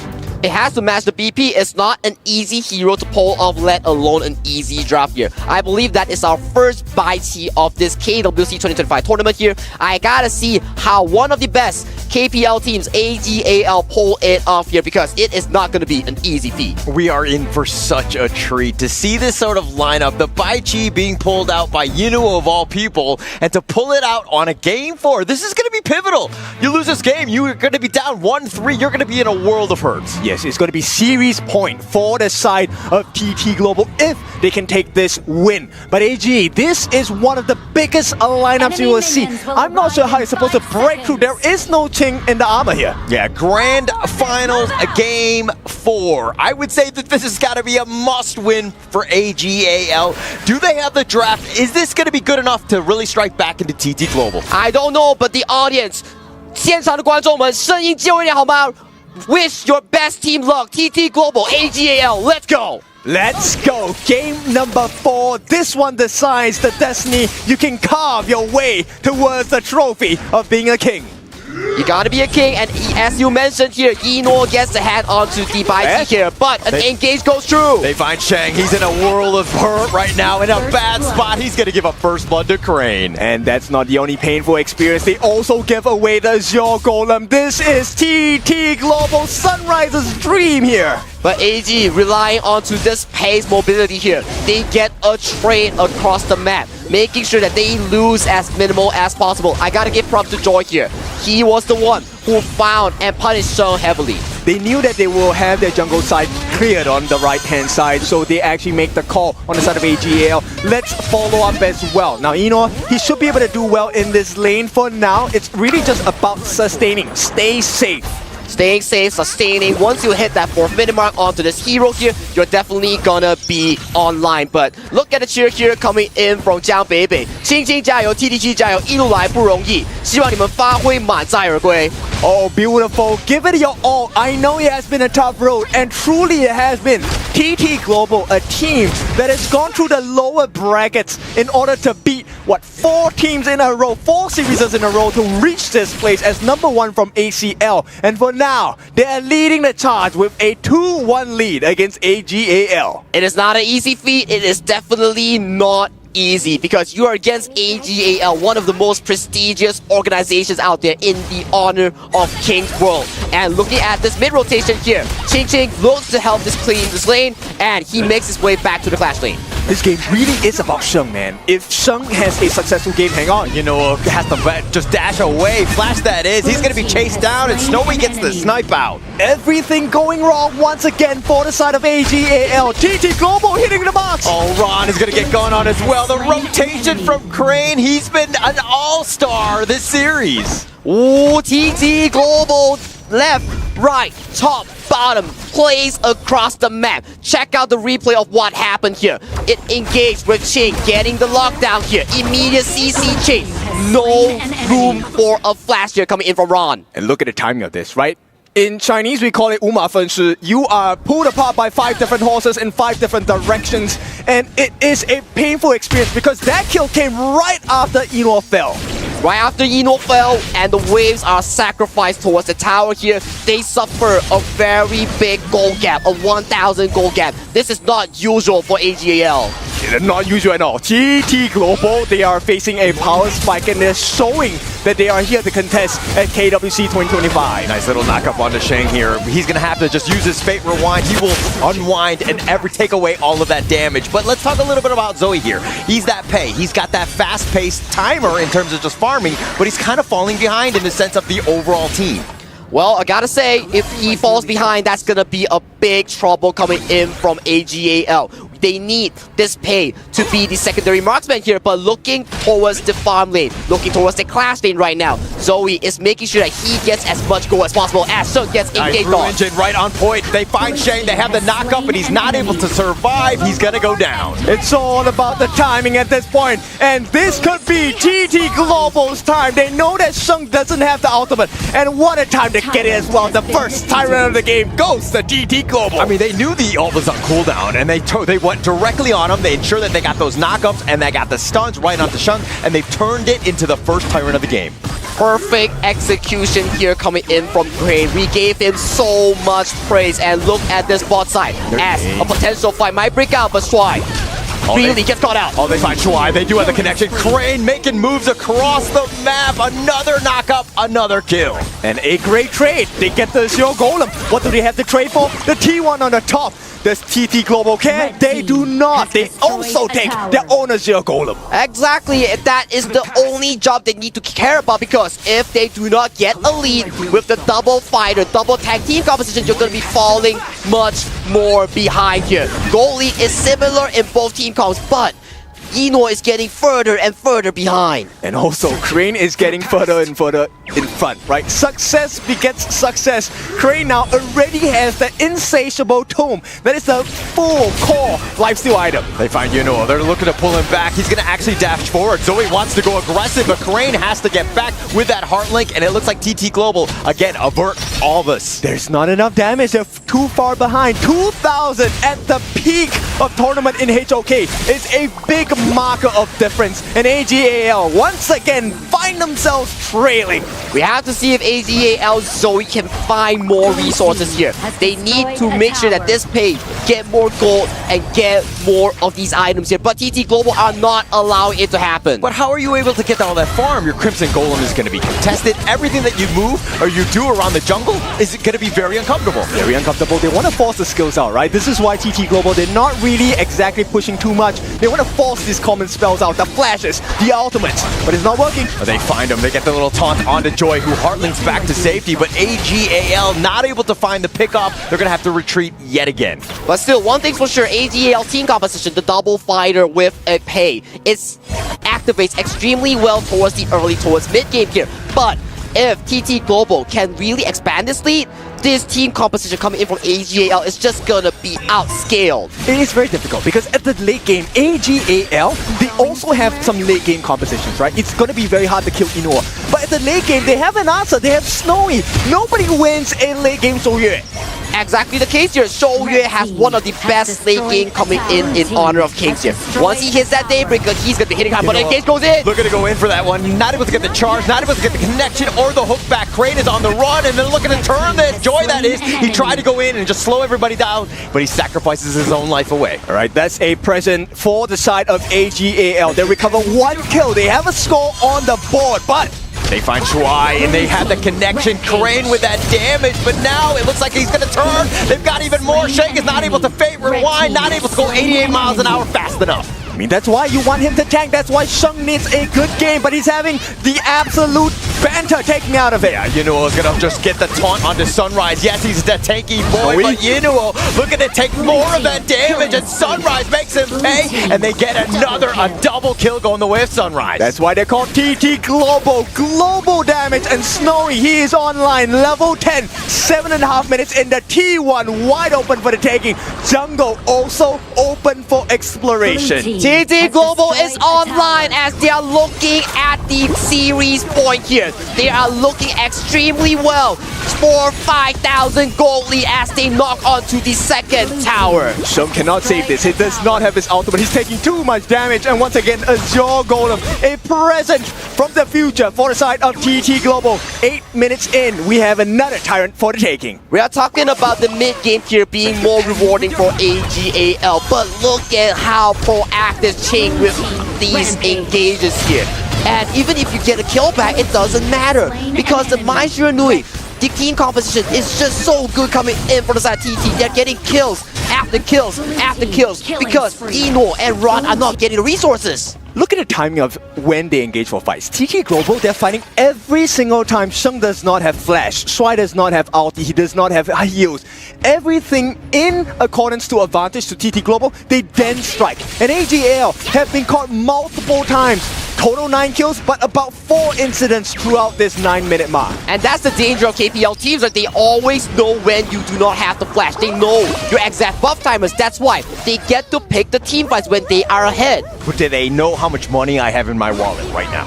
I think they do. Yes. Definitely they have more than you, right? Look, they're very comfortable. They have a 3-1-1 composition, right? We have Ching split pushing on the top, you have Snowy split pushing on the bottom, and then you have Sunrise, Crane, and Joy having the time of their lives. This is not a jungle exploration, this is a camping trip. This is indeed a camping trip, and all these towers are slowly going down one by one.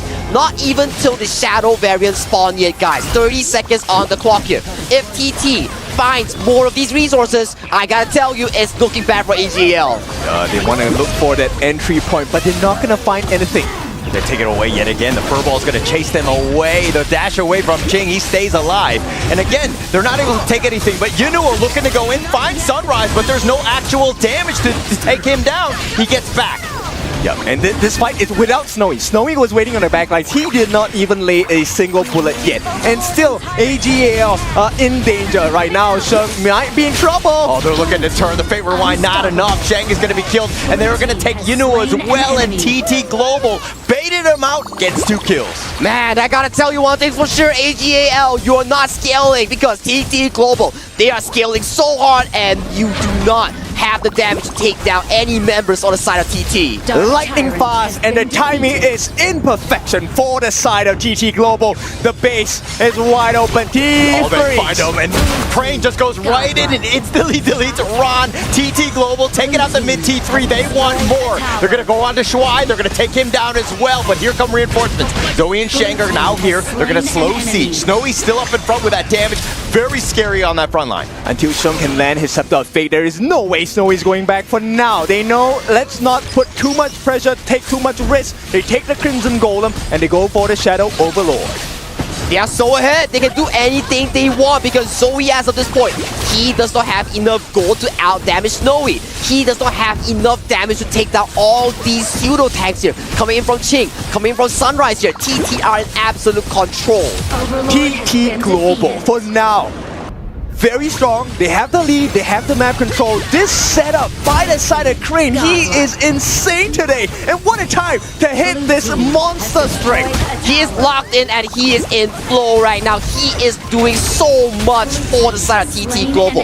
Every single engage is by Crane, and Crane is on fire. They don't even care the fact about the T2 in the top lane. They just went for his life. And right now, with absolute control, a vice grip over the map, TT Global, they have the Shadow Vanguard and the Overlord flying down on the top.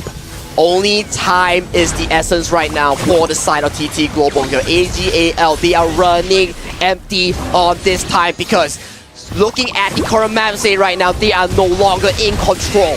Yeah, time is of the essence, and AGAL, they are running out of time. The Shadow Overlord approaches on the T3 at the top. Look at how they're perfectly timing it with the Shadow Vanguard. The Furball is going to be right on top, and they find Yenuo, who actually has to flash away. He gets back to safety. The top T3 is under siege, though, and they get what they wanted. Yeah, there's nothing they can do. Sheng, once again, no ultimate, and still they can't fight. They can't fight, but the bottom T3, they don't have any more minions. It looks like that's going to be the end of this assault.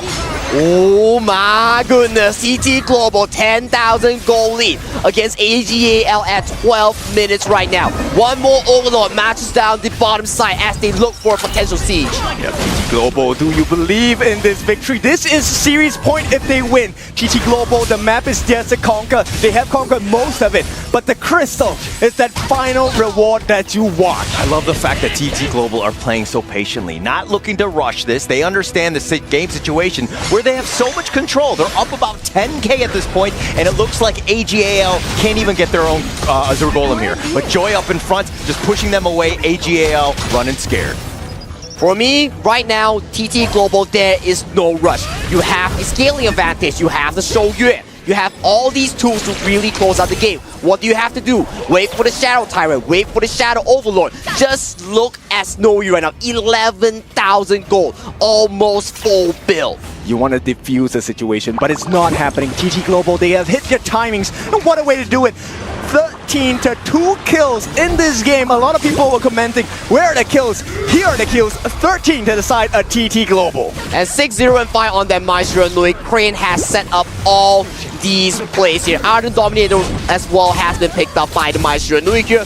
More survivability in here coming in for this mine. And right now, Shadow Tyrant has spawned onto the map here. They're looking for a potential play. Look, AGL, the game plan here, they want to try and last for the Tempest Dragon, but that is less than 6 minutes away. And right now, TT Global, they are in full control. All of these traps, devices set up by Snowy, giving them vital information about the numbers that AGL are bringing across the gorge.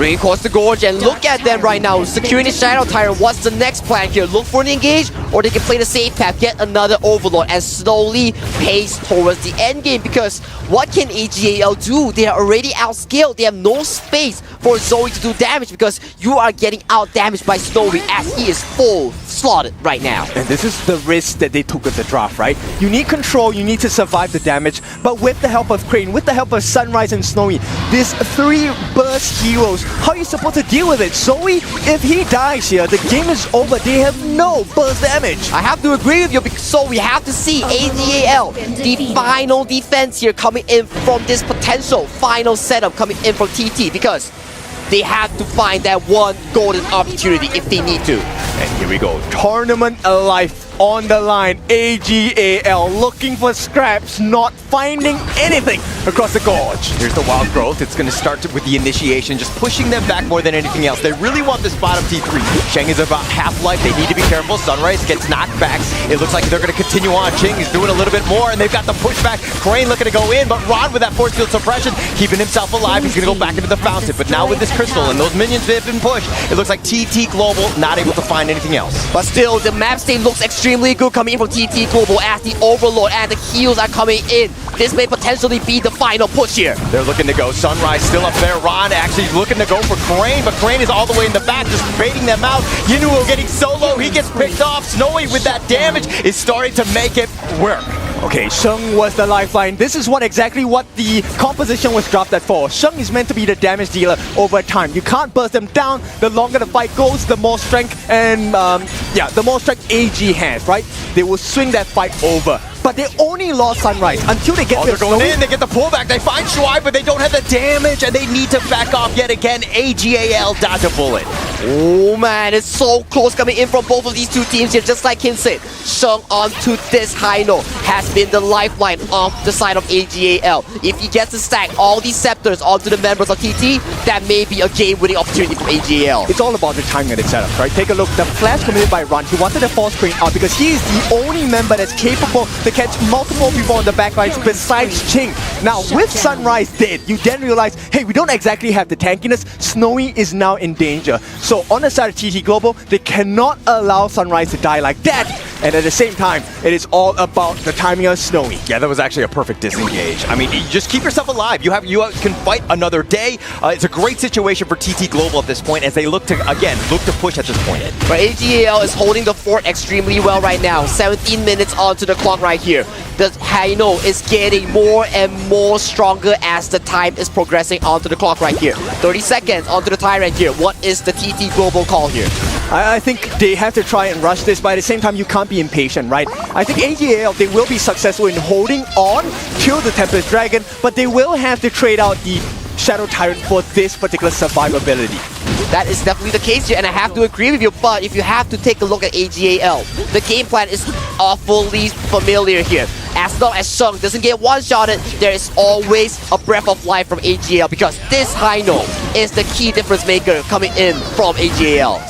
They also have not used any Sage's Sanctuary on the side of AG. If they get a nice catch now, they could turn this around. Purple on the 3, that's a nice initiation. Crane on the side, he's gonna push it, put them away. Yinuo gets a little bit careful. The heal is gonna be used here, but Sunrise taking a lot of this one. He's being focused down. He needs to back off. He gets the safety, but TT Global, all of them are so low, and AGAL finding the play, finding the pick-off, getting Sunrise. Good pressure, but they need to watch the map as well. Tyrant available for the taking, but they need to secure the resources. Positioning is super vital in this game because it's a barren base on the side of AGAL. And look at the base right now. It is not looking good coming in from AGAL. An engage coming in from Yinuo, gets his tree. They get it onto 3, but Joy is looking to turn this. Yinuo gets knocked off. He's going to be pulled around. Do they have the damage? No, they don't, but they find Ron. Yinuo is going to limp away. And still, they can't catch Snowy, and that's a huge problem. He's going to start working on the Shadow Tyrant. He has lifesteal to be able to do this, and the waves are crashing in every corner on the side of AGAL. AGAL is in pain. It is in pain, but AGAL, can you fend off the final push here? Because once again, 19 minutes on the clock here. All these members coming in from both teams are starting to rack up the full item here. And look at this team fight here. Dino gets an initiation onto the side of Crane here, but Snowy was untouched the full fight. He was shooting down all these members off the side of AGAL. Yeah, but very early ultimate coming out from Shuai there. I think that was a lifesaver actually, because they kind of deterred the side of TT Global from jumping in too deep. Because they have the damage, they don't really have to be too careful about the life. There isn't a lot of burst available on AG. But look at the wave state right now. As we talked about, once it hits the 20-minute clock, these minions will start getting progressively stronger as the time goes on. But they are not allowing that to happen as the waves are slowly crashing from all three sides. Oh, Zoe is falling a bit low. This time it's a pressurizing situation. Yuno gets knocked up. Ching is looking to just start this. They've got the pullback. Yuno is very tanky though. The heal is going to be used on this one, keeping him alive. They're still going to stay under the tower. The Vanguards are there, but the Tempest Dragon is up. The Scepters are hitting extremely hard coming in from Sheng right now. This Kaino has scaled towards the late game. 20 minutes on the clock. Tempest has been spawned. All these upgraded items, the Sky Dome, the Phantom has been clocked in for both teams. Yes, this is a time where Sage's Sanctuaries are very important. You don't want to waste them unnecessarily. Eno does have one on his hand. Joy also has it. Snowy here needs to find a good positioning for the fight. I have to see Eno here. He may be the key difference maker coming in from AGAL. If he can find the ultimate flash onto Snowy, that may be game breaking as Snowy does not have the flash. Yeah, Flux is going to be used. They're going to be speeding up, just kind of, again, sticking together, which has been the biggest thing. AGL not getting cut off one by one. Right.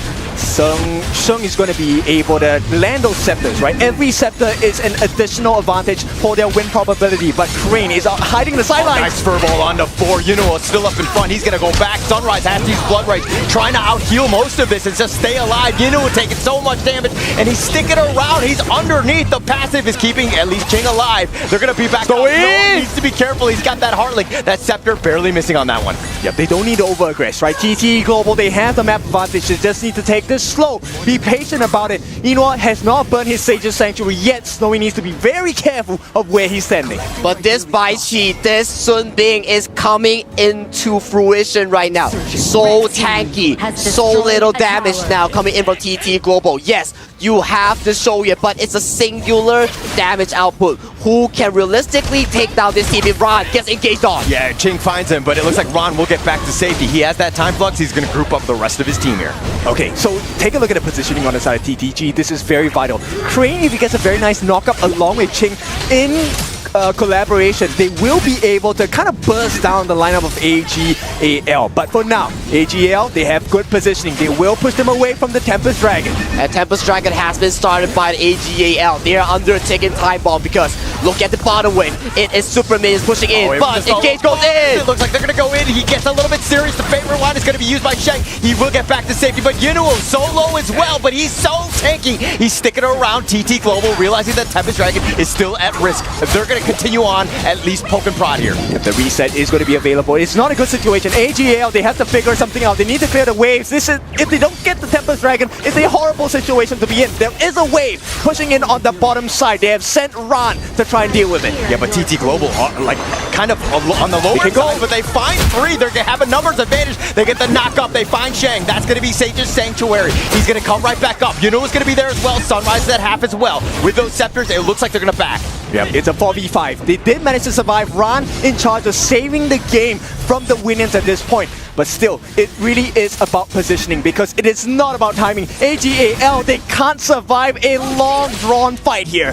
Exactly, the minions will be so strong as of that point, and Ron will take so much time to clear them. Right now, 23 minutes onto the clock. Baron base for AGAL.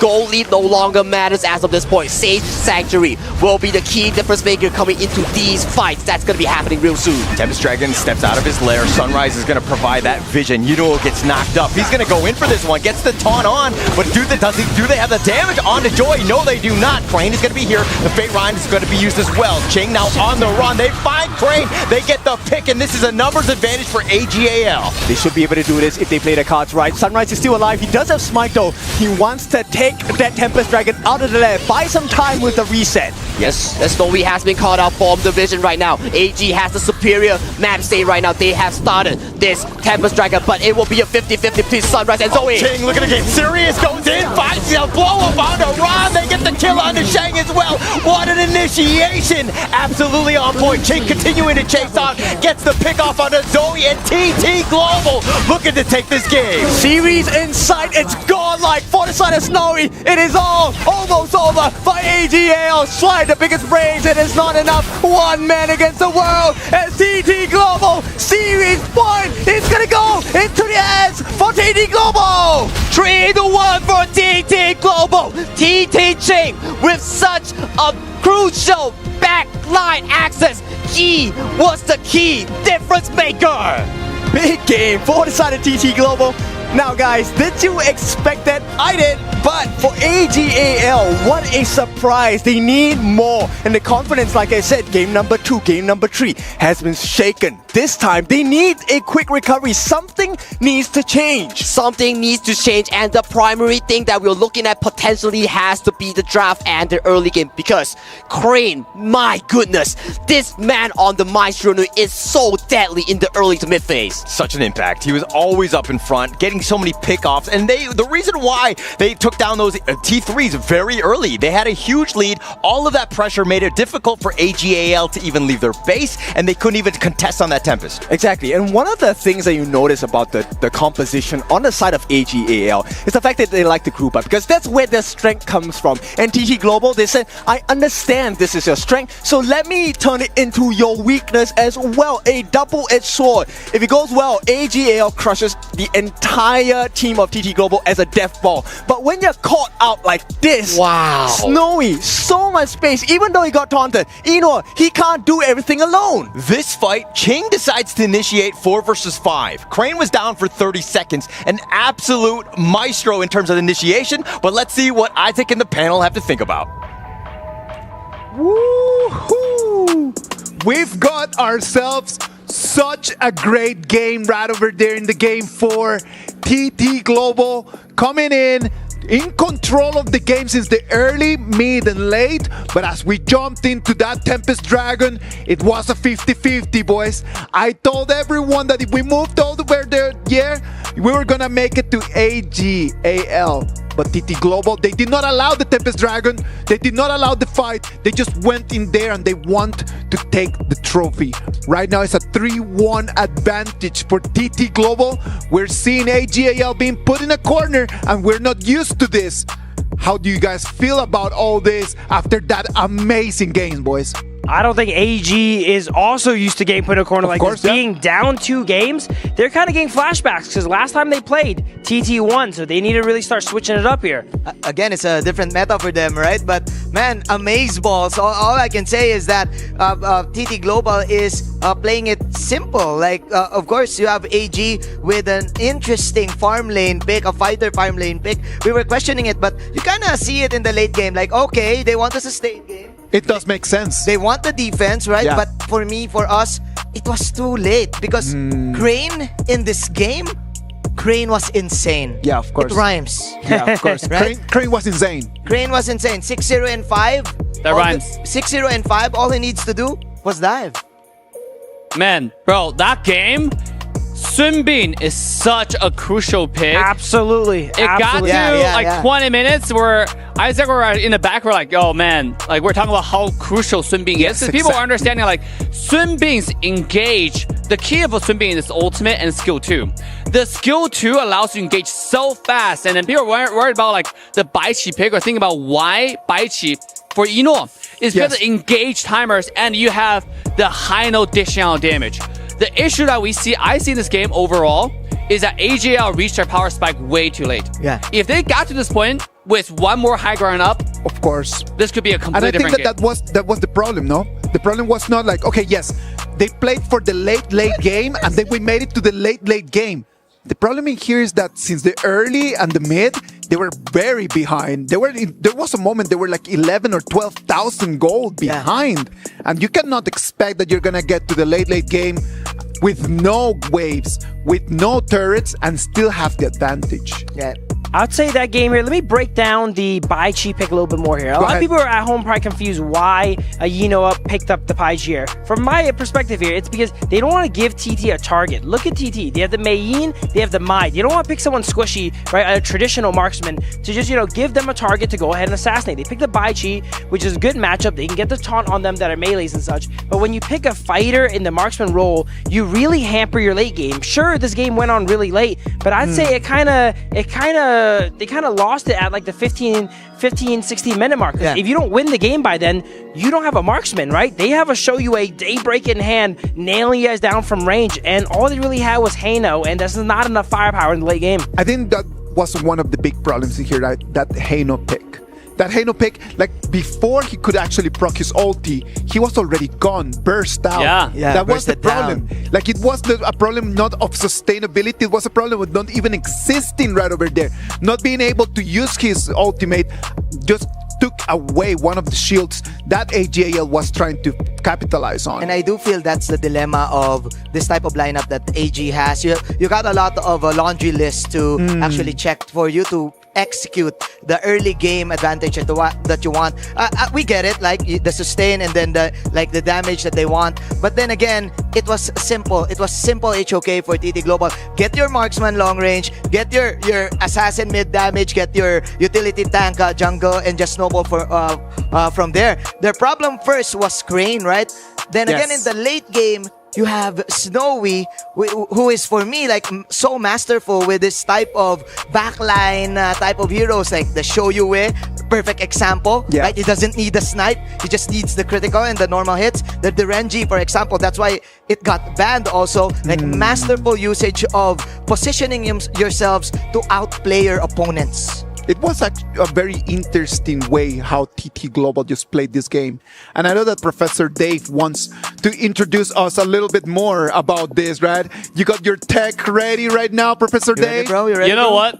May not be for exactly last game, but we have so much things to share, okay? Go for it. Right, go for it, Professor. Go. This entire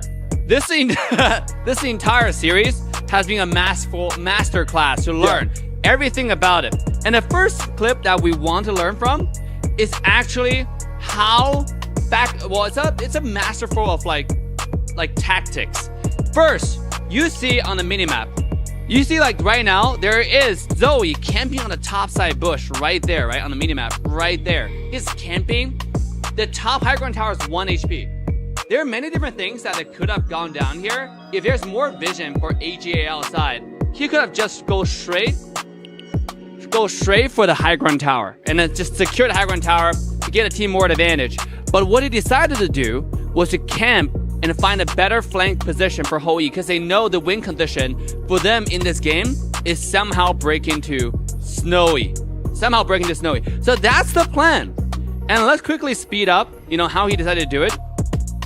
You can see he waits, he gets some kind of vision for the team, he took a look. The patience in there, right? Patience. And then here she finds him. But this is what Phil was saying about Master Armor. Yes. Buy and sell. Instant buy and sell, right? Get the Sage Sanctuary, and he baits Zoe. Because like Zoe's gonna get to him, so he waited, and he used a flash towards the team, right? So this way, Zoe, he eventually didn't get to find the kill. Nope. The team had to come in for the help, but at what cost, right? This is a 2-to-1 trade just to get to Snowy on the Hou Yi. Snowy right over there, just in that moment that he just comes up, like it's again immediate blood weeper immediately just to come back and then you start just restoring health as well. Absolutely. So man, this is just like when you play and when you're behind in ranked game, you have to find those sneaky plays, and that's how you can possibly come back. The next play I want to talk about is how to juggle aggro, and this is featuring TT Global, right? Let's take a look at this AGAL's engage right here. They're trying to find a flank. They know that TT is doing the Overlord, so they have the entire team try to camp around this bush area. But obviously TT Global noticed that, so look what they did.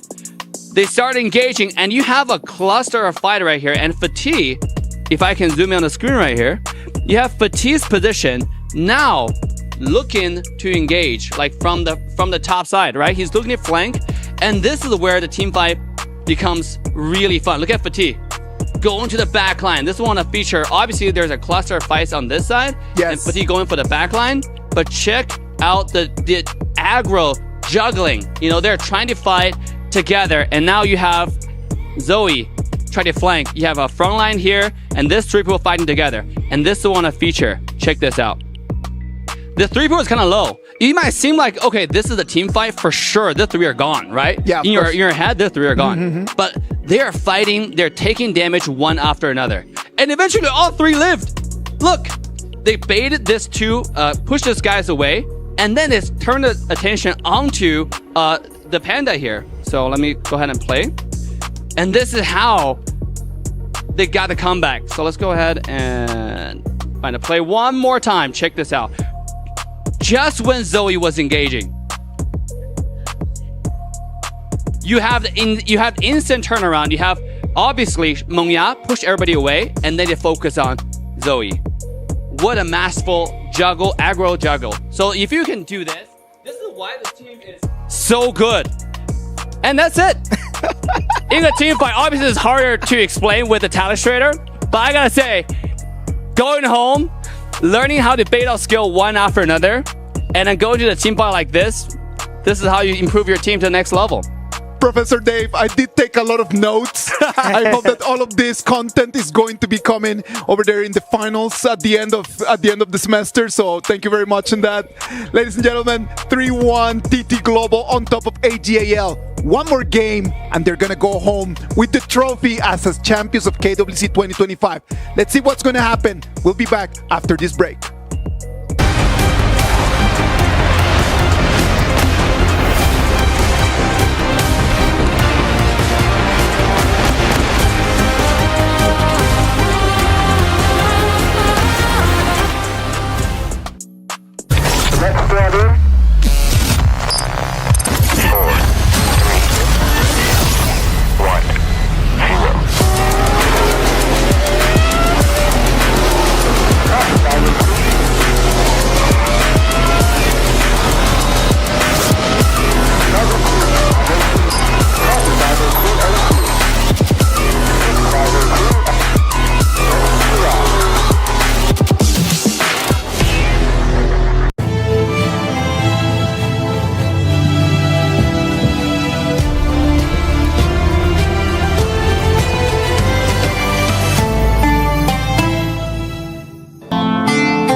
Ladies and gentlemen, welcome back. That was like the shortest break ever, because just after that video from Dave, I was just kind of just putting together all my notes, and then it just did not make any sense. So I'm telling you, if that comes out in the finals, I'm not passing, man. I am really not passing this class. It might be too complex for lesson 1, all right?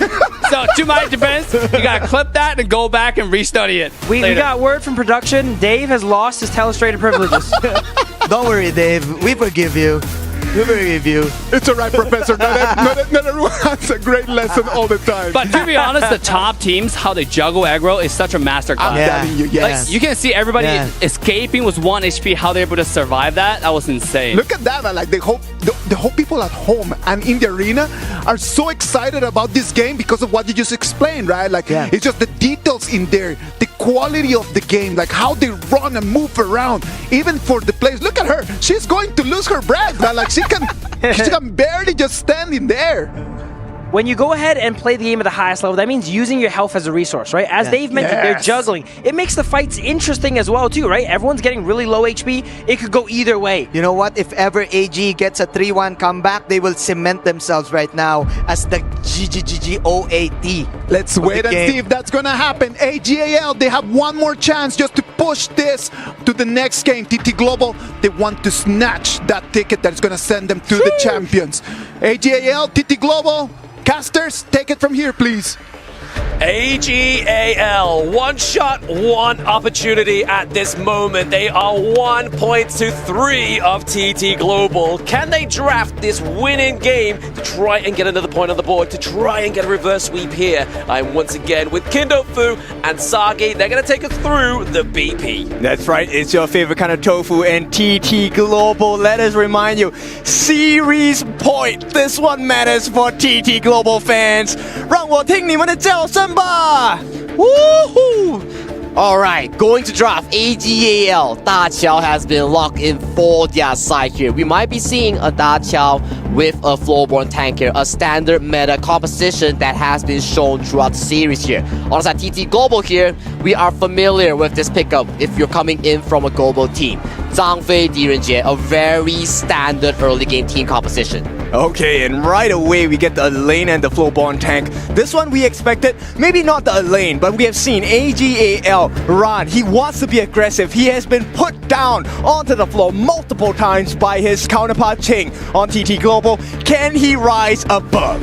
If he does not rise now, he will never have a chance in this tournament. So he definitely has to find that moment right now. On the side, TT Global here, they lock in the Xiao Qiao. Xiao Qiao, oh my goodness, this is going to be a big one. Insane knockup, insane burst potential, but only if she has the lead. Only if she has the lead. Well said, she needs so much items to be that front core carry that TT Global needs here. And going into the second phase ban here, TT Global, they are so targeting Yinor onto this draft here. Fuzi being banned out, they are aware. Yinor has the potential of playing this Fuzi farm lane. Not only them, AGAL also places Ching now in their eyes. The Miyu has been banned. Actually one of the perfect answers against an Elaine. Both of them have that invulnerable ultimate to exchange, and they want to make it unfair advantage for Ran in that clash lane. Exactly the case here, and Ching from the previous game, he is on fire. He has had such an amazing performance here. We have to see if Ran can really get back the momentum onto this Elaine pick. And furthermore, as you mentioned, AGAL bans another clash laner. No more Ching in your armor. AGAL, they want to strike back. They want to strike back strong as well. TT Global gonna have that second last pick before AGAL gets to lock in their prior picks. Their prior picks right now might be on the focus of selecting a jungler or a clash lane right now coming in from TT Global. They might be lacking a form of engager, be it the Monkey, being another clash lane, maybe potentially the Charlotte that has yet to be picked up by TT Global. That's true. Charlotte would be a stab in the heart to the side of AGAL fans. But of course, we have to see TT Global. What is the strong pick? Do you get the jungle or the Clash Lane counter pick? It's going to be the Clash Lane counter pick because Menki will be the jungler for TT Global. That is a very good hero being locked in here for TT Global here. A very consistent pick here to provide so much room for the Xiao Qiao, for the Diren Jie here. On the side AGAL here, you gotta think here, what is your late game answer here against the Diren Jie and Xiao Qiao here? What does Yinor have in store for us and the audience? Yes, AGAL already have a pretty decent answer, right? The lane will be able to access the backlines if given a choice. It kind of ignore the Zhang Fei, ignore the Menki front line, right? So TT Global, I think for them, it'll be smart to kind of get a counter engage. And here we go. AGAL, a very strong, disruptive lineup. Marco Polo and the Lianpo, both of which can deal damage and disrupt at the same time. I'm loving this Marco Polo coming in from Yinor here. A very decisive pick at such an important series marker here. And we get the Lu Bu being locked in here by Ching. Debut pick, the Lu Bu comes out. This one, the Demon King is ready to make waves. Tremble Mortals. This time, TT Global, they want to finish the series. They want to finish the series and they are eyeing on that KWC 2025 trophy, and this is their potential moment, but they are against AGAL, the kings of KPL. This is their only shot to do so. Yes, and this one, Liu Bu is going to be a very big pick because he deals true damage. And against a Flowborn tank, it doesn't matter. Against a Lianpo, as long as every cleave hits you, it is one chunk of your health that's going to be gone. That is so true here, but that is the good and bad of the Lu Bu pick here. If you do not hit your spell one, you lose out the bonus true damage here. So that's gonna be key here coming in from Ching onto this Lu Bu pick. Okay, so the whole rows, you have to deal with the thorns. Can they deal with the thorn? That is TT Global.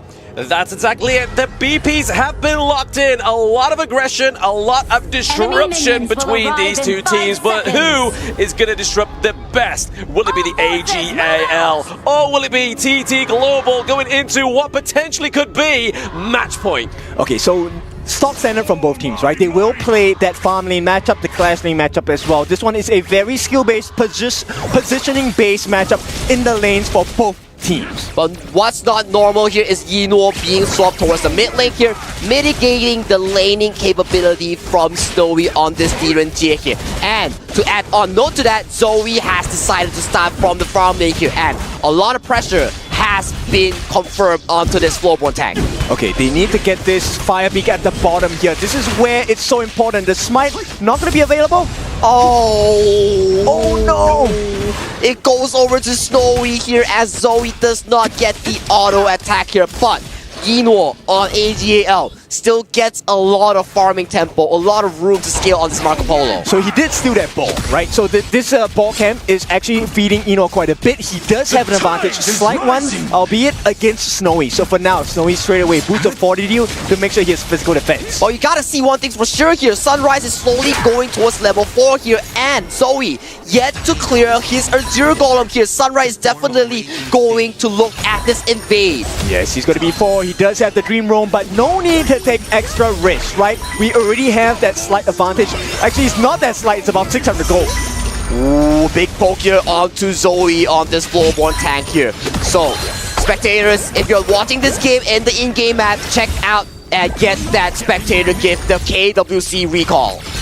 The poke potentially of the Xiao Qiao, man, it's just so crazy. Like, you think you're safe into the backline, like Shui there, and he just get chonked down. I mean, Lianpo at low level is definitely going to be taking a beating here. And good Xiao Qiao players kind of maximize the range, right? Because at max range, it does the double hit on you. And I think that's going to be a big game changer for the side of TT Global. For now, I think they can't catch Yinor out, that much for now, but I think with the goal lead, they can kind of secure a couple of advantages across the map. 1,000 in the lead for TT Global. That is a very healthy lead here coming in from TT Global, but good news here for AG fans, Tremble Mortals has been expended by Ching towards the Clash lane here, so Ran on this lane has more room to breathe towards the mid game. Okay, look at what Joy is doing. He's buying time by moving into the jungle on the side of AGAL. He now knows the timing of that Crimson Golem. So let's see what they do with that information.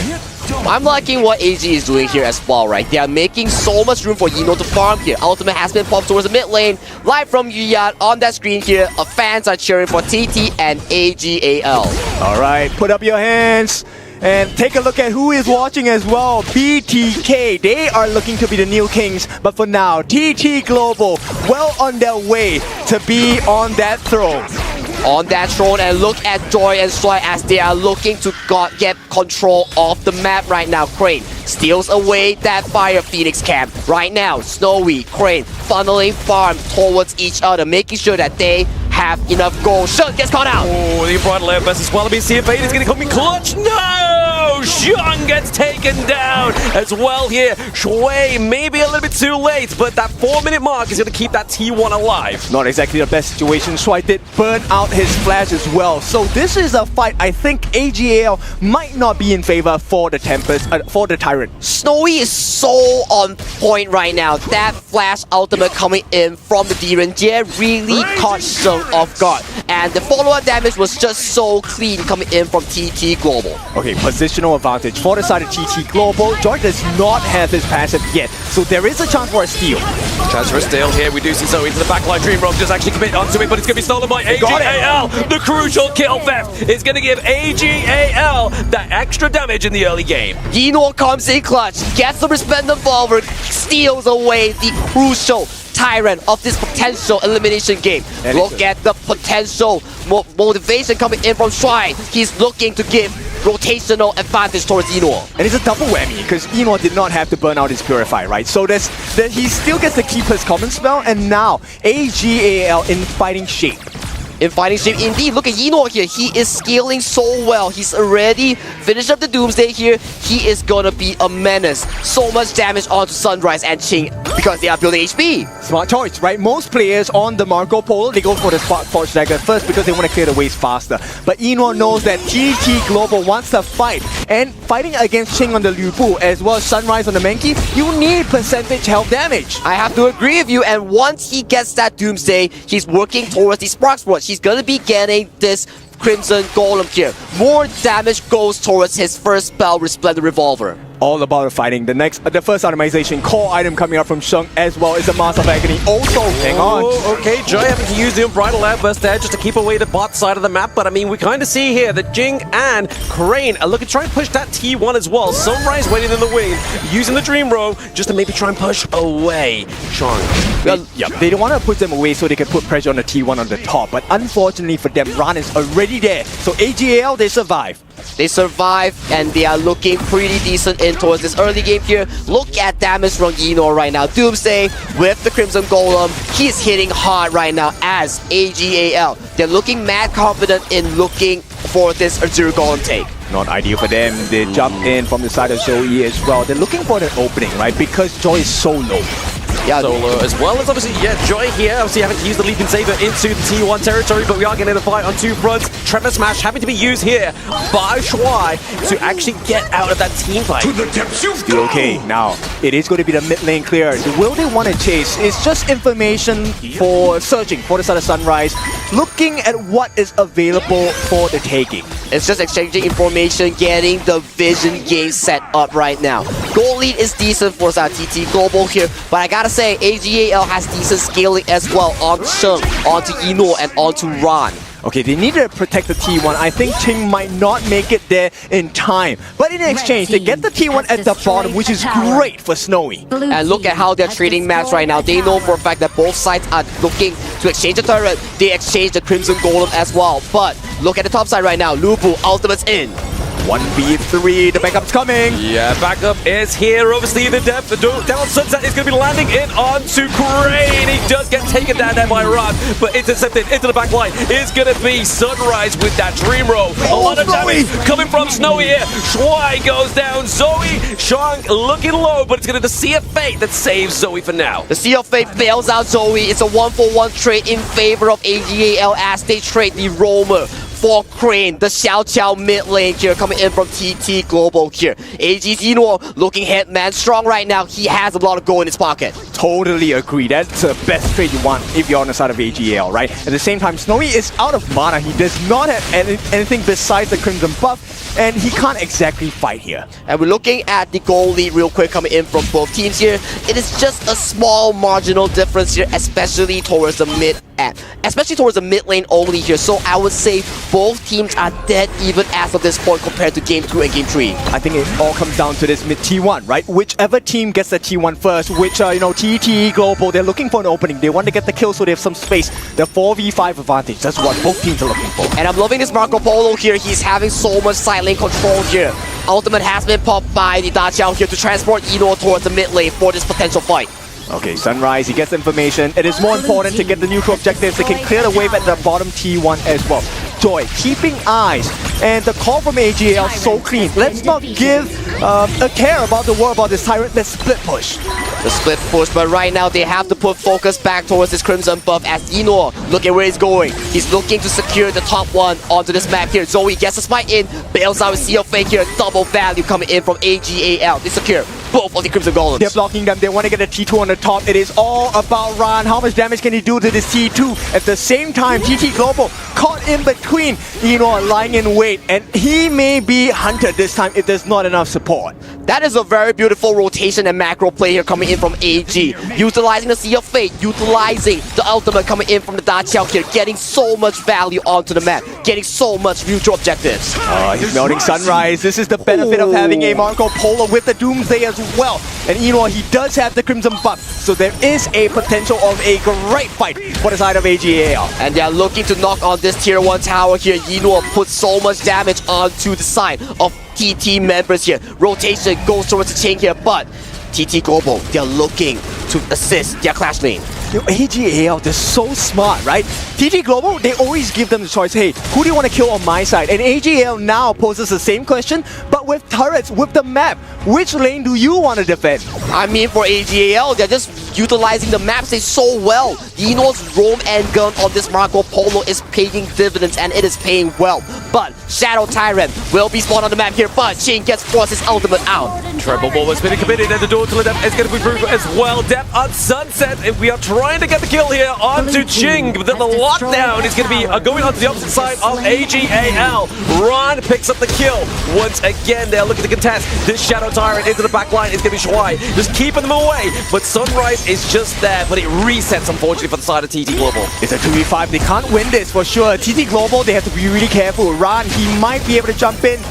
Oh, using that dream roll defensively, that's going to be scary for the side of TT Global. I mean, Inouye is going crazy, he's online, and the damage is really hurting now. Inouye is definitely feeling extra confident right now. He's doing so much, making so much room for the side of AGAL in this team composition right now. Sunrise and team, they're looking to contest this Shadow Tyrant. Yeah, the CFA being used there to take Shrong back to base as they're just trying to make sure they can maintain the provocation from the Tyrant at this point of the game. It is the Shadow objectives that are on the board right now. Zoe, Shrong, and Shui all in that bot side of the pit. Yeah, but they're playing the map. AGAL, look, it's so smart. Once again, this play was what got them the win against TT Global in their own server. And right now, it is a lost cause for the side of TT Global.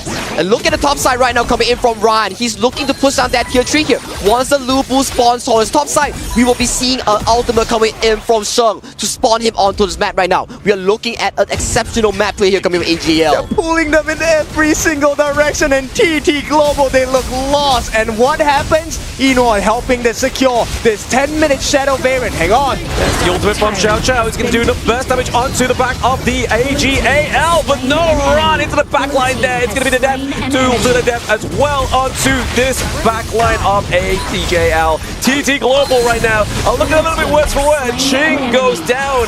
This is not looking good. This is not looking good indeed, and look at the map state right now. Yinor, he knows for a fact that the fight is over. He's so good at finding these resources, and AGAL, with that fight, secured the Shadow Tyrant. 3 kills from TT Global. They cement a 4,000 goal lead. Yeah, this is typical AG gameplay, right? They make you choose, and once you choose choose wrong, you're gonna die. Yeah, there it is once again. Access into the backline, just really showing how impressive Ron is on this lane. Just drive them away from that T3 and get the objective. Don't care about the kill. Yeah, this series is not over yet. Hang on, you know he has to run for his life. He does, but I mean, right now they could obviously still use the either Whirlpool if they really needed to. They have kept it there. They're just making sure they got a safe bet for Yinor to get out of that. And just look at the goal difference here coming in from Yinor here. The roam and gun playstyle coming in from Yinor is paying dividends, and it is paying so sweet and well here. 10,000 onto the board here for this Marco Polo. It's about 1,000 ahead between each lane and each row, and this is a difficult situation for TT Global. And now AG finally, for the first time in 4 games, they are having the lead. Once again, as we talked about this, AGAL, you can never count them out. Their experience, their achievements brings them thus far, and right now they are looking eyes sharp in this game number 5 of a best of 7 series. They have no answers, right? Sheng on this star chart is just making them play the map, and TT Global looks so lost. They can't make the correct decisions, and when they can't decide, this is where AGAL pounces. They are pouncing, and look at Joy. He is almost close to the Unbridled Outburst. A Resplendent Revolver heads towards his face. He's going extremely low, but right now they're just fighting for the map as Zoe secures their Shadow Overlord. Not a good situation for the side of TT Global. AGAL fans, they're happy with this. They want to see them win, and this time is an advantage you cannot ignore. You cannot ignore the mid-wave goes into this tower as AGAL has the supreme wave domination here. Zoe goes for a small push. The Unbridled Outburst does catch onto the backline here as well, but it's going to be obviously Ron into the backline of TT Global with the help of Shuai. We see the other Whirlpool being placed out into the mid lane, and Ron is finally getting taken down, but it's going to be that pressure just creating the illusion here for AGAL. What happened to that confidence? What happened to that composition? Ron now down, 5 members still alive on the side of TT Global. They will be able to deal with the threat from that Shadow Overlord and Vanguard. That is a good defense play here coming in from TT Global here. Snowy surviving the insane dive coming in from Ron and Swipe without even burning the flasher. That is good news for TT Global. Yeah, TT Global, they make that recovery. Snowy now catching up a little bit, still 1,000 behind Yinor, but Yinor already at 12, close to 12,000. He should be 6 slotted. He has a Crimson buff. This is a great fight. If AGAL can recompose their positioning. They are looking to recompose, and they force away TT Global's attempt onto this mid-tier 1 here. Look at the map state right now. Shadow Tyrant is about to be spawned another time onto the map. If you look at Yinor, he knows for a fact that he is so strong onto this side. He is bullying everyone coming from TT Global. AGAL, they need to be very careful about the timings here, right? If they allow this game to go into a Tempest Dragon game, it might be that 50-50 chance that TT Global are looking at. I have to agree with you. Look at the damage down here coming in from Snowy. 110,000 on this Direnjie. As long as he doesn't falter towards AGAL's dive composition, he will always out-damage Yinor. But looking at the map composition, AGAL, they have definite superior map control. They're going in. Yep, Zoe going in. It's going to be able to get the takedown onto the damage output of TT Global right now. Obviously just using that moon slash into the backline as well, keeping them away, but also having that CC immunity here. Ron is staying very safe for now, but Shui just looking to try and keep them away. The Sunrise onto the backline of AGAL. So smart. AG playing the same thing again, poking and prodding, right? They don't go for the kills. The kill is a pug. And what happens? Now you're bombarded by all those super minions on the top, on the bottom. AGAL looking strong in this game. And the waves are coming in towards the mid lane of this final tier 3 towers here. Sunrise might look for an engagement as Zoe goes in. Yeah, over the deck, once the ball being committed once more is going to be AGAL claiming that high ground. Tremble Mortal into the backline here. It's going to make sure that Ching is not going to be able to get back to his team without dying here. The true damage not going to come through here for Ching as well. But the takedown of Inwa is going to be crazy. But with no T3s, this is going to be a hard defense for TT Global. It's okay coming in from TT Global as they secure a kill on Yinor. Check out this replay real quick. Tremble Mortals misses. Yinor is looking for the pounds on the backline here. Goes for the element but gets cancelled almost immediately coming in from TT Global. Expends a lot of spells here. That is so much resources expended by AGAL. I get the idea of Ching's ultimate, right? He was expecting everyone to flash on the side of AG to go back, right? But unfortunately, AGAL, for them, too smart, too composed, they did not commit the flash, and Ching outplayed himself in that one. A big brain play coming in from both sides, I have to say, is the true explanations here. But as you mentioned here, TT Global, a barren base, no towers. But we've seen this before. Games like this can go towards the 20-minute mark. Zoe, his positioning is the same way they lost one of these games. He cannot allow himself to be shown. I have the Whirlpool summon. Oh, the collapse onto Crane though. I mean, they are picking up the prize prior of TT Global and then back onto the backline of AGAL. They get the Sage Sanctuary off, but it is going to be that huge ultimates from the side of AGAL. The Tremor Smash, the Death on Sunset. So much claim here. And it's an ace for the side of AGAL. They come back swinging, and right now with a wave in the middle, AGAL looking for that equalizer. 2-3. Minions are marching in, and they are eye-strong in bringing us to a pivotal game number 6. Ladies and gentlemen, we are going to game 6. Woo! I mean, all the fans wanted this. AGAL, it looked like they had a lot of trouble adjusting to the playstyle of TT Global. But finally, we get this. AGAL, bang your drums!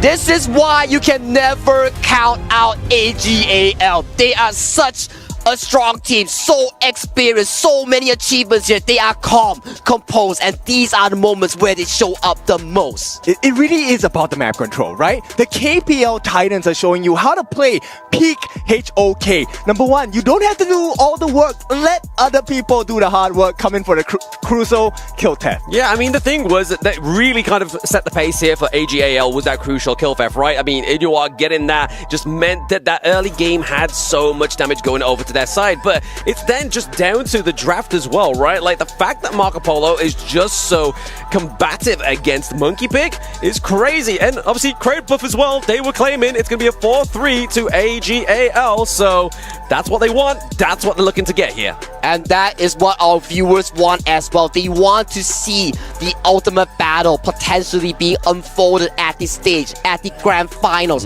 of Amazon Arena for this KWC 2025. Yes, it's something that's so beautiful, because if you watch KPL, they have a saying, right? They say 让山追四, which means to give you 3 games and we'll win 4 in a row.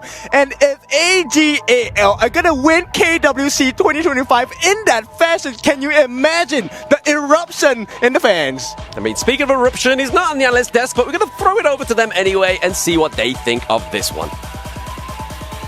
AGAL in an AGAL fashion, taking one victory that puts them closer to the comeback, right? Everyone thought, you know what, it might not be their day, but they came in and they proved us wrong. They came in and showed us how AGAL can take control of this. They have played so many best of 7s, and they know they're not strangers to being behind, and they're going to come in and they're going to show to us how it's actually done. AGAL taking that victory, amazing. We saw Dave just taking the chest kiss right over there. It was actually, that last fight was insane. Absolutely here. As you mentioned, this is a marathon, not a sprint, right? While TT had that really good momentum going, now AGL is kind of finding their footing here. I would like to mention, though, TT did a pretty economical draft there. You know it's economical? Because there's a lot of characters I like on their team, like the Lubu. Yeah. We haven't seen Lubu right in this whole KWC 2025. It was the first time that we saw that Lubu in there. I kind of want to say it's kind of like the key to the victory also for the side of AGAL, because their lineup was faster actually, and the lineup of TT Global was super slow, maybe because of the Lubu plus the Xiao Kiao combination. We fully understand why they chose this, but then again, look at this. Yinuo, guys, he finally got the chance to play his game with the dashes and everything of this Marco Polo, dead staring, like locked in to do the clap back and the comeback of this game. You know, have you seen, just as we look at the screen, have you seen that the most critical fights always come at this time? 17:30, 18:30, because nobody wants to push it for the Tempest Dragon. They decide, you know what, it has to be right over here. Man, in this team fight, Zoe's position was next level. Yes. He had next to Red Buff Bush for like, I don't know, a good minute, and to let everybody pass through, Lubu pass through, nobody noticed he was there. And just when they find out exactly where Xiao Qiao was, they find, oh, this is a Crane. They went in, flanked the backline, instantly one-shotted him, and then clean up the rest of the team. you're going to see here TT's lineups are often revolving around Snowy here. Look at that damage dealt. It's really hard for him to play the game here when he has Marco Polo jumping on him, he has that lane jumping on him, 2 tanks on him. He doesn't get the room to really play. Yeah. And actually, they don't have the ability to have a kill threat also because of Shang Zero. I would like to commend the Dakyo on this one. Like we fully understand the stun on the Lubu and the rundown, of course, with the Menke and everything. But of course, with the teleportation skill of the mid laner of AG, it was indeed the difference maker of this game. I'm telling you, I agree with Manjin when we say that Shang was one of the key moments, was one of the key persons, to make AGAL be able to take 1 point back. Shang over there with that performance, just understanding the tempos of the game, right, Dave? Yeah, absolutely. I mean, the teleportation. By the way, now we're mentioning Daqiao. Yeah. Did you notice Flowborn Tank played by TTG as well as AGL is 100% win rate?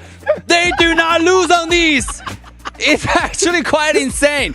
We had a 0%, right? For all the other teams outside of TTG and AJL. And they show us something completely different. That's why I want to take our notepads and start taking some notes and seeing how this character is played. The Daqiao as well as the Flowborn Tank. Even though the early game, they had such a horrible opening. But nonetheless, the resilience, the combos, the power of the combo showed off and they won the game. They won the game because at the end of the day, it's about it of decisions. It's a matter of the communication. Just being able to have the synergy that would allow them just to fight as one. And I know that Phil has a point on that from the previous game, right?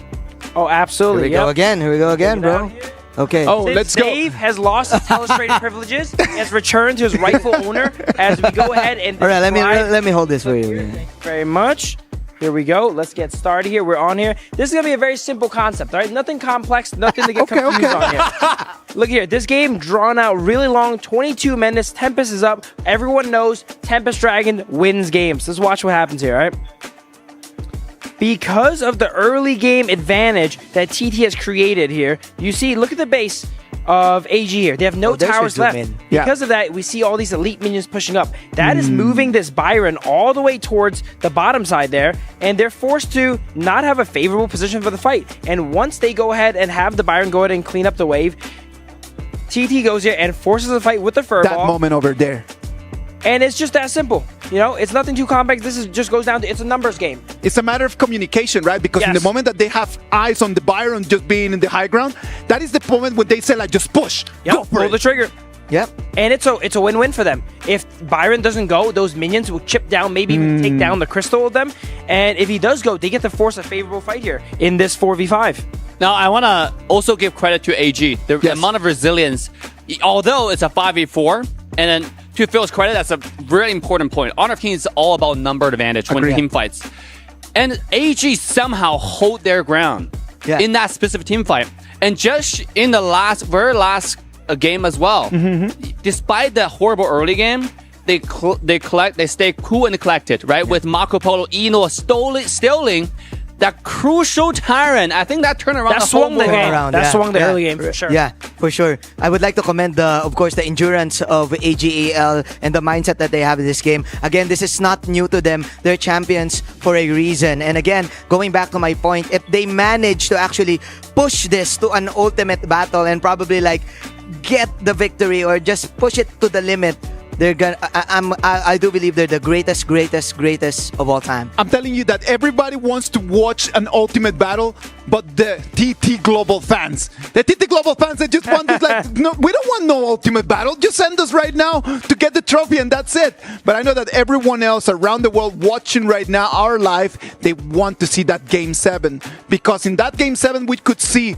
interesting matchups that we don't get to see every day. But now, before we move into Game 7, we need to move into Game 6. Game 6 is one of the hardest games that you can play because of the VP. It just gets so deep. It gets so hard for the coaches to make decisions that it's going to come down to who set the chessboard in a better way. Absolutely. There's still a lot of drafts, strategies available for both sides. There's still a lot of really good picks. Lady Sun still hasn't been used. Deer and J still hasn't been used. And by the way, the signature hero for Arlie still has not been used. I doubt it's going to be used, though, to be honest. I don't think that TT Global is going to allow it, right? I kind of feel it really depends on the side, though. Like, if TT Global has the blue side, they can actually, like, steal the Arlie pick, if I'm not mistaken. Like, Snowy hasn't got a chance to use it as well. Even the Loong, if I'm not mistaken, is still free for TT Global. So the side selection here will definitely matter. If they go, like, the red side again, they will permaban the Arlie for sure. That's one of the beautiful things about Game 6, right? Like, it depends if you're in the blue or you're in the red, it's just going to make a completely different decision, right, Phil? Something to note is, since TT actually lost last game, they get side selection here, and one of the most important games here. So depending on what they want in their draft, first or second pick, you know, they can take one or two, they go ahead and have that option. No, to your point, Phil, with Coach Jojo now having the power of the side selection. Oof, that is a big my buff. God. That is a gigantic buff for TT Global, right? Dude, that might be why we saw some more economical picks last game, sizing up for this next game here coming up. You know, the entire series, we're just studying what does this specific ban or pick mean? Yeah. It's such a masterclass on draft. I think going back, I'm going to take a few hours just to go back and look at every single game's draft because it's so good. And Yixing is actually open all throughout this series. They rather they would rather prioritize the Nua or maybe an Angela. Maybe I'm not gonna be surprised if we're gonna see yet another Angela game for this. You know, these drafts are so complex and so confusing because these players are able to literally play every single character. Anything. You give them whatever hero that they want and they're going to create a composition just out of nothing, right? Yeah, and guys, for those who did not know, AGL Sheng has one of the highest hit rate with Frost skill 2. And that hero is still available. Still available, Princess Frost. Wow. Kong Ming also is still available for the mid laner. So I really want to see this draft right now. So many different options. Ladies and gentlemen, is it going to be TT Global taking that victory and then just going for the totem where they can input their key? Or is it going to be AGAL sending us to the ultimate battle? This game is going to be electrifying. Yeehaw! Casters, take it from here. AGAL were able to strike back, but have the tide shifted enough for them to get themselves back into this series, Kindofu? I don't know. This one is so close. Everyone, even in the live audience as well as the chat, everyone's asking, make it 3-3. We want the ultimate battle. The ultimate battle is what we want to see here, but TT Global does not want that to happen. If they have a shot, they have one more shot at here to close out the series in a 4-2 fashion here. So, coming into the pick and ban here, we talk about their Arlie. That hero is not getting the daylight it deserves. Oh, this one is so painful. You have a Long on the side of TT Global. There is a big burst potential, but AGAL, I like this response. The Dharma and the Yuan, two of the most picked heroes in KWC, and maybe this is their ticket into that ultimate battle. For our KPL teams here, it is not just about the experience, it is also about the adaptation, because this meta is entirely new in terms of the drafts and hero power towards them here. So being able to pick up this Dharma and Yu Huang on the side AGAL, that means a lot. But that Zhuangzi from TT Global, I just got punched, dude. It's a Zhuangzi pick. This silences and mutes the Dharma. We've already seen how well this pick goes. And AGAL, they say, okay, never mind, we will back it up with a Musashi. We're gonna try and chase this Long down. We're trying to chase that Long down here. We're looking at so many engaged potentials here coming in from AGAL's lineup here. If you have only one butterfly effect coming in from the side of TT Global Zhuangzi here, you cannot mitigate two engages coming in from AGAL. Exactly, AGAL, very smart band here, taking out the Jing. They don't want that instant burst potential because that's still available for the side of TT Global. So one big burst hero in the form of Lung. What else do they have in their pockets? They still have the Charlotte in their pockets here because we know for a fact that Ching, in the previous few games here, he has been so crucial towards the team here. If he can get his hands onto that Charlotte, that could be big. And also AGAL, they actually have a hidden strength in the first skill of Musashi. The illuminating slash will be able to cancel things like the Lady Jun ultimate, the flaming palms from Lung, and even that first skill from Zhuangzi as well. So a lot of potential of turnaround if AGAL time their skills right. That will be a very heavy responsibility here coming in from Zoe's Musashi. If he times it well, that's going to be mitigating a lot of damage output coming in from TT Global here. Look at the bans here. A lot of the focus here from AGAL is towards the jungle, is towards the farm lane here. Same goes for TT Global here. The mid and farm lane has been targeted as well. Okay, so do you pick up the Hoi if you're AGAL? No, have they picked up the Hoi yet? No, Hoi is still up and available for AGAL here, and that will not be the case here as we get another Xiao Qiao for AGAL. Will we see success in this game? Great answer, right? Okay, why is this such a great answer? Because you force Zhuangzi to use her ultimate early. Like Xiao Qiao has great range, her second skill knockup is gonna force you to use your ultimate on Zhuangzi because there's too much damage for the follow-up. Exactly the case, right? So we have to see here, going down to this draft here, we are at game 6 here, kid.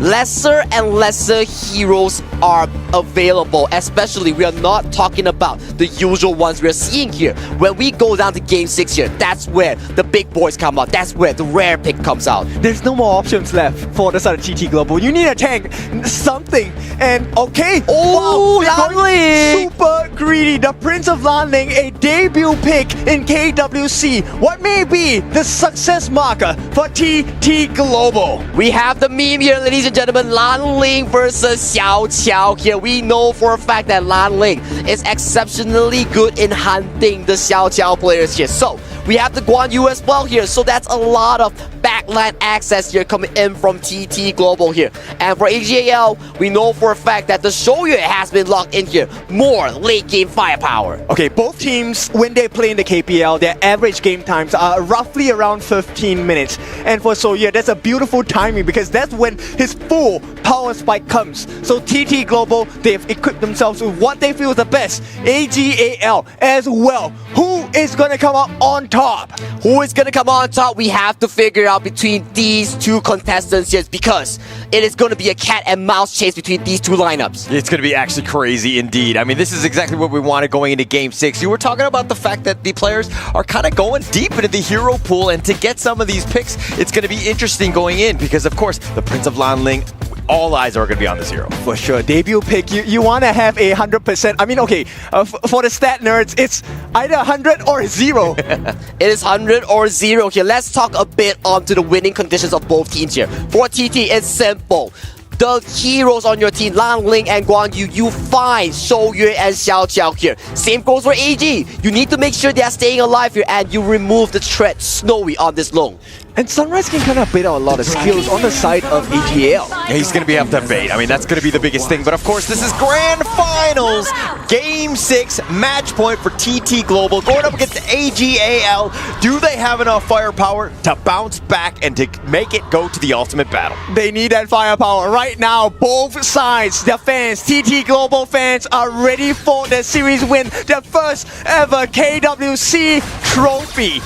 That trophy is indeed what these two teams are eyeing right now. Sunrise here gets a small jungle camp steal here, but Zoe gets the major of the camp here. Look at the cheer here. TTG, 5 players stronger together, further than ever. They need to get this steal, and it does not happen for the side of AGAL, so they do protect that first camp in the bars. But Snowy falling a little bit low here.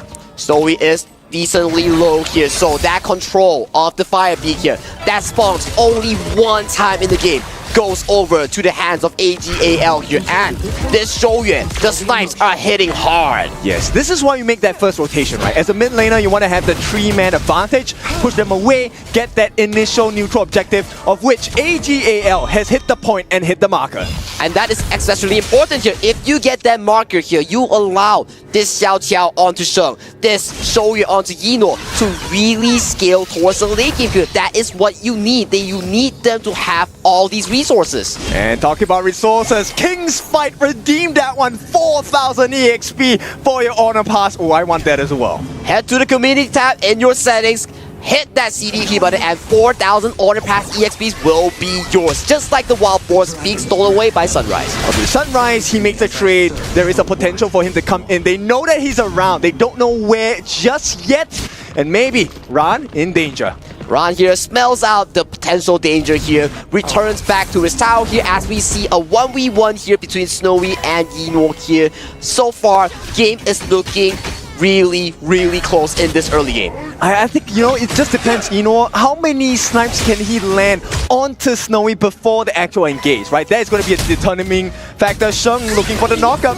Sheng looking for the knockup here, does not get the knockup here, might be forcing out the infinite facets here. It has been forced out. Yeah, but the backup is coming on the side of TT Global. They realize that, hey, this is not the point. The snipe does not make the count for now, but we're still safe on the side of TT Global. Well, rinse and repeat is what AG needs to. One more time that happens, and Snowy might be in danger as this fight might break out topside. Yeah, but Sunrise is going to be spotted out. The spider senses are tingling. They know something is astray, but they do have a numbers advantage. They will use this to potentially go for the sprite, and they do. Yeah, backup is coming though. Well, we'll be looking for the opening. Forced back by Shuai, a nice stun, and Ching now has the back off. That health bar not looking too healthy. It is not healthy, and one thing we have to know for AGAL, we've seen they picked up these Shuai's Yuan here, but they do not go for the traditional the tank build. He loves to go towards that magic tank build of this Roam Yuan. Okay, I think it's a good build, right? I will disagree in the earlier parts of group stages, but now you have to go all in.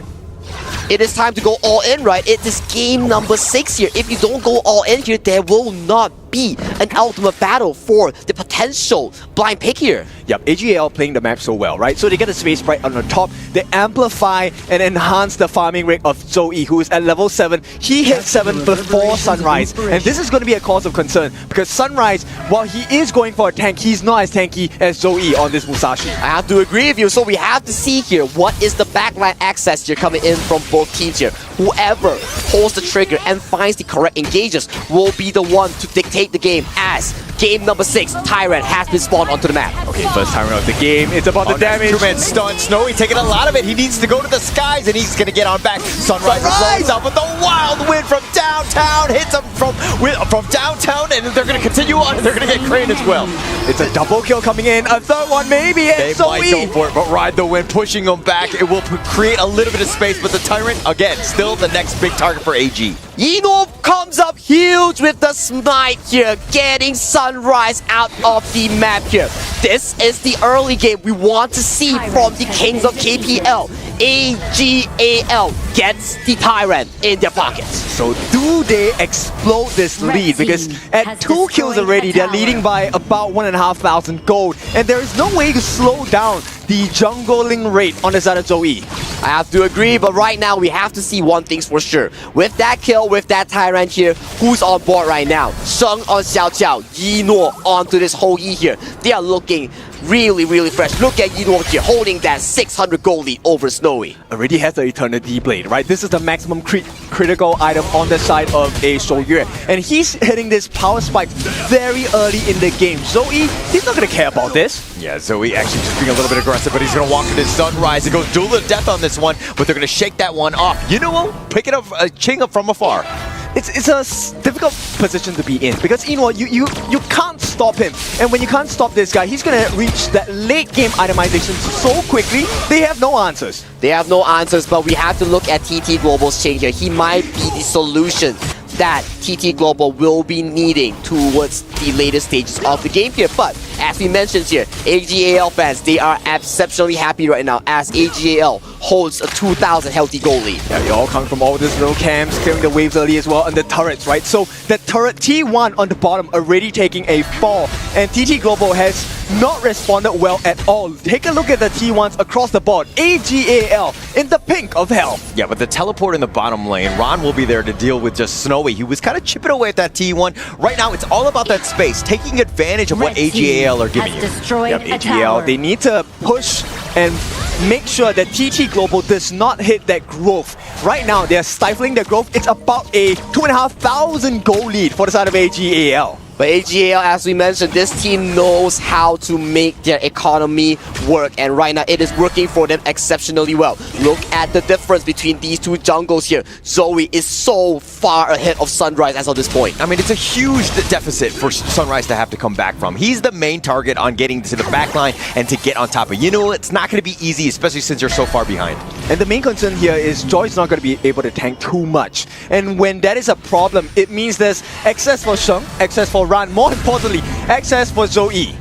That is the case here, and look at the potential catcher towards the mid lane here. Butterfly effect has been expended from Joy. Yeah, the Unending Sorrow all the way up in front, but the Infinite Vastness will be used as well, so Altar being expended, but in the end, nobody's really dying on this one. Ran, he's looking for an opening. Sunrise gets... They're going to get the pushback. The top two Clash laners have been going at it for quite some time, but now Yuno is looking to join. He's got that damage, but Zoe getting so low, but Ching will die. He clutches it so well here. Yuno with the cavalry to save his dear jungle here. Ching with the attempt. Good try, but not this time. Showing you that picks are not just that important, the execution as well. 2v1 numbers advantage for AG. And Ran now, he's just ready to give it a go because Joy does not have his ultimate. And you look at the goalie that we keep mentioning time and time again here. 3 kills are the side of AGAL, but that goalie is just ever so slightly glowing as every minute passes on. It's tough. TT Global right now don't have that map control. They've been pushed back. I mean, the 3 kills have definitely helped, but AGAL, the way that they're moving across the map, they're taking advantage of everything. And it's so hard to choose, right? Because on the side of Sunrise, like you said, you definitely want to go for Sheng on this Xiao Xiao, but at the same time, you need to deal with Enor, so they're never standing together. They're never standing together, and they are currently standing as one to really counter this Crimson Golem. If they can get this, the lead further pushes over. Yeah, Joy taking a lot of damage. The Crimson Golem has already been stolen away, but now the jump in. Sunrise finds Shang, just left them wanting, and that's it. But the Unending Sorrow, it looks like they're going to be trying to retreat on this one, but it's a 1-for-1 thus far. They can't chase. Ran does have his ultimate. That Truth Mantra is available. Ching cannot make the steal. There is no jungler available for TT Global, and AG extend their lead to 4,000 gold. And look at Rondo, he might be looking for potential engages here. These snipes here coming in from Yino are hitting hard right now as more snipes onto Crane here. Crane's recall has been stopped by Yino. Not the ideal situation. Crane has to walk back to base. That is time wasted, and that is time bought for the side of AGAL.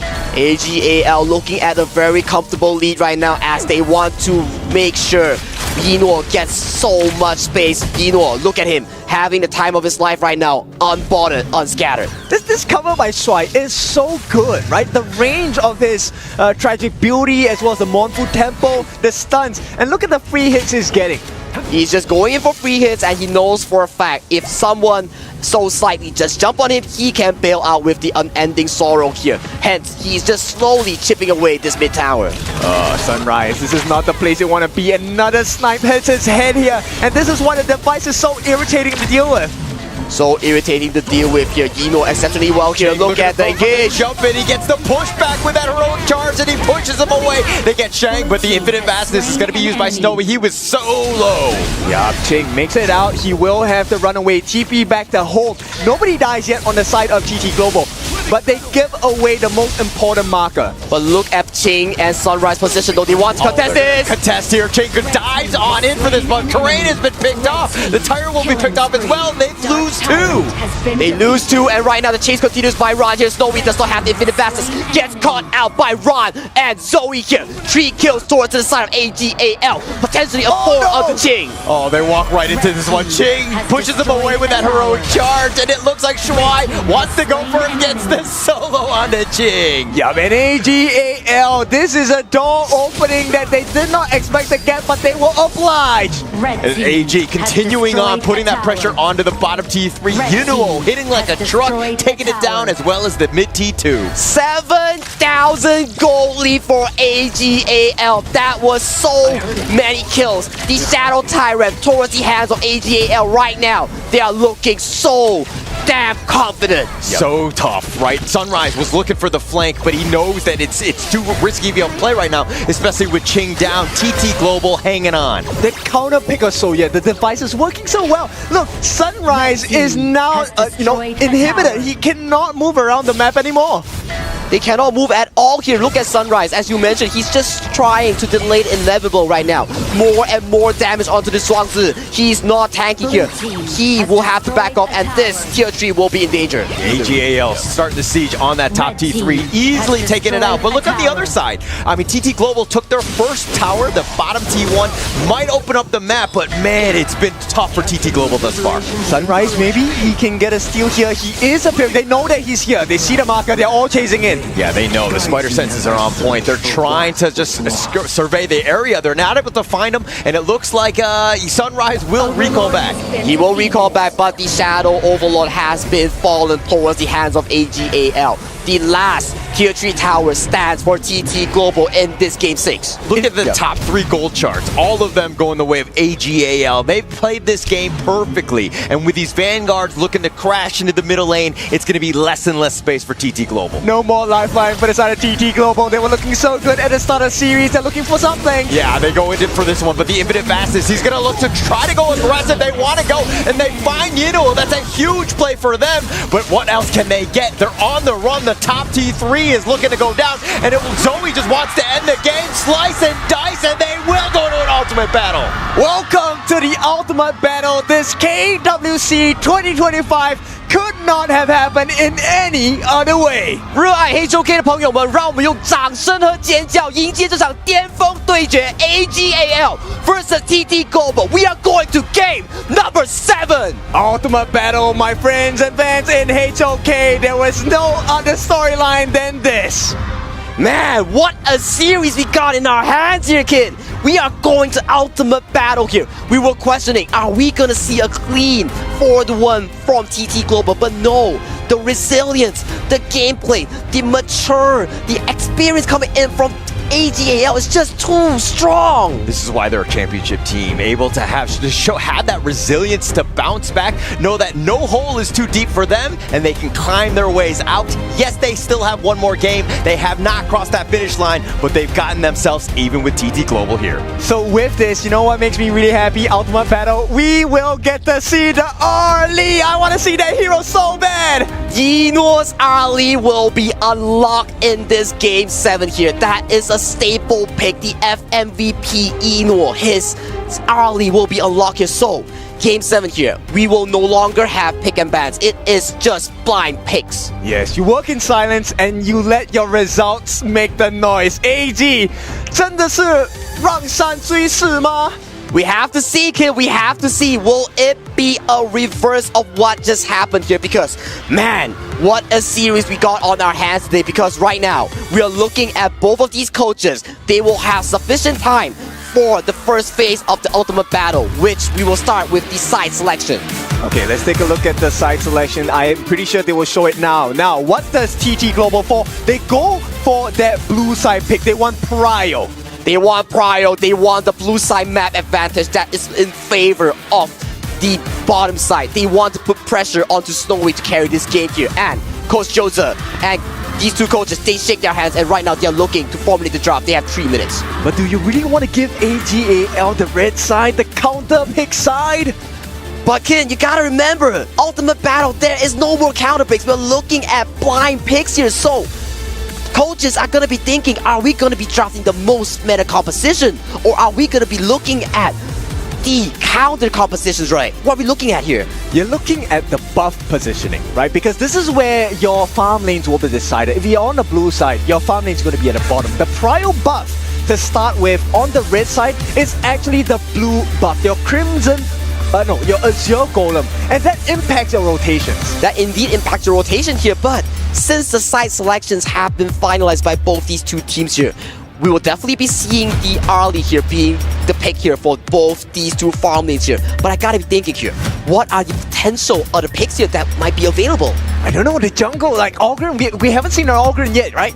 Are we gonna see like the Ogren or potentially a Jing matchup? Zoe is a godly Jing here. Yes. We have seen him in KPL where he took that Jing to an absolute different level. It may be the Jing here, it might be the FMVP that he got with his pay pick here. There is so many options here coming into this ultimate battle here. We gotta see here, is mid lane gonna be a Mai Shiranui double matchup here? What are we gonna be looking at?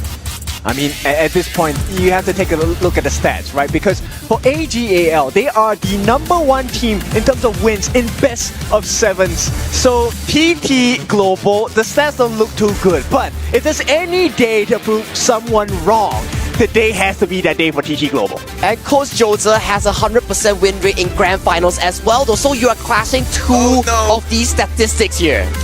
Someone's gonna walk away with 0 today. Yeah, and it's going to be unfortunate for them. I mean, I think going into this one, it's going to be key to ensure that like you have a well-rounded draft, but at the same time, trying to counterpick what they could potentially throw at you. I think it's okay if we have an Arlie on Arlie action, or even Mai and Mai in the mid lane. But some of the other heroes, the jungle one is going to be the most interesting, at least to me. True. Look, this is a battle on many fronts. KWC, sure, you're here as the two titans from KPL, but even in KPL, they are now in the S group. They have fought each other. So this is not just pride on the global stage. This is also a home bragging rights you want to have. You want to be having, if you're TT Global, you might be the ones to defeat AGAL in the international stage. And if you're AGAL, getting this win cements yourself even further as one of the best KPL teams out there. So the stakes are extremely high. Yes, an extensive history, as you guys know. If you didn't, Eno is considered a veteran in the KPL server. TT Global, also known as the Young Guns team. They're very, very young, under 20, I believe. And now this question is, does tenacity beat experience? Does tenacity beat experience? Well said here. Only time will tell as we are closing in at the final decision of the ultimate battle. 50 seconds on the clock. Right, so welcome everyone. If this is your first time watching Honor of Kings, we are at the ultimate battle. 18 teams have come with 18 different expectations, but one destiny to be fulfilled. It was no other way. It had to be the ultimate battle. 50-50, who is going to take it all? Who is going to take it all? Will it be the Youngbloods, TT Global, or will it be the legendary AGAL from the KPL region? Only time will tell. 15 seconds on the clock for the final draft of KWC 2025. Okay, so what do you expect out of this ultimate battle? Are we going like strong, aggressive, go into the jungle, or are we talking about play our cards safe, wait until we have our power spikes, and then we start fighting? We gotta see, right? Because last game, it was so bombastic coming in from AGAL here. All of these teams ramping up into Game 7, they have their own moments, have their own highlights here. It was so crucial for them to get that first Tyrant. I think whoever gets that first Tyrant on 4th Minimark and wins that team fight will secure the mid to early game. I like that you say bombastic, because straight away my mind went boom shakalaka. I mean, going into this one, I mean, the biggest thing about this is that they're literally playing this game for about $290,000 USD, right? That's the difference between first and second place. $750,000 for first place and winning the KWC. You're talking about prestige, but hey, money talks as well. Money talks, and money is earned for those. It is not given. It is not given. It is earned by yourself here. We have so many fans in the Amazon arena, and we are excited with them as well. Look at the AGAL fans. They are wishing best of luck for their team. That's right. We have made the decisions, or they have made the decisions. They have brought their destiny to this critical moment at KWC 2025. And you are all invited, because as we enter this final stage of the ultimate battle, only one will come out. But let's hear from the desk. Isaac, what do you have for us? What do I have for you? I have Game 7. It is exactly how everyone dreamt that it was going to be. when you woke up today and you said like, oh, I'm really looking forward to this AGAL against TT Global, you were expecting the kind of action that you are having today. And I know that I was not the only one that wanted this to go all the way till the 7th game. If you're new to us, we're coming into the ultimate battle. That ultimate battle where everything is up for grabs, every strategy is out there, and all we're here is gonna come down to the players, to the coaches, and it's gonna come down to the fans to give us some noise and be able to allow them to get stronger and stronger. Boys, let's talk Game 6 before we go into Game 7. What happened right over there? Oh my goodness! It's a mastery of ban picks, okay? Yes. Oh my god. No, we talk about this all the time. Yes, you do. Yeah, we do. we start out with a Dharma and Zhuangzi pick and counter pick, right? Yeah. And you're like, oh my god, is that over? Yeah. But then the Musashi get taken out. And we're like, okay, Musashi, well, what do you do? Zhuangzi can cancel that. But it turned out he's a bait. He goes in, bait out Zhuangzi's ultimate, and Dharma goes in, right? So that's a strategy. On top of it, what AGL did is they have Shouyue have the poke comp. Poke comp, They have a lot of vision. They have Xiao Qiao, they have Shouyue. They constantly poke the other side. So they're low on HP to begin with, which allow AGL even better chance at team fights. That's why they're able to secure every single objective. What a game to bring us to Game 7. AGAL, they put in their hearts out like every time, every game. They want to prove to everyone that, hey, this is a championship. We need to go prime time. This is going to be ratings for everyone. Then again, I kind of feel like the Long first pick was a wasted pick there for the side of TT Global because Long was actually already been picked by AG in game number 1. So I kind of like want them to go for maybe a different order in those picks, right? Yeah, a different order, maybe an S tier, another tier in the Clash lane, but then again, they're the pros. They're not me, so I think that they already had an idea of what they wanted to go for, right? Like they already had a composition in mind, and they already could predict exactly what AGAL was going to do on the other side. But you know what? That's the main difference in between the good ones and the professional ones. The good ones would just go and stick to the script, but the professional ones can just turn things around and try to find a little bit of an advantage. Phil, tell me. Absolutely. Following up off a little bit more of what Manjin mentioned there. Yeah, I do agree. They could have picked the Long still, but a little bit later on so that they don't have to give away the Dharma. Dharma, one of the most contested picks in the tournament.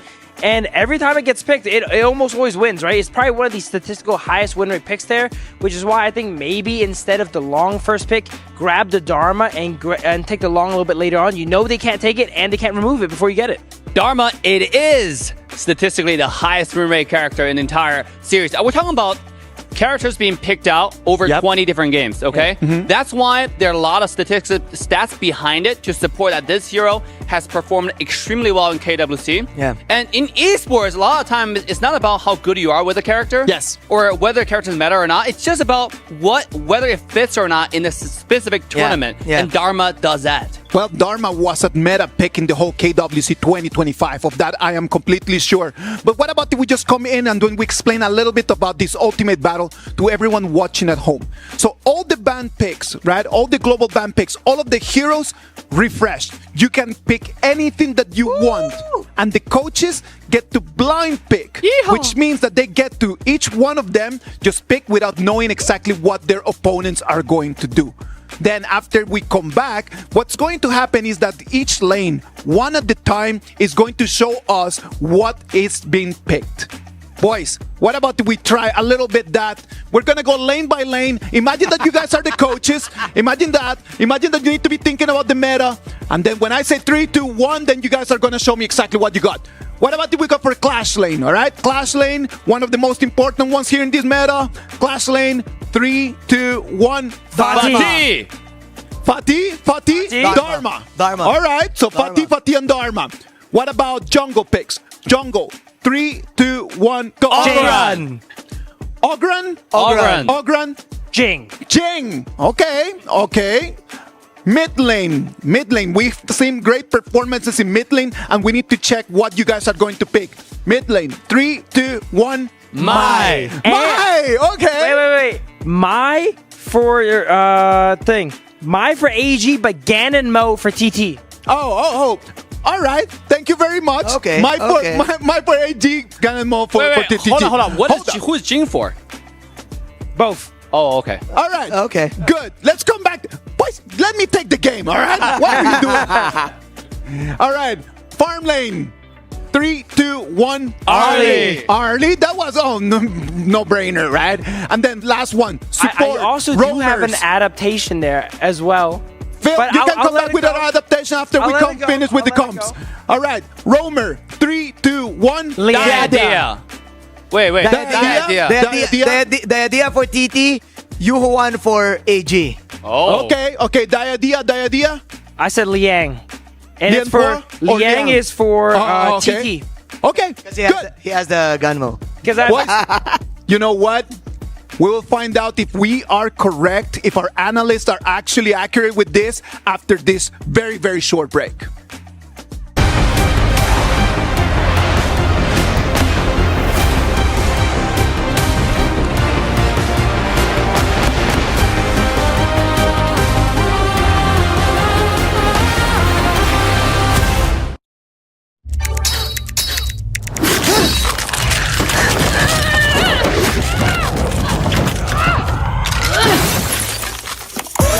Reach your impossible. Lenovo Legion.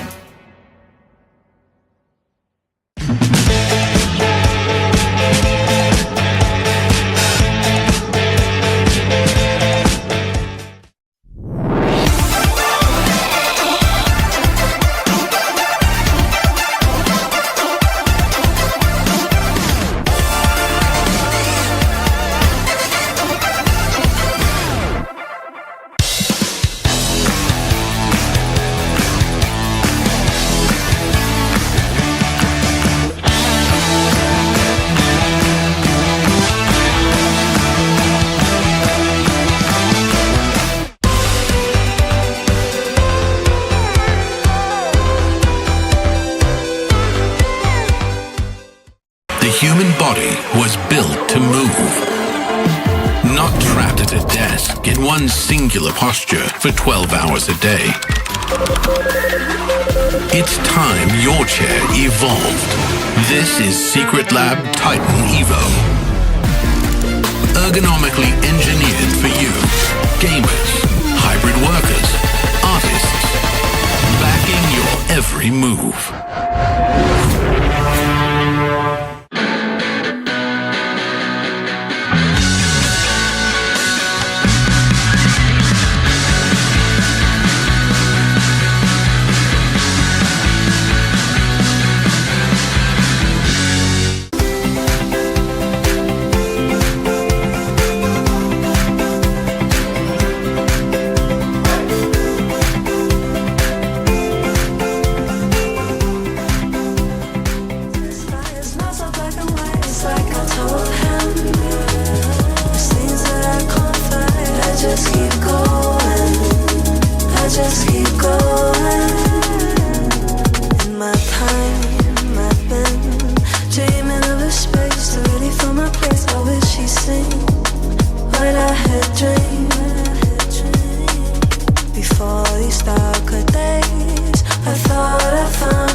AGAL against TT Global Game 7.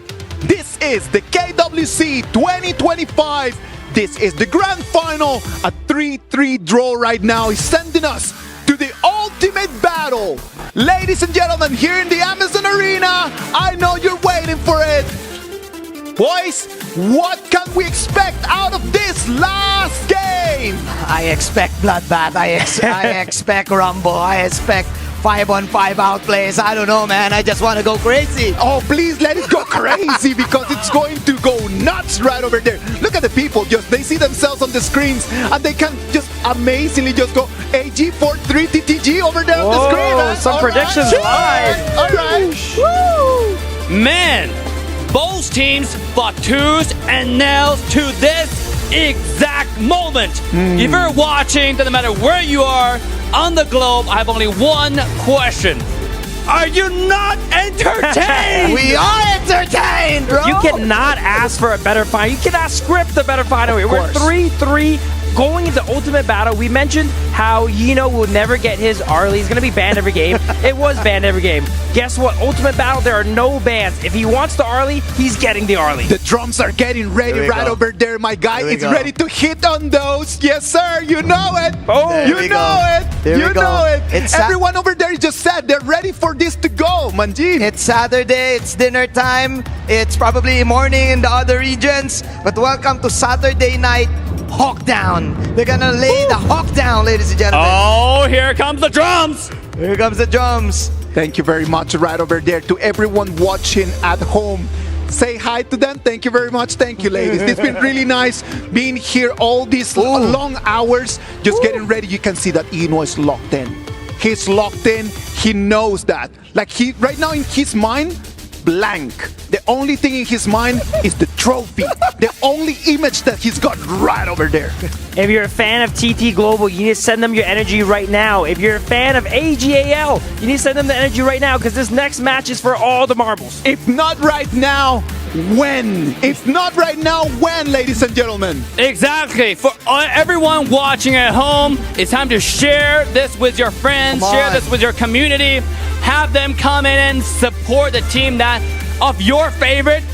对现场的观众，你们准备好了吗？Seems like they are excited. For the group chat, for the chat out there, press 1 if you want AG, press 2 if you want TT Global. Regardless, drop a like and subscribe. I'm telling you, since day one that I started playing Honor of Kings, up until right now, I have been waiting for a game like this, in this exact place.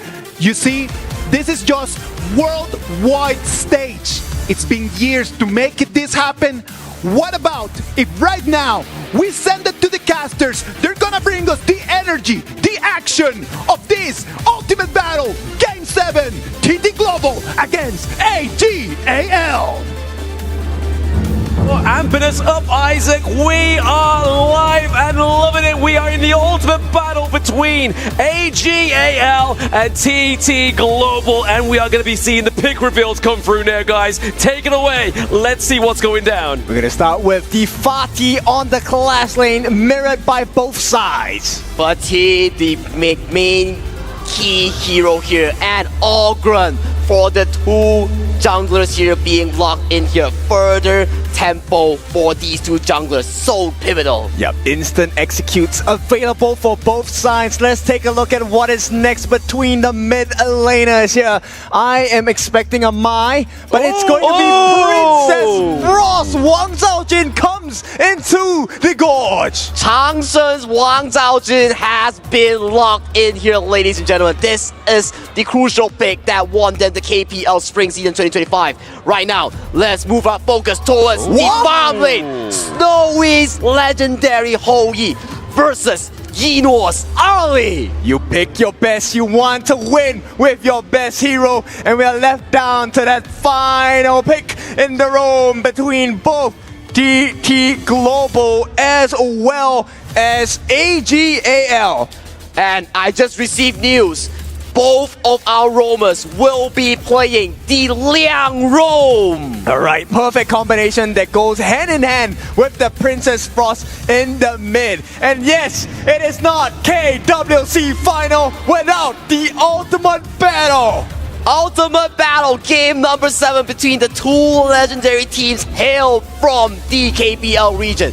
This is the perfect way of ending the KWC here, Kin. That's right. Ladies and gentlemen, you are now in the presence of masters. Presence of masters. These two teams, one will walk away with the trophy, one will walk away with the bragging rights and be the best team of the world. Okay, so they're locking in now. I mean, we would not have it any other way. Blam, any expectations for this game? I mean, it's going to be just ultimate battle to the T, right? I mean, I want to be seeing this just composed by both teams. Like, we've seen a little bit of disparity within the ultimate battle, but only the marksmen, right? Only the farm lane are picking their big picks, right? They are looking in the Ali and the Ho Yi. And those are the picks that they have done so well in this tournament here. Ino, his legendary Ali here, always there to clutch and save the day. That's why he is the FMVP user of that Ali skin here. Snowy, his Ho Yi has been so crucial in this KWC. A lot of different winning moments available for both sides, right? You have the Burning Sun arrow coming out from Ho Yi, which can kind of set up from afar. And this goes very well with the Princess Frost and Liang combination. But with Ino, he can make those solo outplays for the side of AGAL. And that is why the audience love Ino and AGAL so much, because he is one of the brightest stars in honor of Kings that we have here. We are almost ready to get into this ultimate battle here. Almost ready into the ultimate battle. We are just waiting for the players onto the gorge. It's been locked in. Your ultimate battle drafts are here on your screen. Take note of the main difference here is flash for Snowy on his Ho Yi, but it is frenzy for Ino. He does not need that flash at all. And ladies and gentlemen, here we are going into game number 7. Ultimate battle between TT Global versus AGAL. 荣耀就在前方，让我们一起见证谁能登顶。 That's right, your glory is in sights. Let's see who is going to be at the peak of the mountain of the competition of KWC. They've already started off with a Frigid Prison, the lockdown on Sunrise! The flood goes to AGAL. And right away they punish them hard. AGAL looking for their first snipe. They get the steal on that Azure Golem. And right off the bat, AGAL are swinging. They are swinging and they are swinging hella hard right now. They already secured such a comfortable early lead. It's not only that, they also take the entire jungle camp away from the side of TT Global. Not the best fight you want to see on the side of TT Global, but once again, this is something you want to see. Fight for KWC. Log in, draw that Blossom Aquanite chest for free. Get that into the CD code and try your best here. And right now, both these two teams, we talk about TT Global here, they always manage to find the comeback potential here, so we can never count them out into the series. Okay, so it's not the best start, and once again, you know, they lost their space pride on the top, so the aggression, rotation, very fast coming in from the side of AGAL. That is definitely true here, and right now we are looking at the level 5 onto Zoe here, and Sunrise, only level 3.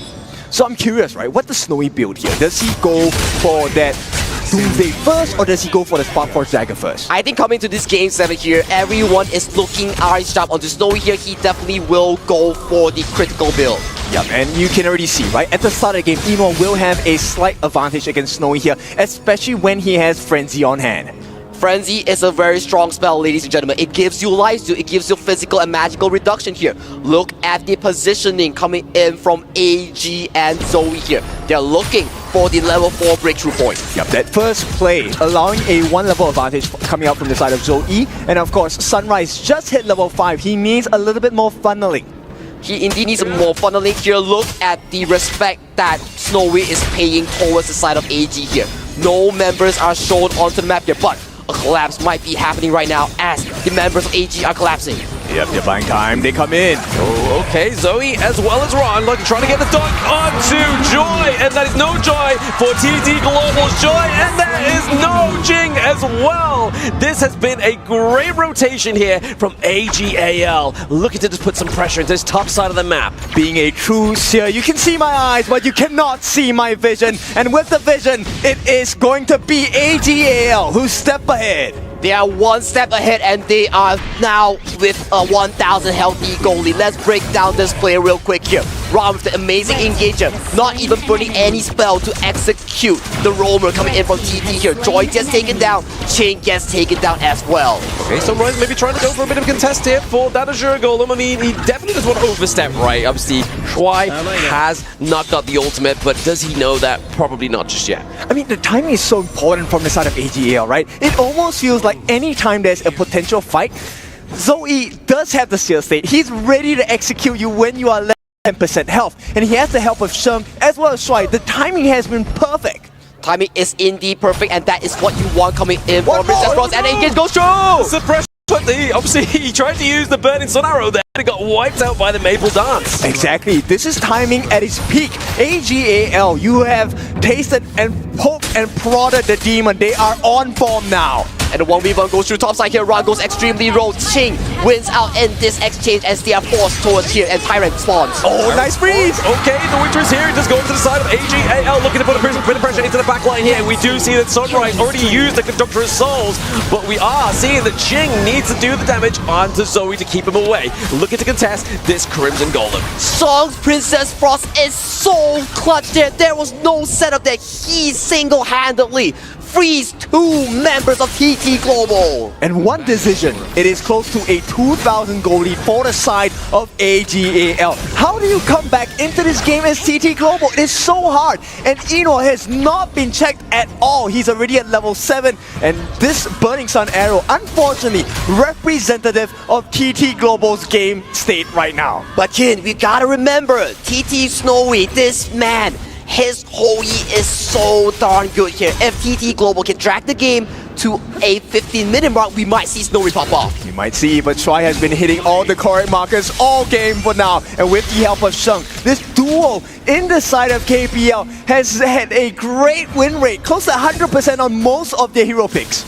And right now we see Zoe coming in for the flag. It's going to get hit here onto the side of AGAL, and it's going to be Ron getting taken down here into the back line. It's going to be Ching. That's going to be a pick-off trade for trade there. 2 for 1. Snowy going down, but Inuart going down as well. The bad thing here is Zoe has been getting everything for free. He's been getting kills. He has not been taken down just yet. TT Global, they are trying, but trying is not enough. Trying is indeed not enough, but no one is giving an eye onto Zoe right now. He is rampaging across the gorge as all resources are going towards his pocket as we check out this replay.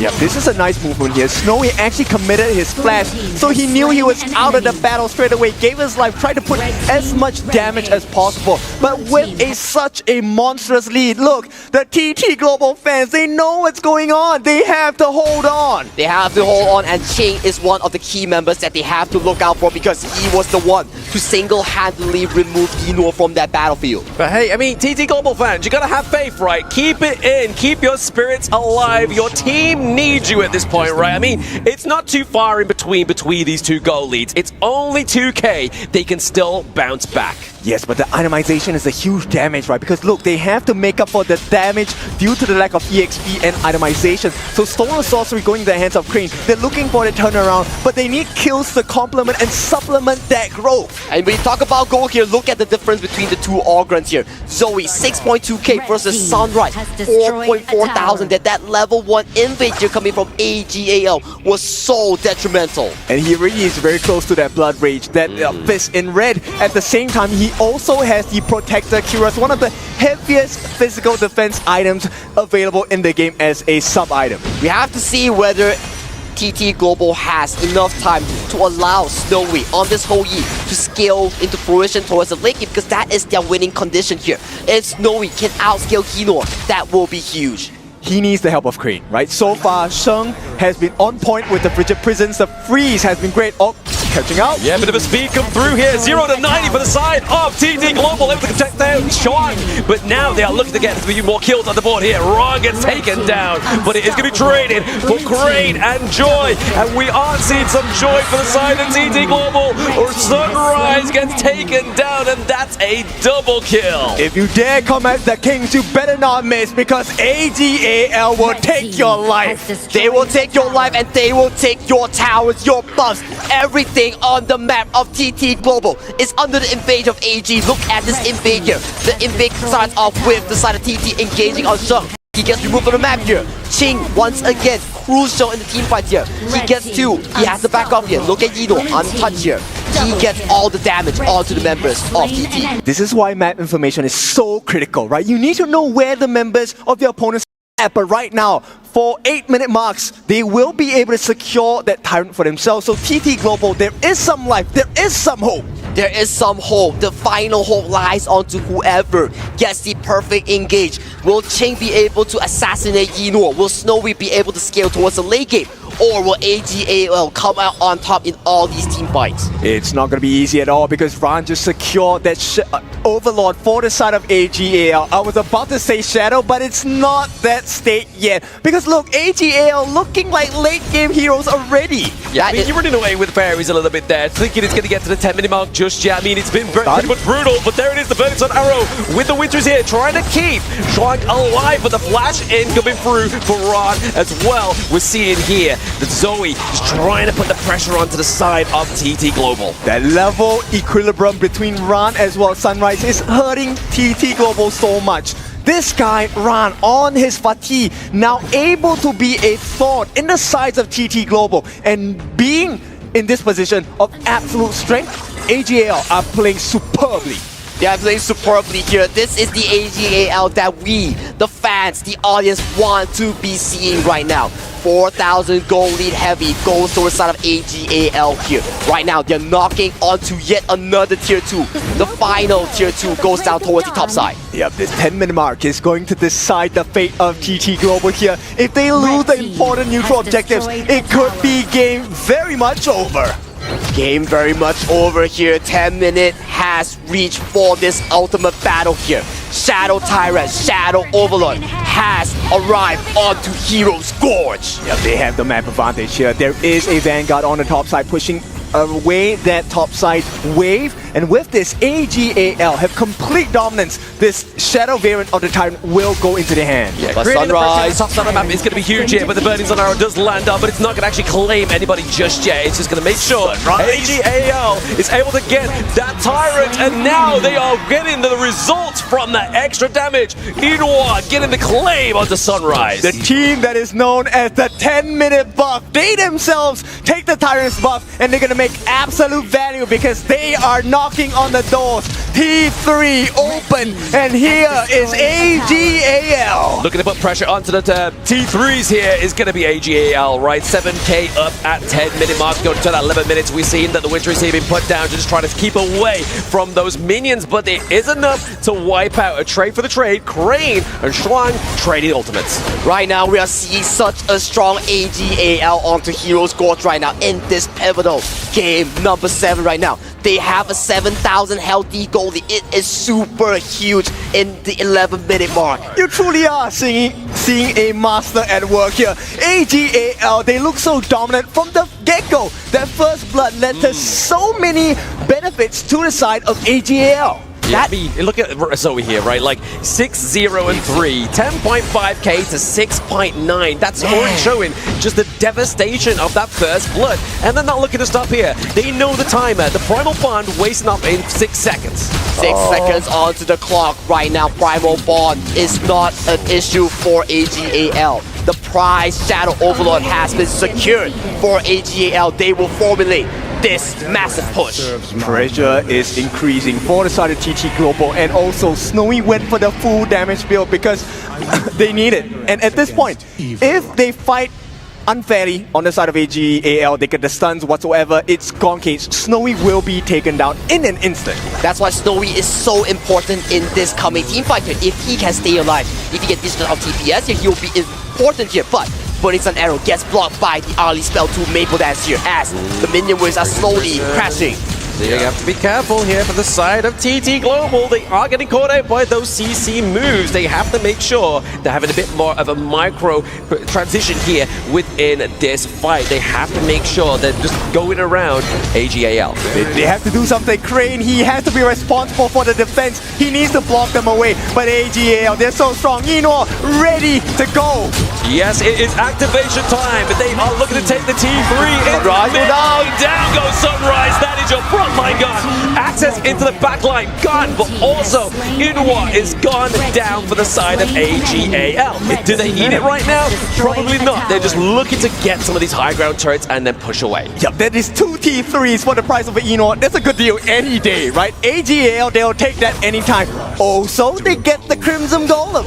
All the resources are going to the hands of AG. Let's look at how that happened right now. Shuai gets frozen. Eno goes in with the 1v1 against Ching. Takes a lot of turret damage here. Sunrise, without the items here, he gets taken down. Ching, once again, takes down Eno with him. This is why Eno is so good, right? He's always going for the important targets. The turnaround has to be Ching, because once you deal and push back Crane as well as Joy, there's no other follow-up damage. Snowy cannot stand on its own against 4-5 members on the side of AGAL. Exactly the case here, but Snowy, he has still yet to falter in these team fights. Ran will have to find him in the backline here. Shadow Tyrant has been started by AGAL. Look at the positioning coming from TT. Yeah, Verdict Sonaro being committed once again, just trying to be like, hey guys, we have caught your number here. But I mean, is TT Global playing from a position here where they can be able to expand those Burning Sonaros at this distance? They can't. There is no fight. AG, Zoe, they cast him out. Okay, the suppression. He does have the Sage Sacred Dose, so obviously Zoe is going to get taken down. Inua! Go down. Inua gets taken down by Ching. Can we get some more here? But no, it's just another one trade for 3. Miniwave crashing through. There is no more life. One more push. AGAL on the cusp of victory. This could be the winning moment.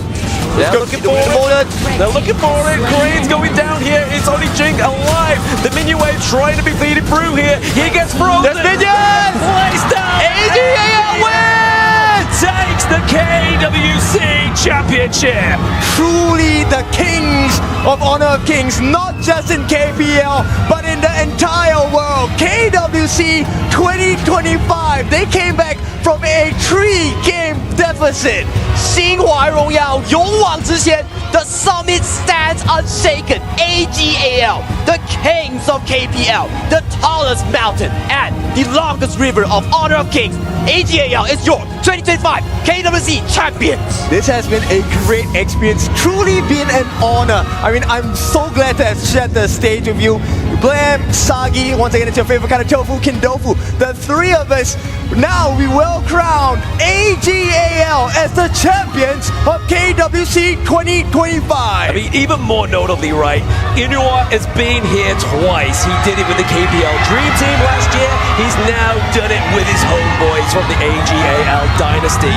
They are looking to take another crown, and obviously club membership points as well. That's going to boost AGAL up the board. They could potentially take the entire club championship, because if you win, which they did, you get 1,000 points. And once again, lifting up the trophy, well-deserved AGAL. Your champions of KWC 2025. That is the golden reign that you won from AGAL. But let's hear more from Sky in the front stage. AG! Well done, boys. Please, let's make some more noises for a new world champion, AGAL!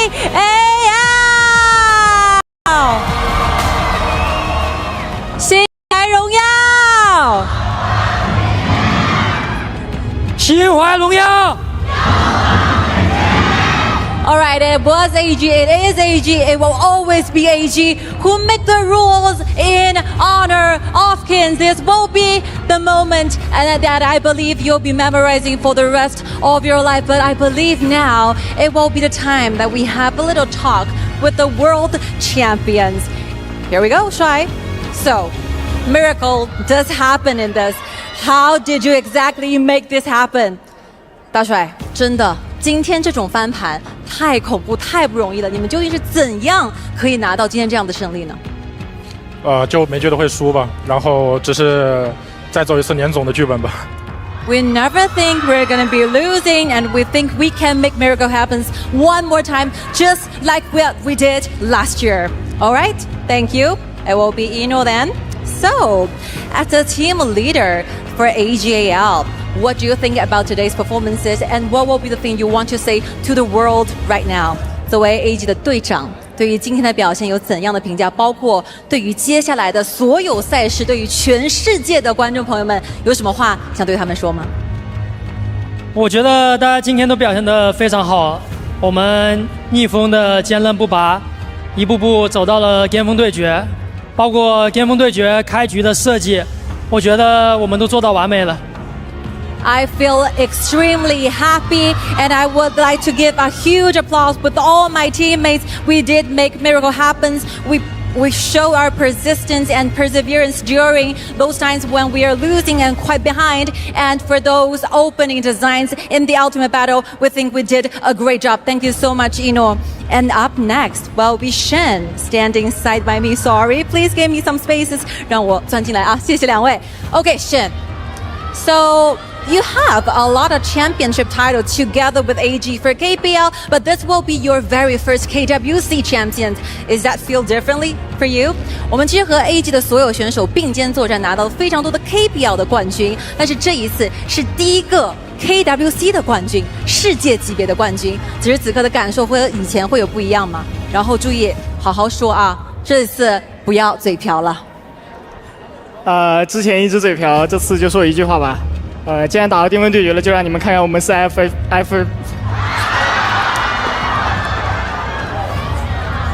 你让我重新说。既然打到巅峰对决了，就让你们看看我们3个 FMP 英雄的组合技。All right. As we are reaching to the ultimate battle, we'll show the world what it feels like to have 3 FMVP hero and players in our team to shine our glory. Thank you so much. Let's hear it for Shen one more time. And Zoe, what a game. What does this champion title mean to you? 钟毅，这一次你说了非常多次来到世界级别的舞台，你感到非常的荣幸和兴奋和开心。那这一次这个冠军对你来说意味着什么呢？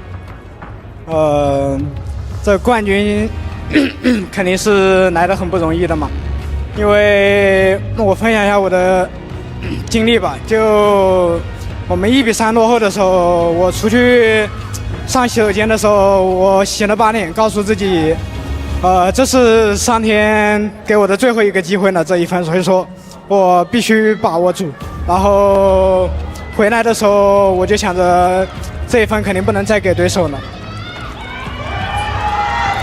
He shared a little story and personal experience for us because when they're 1-3 behind, Jung-Yi Zoe took a wash in the washing room. He told himself that this will be the very last chance that God gives him, and he grabs this opportunity to be crowned as king for this one.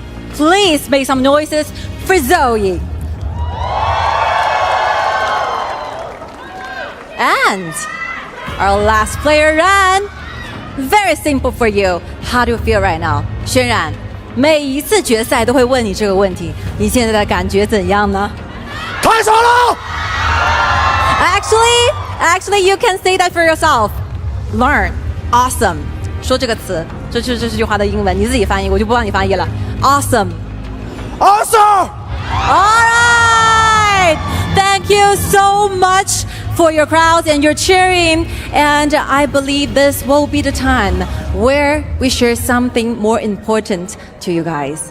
The world awaits for our Sony final MVP.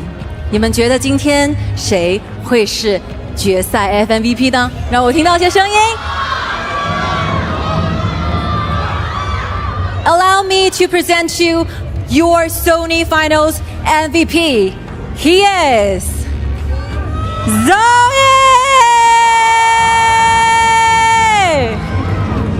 Please take a step up to the front and enjoy your trophy together with our host. Congratulations, Zoe. Gongxi, very well done on the MVP. My question is very simple, and of course, Sky will be helping me out with the translation here. You've won KPL, you've won KWC, you've won MVP. What's next for you? 非常好的一个问题，钟毅，你拿到过 KPL 的冠军，此时此刻你也达到了 KWC 的世界冠军，你的下一个目标会是什么呢？下一个目标就接着拿更多荣誉吧。但是其实我更想说一个点，就是如果我第二把不送的话，其实我们早赢了。所以说，我觉得这个 FMVP 是我们5个人共同拿的。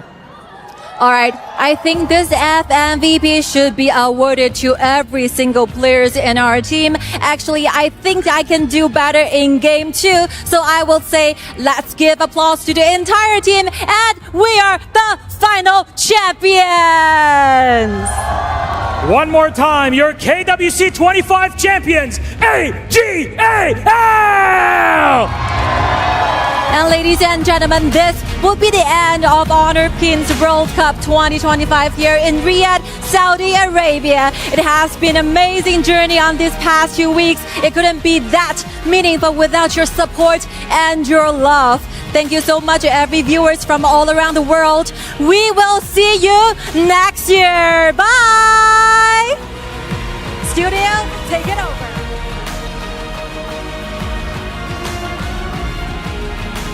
AGAL, your KWC 2025 champions. Congratulations to the boys. They came in, they were 1-3 down, and they were able to manage it, turn it around, and finish it in a 4-3. What a final. Boys, your thoughts on this final that has been amazing.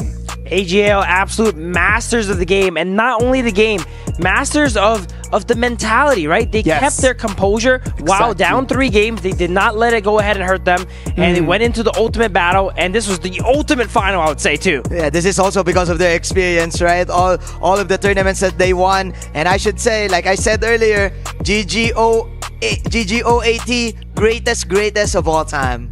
Man, this entire series is basically a definition, I mean, it's a ramification of their motto. 心怀荣耀，勇往直前, right? It means like with glory filled in our heart, we charge fearless ahead. That's exactly what they did. Yeah. 1, 2, 3 behind. What an ultimate comeback that was. No, and when Shuai was asked about that, right? Like Shuai's been asked, like, what was going through your mind when you were down 1-3? And then he said, like, we never thought we were going to lose. And that's it. It's just a mentality. Winning is a mentality. It's a matter of believing that you can win, and at the end of the day, just try to get that result, work for that result, and AGAL has shown us that it is completely possible. They didn't think about what already happened. They think about what they want to happen in the future, how they want to come back, what they're going to do next game. Do not dwell on the past. Always move forward, waiting for the future. I also like the fact that Zoe has trust on his teammates. Like, he wants to share all of these awards to all of his teammates. Ooh. All right. Let's see. AGAL is going to be choosing right now the keys that they're going to be engraved in their trophy. They have TT Global. TT Global. Gen G Esports, it was the first one. And this one is going to be Nova Esports. I don't know how to feel if I would be one of the players inside of those teams, right? It is a matter of understanding that your opponents respect you so much that they thought that winning over you was pivotal for them to make it to the champions. So if I would be their opponents, I would take that with big pride. I would say that was an absolute honor, especially for Nova at the end there. They didn't even play against Nova, from my understanding, right? But they still went ahead and looked at the games probably and saw their gameplay and acknowledged them and respect them enough to put them in the trophy. That is indeed a privilege. Like, for sure, if you're gonna be chosen, you are the 3 strongest teams that they fought, right? I want to feature TT Global. Yeah, I mean, in the ultimate battle, when the entire draft, I would say draft, the picks were finished, when Coach Jojo and ZWI were walking off stage, they were shaking hands. They were like, they have hands on each other's shoulders. They were talking like really good friends. And they respect each other so much. We might be opponents, but we're never enemies. That's super important for people to understand at home. We might be right now just on the opposing side, But after this finishes, we can all go back and really talk about what happened. Just say like, you know what? That BP in game 3, wow, that was so good, man. Yeah. Something like that, just like a big HOK family, no? People always say it's lonely at the top. Well, not here, right? No, They're doing not in together to the top. Win or lose, they are both great friends, as Dave mentioned there. A lot of great camaraderie there coming in between the teams. And I think they came here as one to prove to everyone that, hey, it all started at KPL and we're gonna end it still in KPL, proving to everyone that KPL is still the region to look at. But then again, also sharing all of the knowledge and all of the learnings and the lessons, especially in playing this type of HOK game. It was just such a lovely event, this match, because of that, right? Like, we got to actually show worldwide to everyone at home just the top level of competition. And when everyone at home can see this top level of competition, they know what to look forward to. They know what the direction is. They know what they need to be working for, right, Dave? Yeah, absolutely, man. When you watch, well, I've said it over and over again, when you watch KWC, it's all about learning. Yes, exactly. Because this is serving the global audience. So when you're watching the top team play, what you want to do is take notes, share with your friends, have them share with their friends so they can play HOK at the highest level, or at least try to aim for the highest level. Ladies and gentlemen, look at that. AGAL shaking hands with the one and only His Royal Highness Prince Faisal bin Bandar bin Sultan Al Saud. They're receiving right now more than a trophy. They're receiving recognition.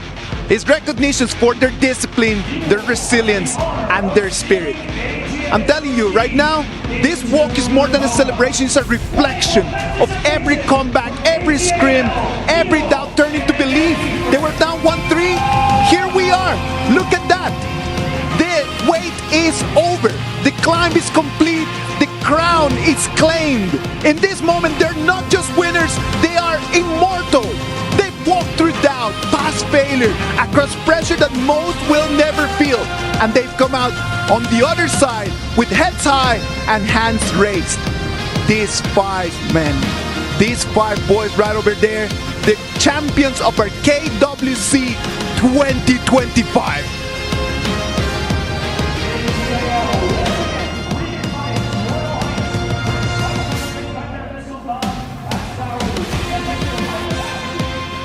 Once, in Honor of Kings, we had a dream of a worldwide platform, a worldwide stage.